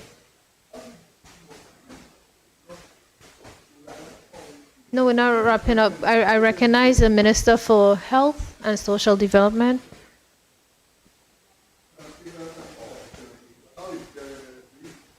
Madam Speaker, all people have many impediments on the ladder of home ownership. So I just simply want to commend the Premier for taking the bold step in extending the exemption on taxes, which for some persons is a major impediment. It might not seem like much to many of us, but for some person that extra $5,000 or $6,000 prevents them from becoming homeowners, which is part of the bigger policy of making more BV landers homeowners and landowners in the country facing well with the current land distribution policy, which again is another step towards putting lands and homes in the hands of our people. Some persons are not at the bottom of the ladder in terms of being able to afford a home, but these small, just a little hump over the hump, a little push over the hump to get them there. And as simple as this may seem, and the Premier gave the numbers, 93 persons in 1 year, 93 in the following year, so 195 persons who would not have had the opportunity had this not been done. So I commend the Premier for these kinds of initiatives here that puts our people on the ladder of home ownership. Thank you, Madam Speaker. Any other member? Honorable Skelton, I believe you rose on a point of information, so you're seeking information. Premier. Madam Speaker, in terms of how it's drafted, I think the intention is to give an exemption for a year, and we can perhaps, it might be best to discuss with the drafter in terms of why the language was used. Thank you, Madam Speaker. Thank you. Any other member wish to debate? If not, I call on the Premier to wrap up. Madam Speaker, I thank the members for their support. I thank the member for the 9 who spoke. I think spoke on behalf of everyone and recognizing the value of the initiative to those who may not have all the money to be able to pay for the stamp duty, and providing means and ways and opportunities for persons to become homeowners. And just to say, we have more initiatives which will follow, Madam Speaker. In the recently passed Crown Lands Management Management Bill, we have a provision in there for a first-time home ownership program, and we'll certainly be bringing initiatives that will not only help our people gain access to land, but also to be able to build their first home.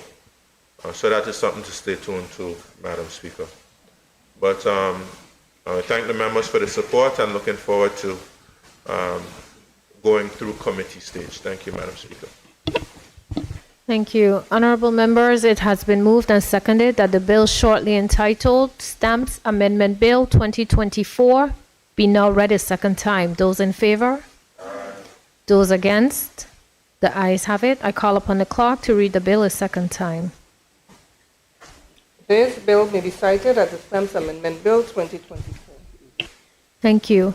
Pursuant to Standing Order 55-1 of the House of Assembly of the Virgin Islands, the bill now stands committed to a committee of the whole House to consider it clause by clause. House is now in committee.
I'll resume its sitting. I call upon the Premier.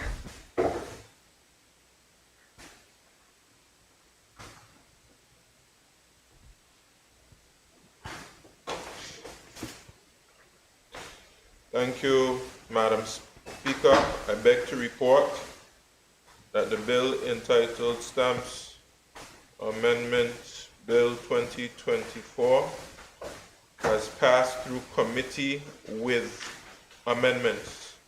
Madam Speaker, I move that the bill entitled Stamps Amendment Bill 2024 be read a third time and passed as amended.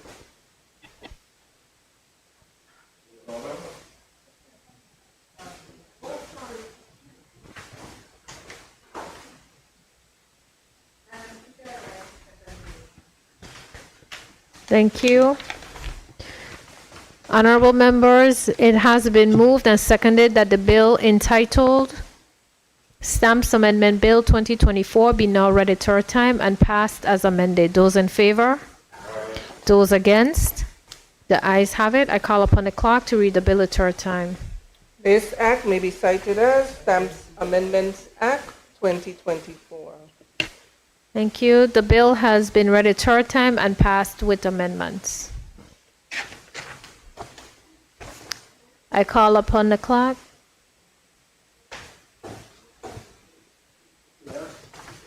Oh, I'm sorry. I call upon the Premier. My apologies. Thank you, Madam Speaker. Madam Speaker, I give notice to the members of the House that the following motion has been amended. But this amendment is not substantive, Madam Speaker, and in accordance with Standing Order 34, when there's no substantive change, it would be as though the amended motion was the original motion. So, Madam Speaker, with your leave, I will read the amended motion. I agree. Premier, please proceed.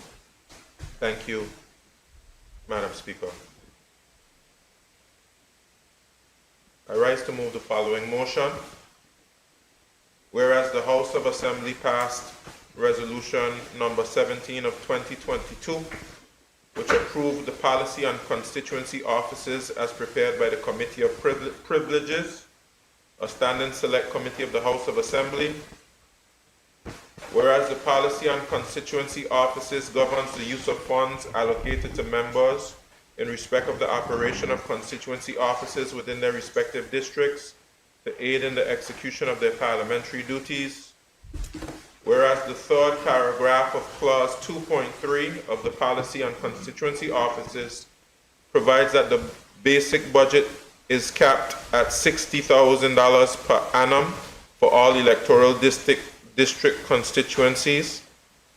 Whereas the basic budget may be adjusted from time to time by the House of Assembly through the government's annual budget process.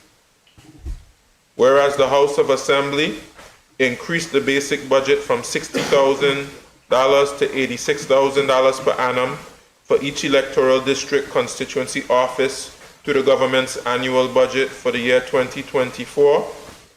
And whereas considering the increase in the basic budget from $60,000 to $86,000 per annum through the annual budget, as herein above mentioned, the Committee of Privileges now proposes an amendment to the third paragraph of Clause 2.3 of the said policy.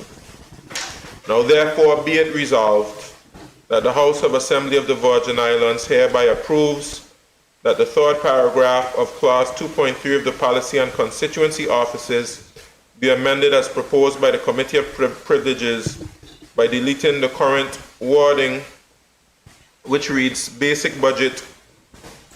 The basic budget is capped at $60,000 per annum for all electoral district constituencies, and replacing it with basic budget the basic budget for each electoral district constituency office will be a minimum of 60,000 and will be capped based on the annual budget and any supplemental budgets thereafter approved by the House of Assembly through the government's annual budget process. Madam Speaker, I'll just say a very brief contribution. Just to say that we have established a constituency office policy, we've allocated funding, and many members, if not all members, have established constituency offices. And these constituency offices has been able to aid representatives in providing increased representation and increased levels of services to their constituents.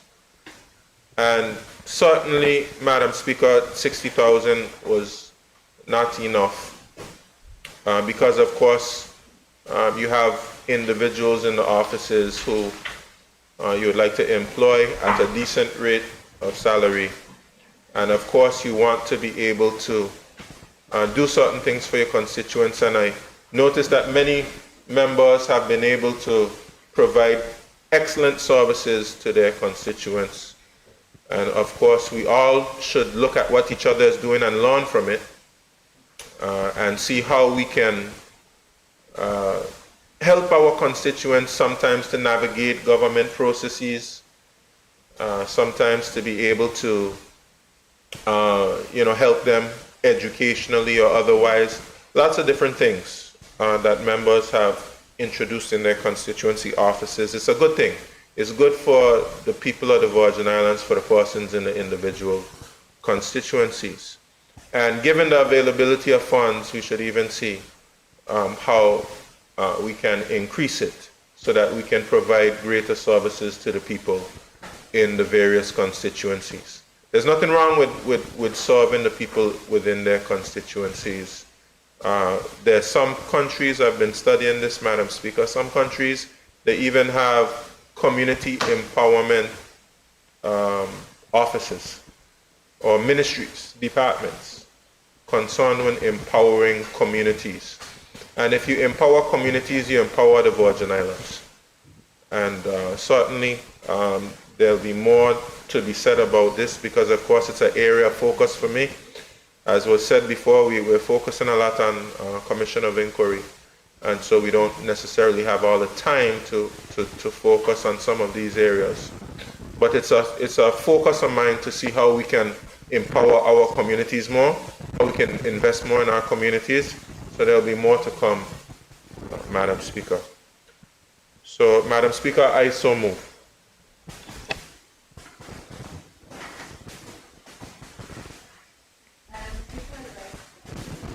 Thank you, honorable members. The floor is now open for debate.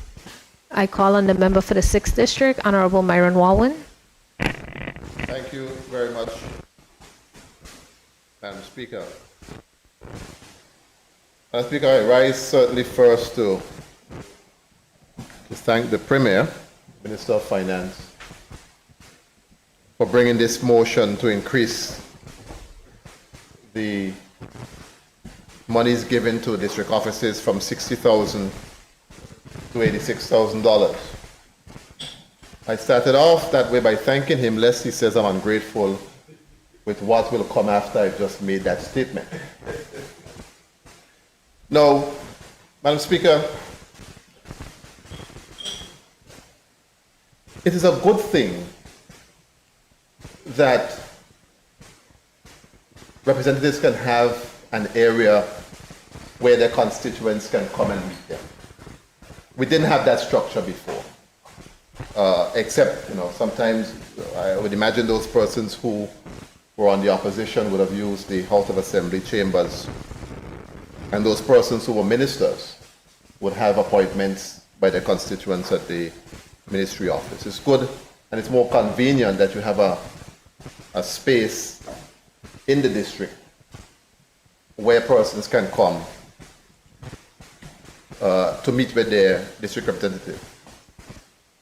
It's a major shift from what we were accustomed to, and to some extent it begs the question as to whether or not, Madam Speaker, even though you have the facility, I'm questioning whether or not we are in a position as a result of the office to better serve our constituents. And that is where, Madam Speaker, I am struggling. And you can't look at the establishment of a district office in isolation of what existed before, including the district allocation that members had to assist their constituents. And that is where I am having the biggest problem. I think, Madam Speaker, that it was a mistake to throw away the district allocation arrangement that existed before.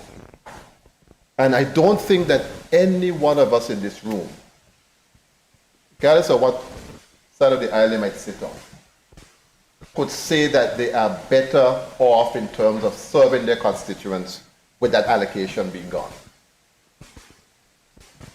Yes, there were some issues, Madam Speaker, that were highlighted with the way in which the whole program was being administered. But we didn't have to throw out the baby with the bathwater, Madam Speaker, in relation to the allocation. Because here you are now with a constituency office. You have now $86,000 at your disposal with a policy that is so restrictive that you can't really help your constituents. So you get $86,000 now to pay for more staff, and you can't do anything. I want to start, for instance, in District 6, a tutoring program to help students, because there are a lot of parents in the district who are busy working, trying to make ends meet. Things are hard. And so the time that they would want to spend with their children to do homework and so on, you can't get done. I want to start a homework club in the afternoons for a couple of hours. I can't get it done because the policy does not allow me to do it. I want to do something for my seniors who are home there, sometimes want something to do. How can I get it paid for? And then you have the people who come in who have issues from time to time. Madam Speaker, it is so bad that you have people that come into your district office who don't have food to eat. So we formed a pantry. We have a little pantry there. We get donations. I myself donate most of it sometimes so that people can come in and get something. But sometimes people come in and they can't get all that they need to take care of their families. You can't even as close as one mat is to my district office, I can't even use the money that is here to say, take a food voucher for $200 to feed yourself. The people are being sent down to social development and they have to be interviewed to be able to get a voucher to buy food. You ever interview a hungry person? People asking you a bunch of questions, your belly there growling, and them asking you stupidness? That is where we are. I say the things in a funny way because that's just how I am. But that is just the honorable member for the second. That is the reality. You go down to social development, they haul out the long paper. You're belly there making the most noise, and you got to be answering questions. We are not doing the things that, I don't think that we're better off. We're not better off. We're not better off at all in servicing our people. And then we had social development set up. The folks there are trying their best, they really are. But when this money was shifted to social development, the sort of structural change that social development needed to have to be able to address the needs in a more timely manner wasn't done. So they had the things pile a mile high And they mean well. They mean well. They're trying their best, but it's just too much for them. And then you have a board that meets probably twice a month, that you can't really be able to address some of the issues in the manner in which you want them addressed. And then the amounts that you give people. I have people in my district, seniors who I know can't do any better, getting $200 a month. What can a senior do with $200? That's $50 a week. 2 plates of food and that's done. What about medication and other issues? I don't feel good. I don't feel good about it. I don't believe that we are servicing or providing a service at the level that our constituents deserve. Sometimes people will come into you when you had your allocation. The bank going with their house. Or somebody gets sick instantly, because sickness don't send a memo say I'm coming tomorrow. It just happens. And sometimes you want some urgent assistance to address an issue, and these are people sometimes who don't ask you for anything.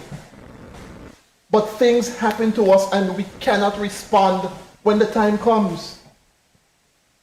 And then those of us who have a big enough heart have to dip into our pockets to assist our constituents. That is not sustainable. That is not sustainable. So what has happened now is that you have even disturbed the whole electoral process, in my view. Because if this continues, it will be people who could afford to run for government, who could afford to help people, will be the ones running for office. I don't think that's the way we intend for that to be. You want anybody to be able to run for office. But when people come into your offices and you have difficulties, it is hard to turn them away, especially with the economy the way that it is. And that's one of the recommendations that came from the COI, that I will never support that. I will never support it. Fix the problem, yes, examine the things and see where things are. Even if you had to audit that money every month, audit it every month. But don't throw away a perfectly good system to just have us have an empty office up there, people come into the office and you can't help them. That's not the kind of representative that I want to be. I want when people come into my office and they need assistance, I can assist them. So while I'm happy for the money premier, I thank you so very much for it. We have to now look at that policy to see how we can better provide services to our constituents, and we have to do it fast. We have to do it fast. And we also have to take a look at social development and see how we can help the department to function better. Give them the staffing that they need. There's an old piece of legislation that they told us in the last standing finance that we needed to fix, so they can give larger portions of money to assist persons because they're captured by the statutes. We need to bring that bill here so that we can address those issues and see how we can get relief to people, because sometimes the people come into your office, you think that they got the assistance that they want, and you just do a little spot check or you see them somewhere. And sometimes for months, they haven't gotten the assistance. So we have, and again, I must say it's not the fault of social development, because they're honestly trying their utmost to help us. But we have got to do our part from in here, and we have got to also look at that policy to be able to see how, Madam Speaker, we can better assist our people with the monies that we have here available. Thank you, Madam Speaker. Thank you, Honorable. Any other member wish to debate?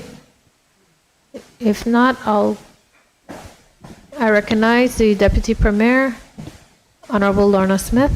Madam Speaker, I rise to simply agree with the points made by the member for the 6th District.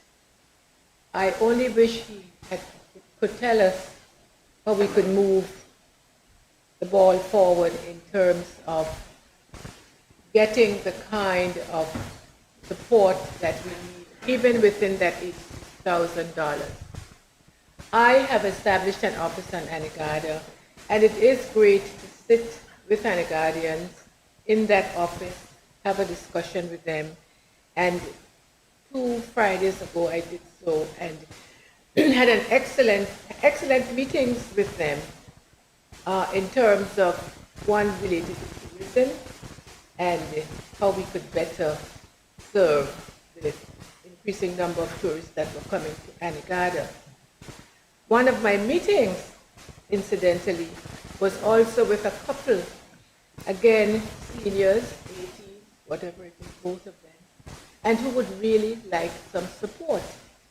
So it goes to the same point that you raised, how can we help our constituents? And they are my constituents because I'm an at-large representative. So I don't know, Madam Speaker, whether at some point in the coming weeks, after all the COI is over, or I shouldn't say it's over, but you know what I'm talking about, the dates, the deadlines are met, or even if we can find time in between to discuss this very, very vexing issue. Because yes, Premier, yes, thank you, we have that increase of up to $86,000, but even if I open the two offices, I can only use it for staffing and fixing the offices and paying rent. That money could be used to help our people, and we must find a way to help our people. So I'm so very happy that the member raised this aspect because we need to help our people. I'm very conscious that a lot of people in this country are suffering, and we need to help them as persons who were elected to do so. Thank you, Madam. Thank you. Any other member wish to debate? If not, I'll ask the Premier to wrap up. Thank you, Madam Speaker. Thank the members for their support for the increase in the allocation and the money for the constituency offices. I'm also grateful that members acknowledge the importance of being able to have the constituency offices, acknowledge that this was not something that was in place before, and it's important to be able to have that space to be able to meet with constituents and have persons working in the offices who can provide certain types of services to constituents. But Madam Speaker, and without a shadow of a doubt, let me say that more needs to be done. I acknowledge that more needs to be done. And I also acknowledge that while there were some challenges and issues with the system of giving grants that existed before, there were some challenges with there were also some good uses to the funds that members had. And I do agree, those different types of services like tutoring children after school programs, programs for the seniors, recreation programs, little basketball something, or little, whatever it might be, dance programs, whatever, that there is a need to have those type of services offered in the communities. And I actually have a proposal, Madam Speaker, where these things can be done, not in the same way in which it was done before, and not using the constituency offices, which in my view may cause a challenge. But in a way that certainly in my view would not be prone to abuse, because of course we have many persons within the system who are very much concerned about the potential for returning to that which we were just heavily criticized for. But let me say, Madam Speaker, while learning from the past and being aware of all of the lessons from our recent experiences, we also have to be courageous enough to ensure that we put things in place to help our people. Because we know our people need the assistance. So we have to be able to strike the line and the balance to make sure we help them, because sometimes servants are so scared, they're so frightened because of this. Seen what the COI has been able to do to some civil servants and others. They don't want to get caught up in that. So it's going to be hard to get them. But we also have to make sure that we put policies in place and procedures in place which go through the proper channels, Cabinet, House of Assembly, that it meets the threshold, meets the standard as it pertains to transparency, accountability, good governance, adherence to the rule of law, proper checks and balances, etc. And then we put these things in place to offer the services to our people. So by no stretch of the imagination should anyone come to the conclusion or contemplate that there's no intention to be able to have these services offered to the people in our various constituencies. 7th district, like any other district, requires those types of services. And I'm hopeful that the member for the 6th, members of the oppositional or the members of the House would be supportive when that proposal comes forward to be able to offer those services in a way that, in my view, checks all the boxes on the good governance side and with all the appropriate checks and balances.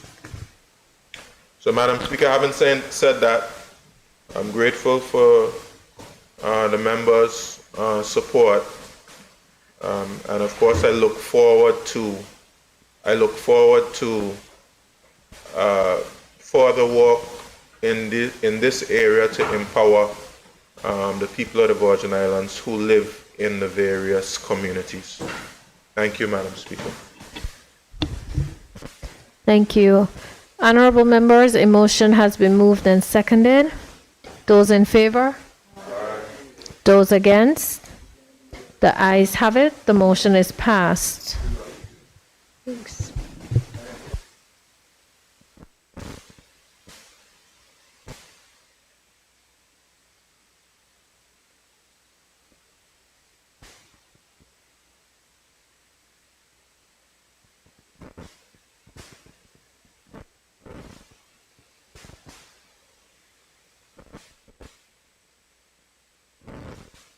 Next.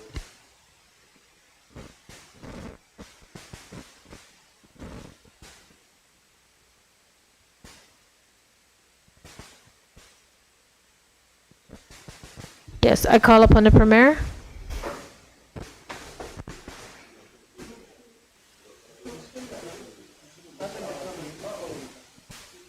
The next thing, yeah, which is the next order paper? Yeah.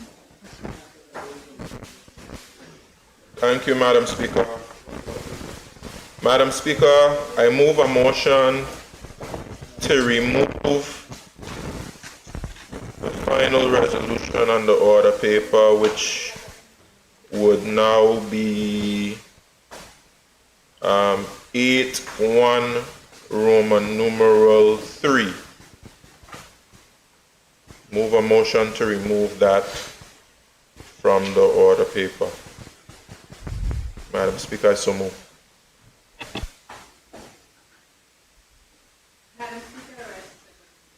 Thank you. Honorable members, a motion has been moved and seconded. Those in favor? Aye. Those against? The ayes have it. The motion is passed. I call upon the clerk.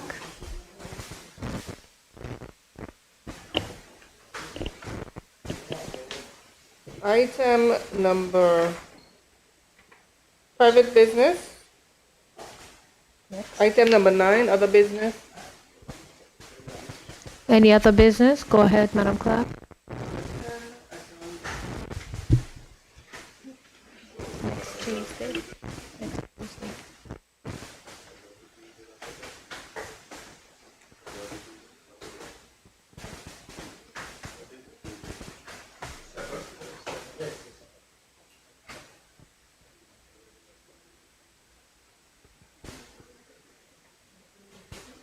Thank you, Madam Speaker. Madam Speaker, I move a motion to adjourn the House to Tuesday, the 2nd of July at 10 a.m.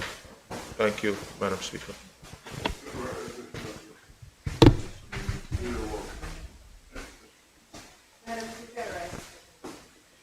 Thank you, honorable members. A motion has been moved and seconded. Those in favor? Those in favor? Those against? The ayes have it. The motion is passed. This House is now adjourned until Tuesday, the 2nd of July, 2024 at 10 a.m.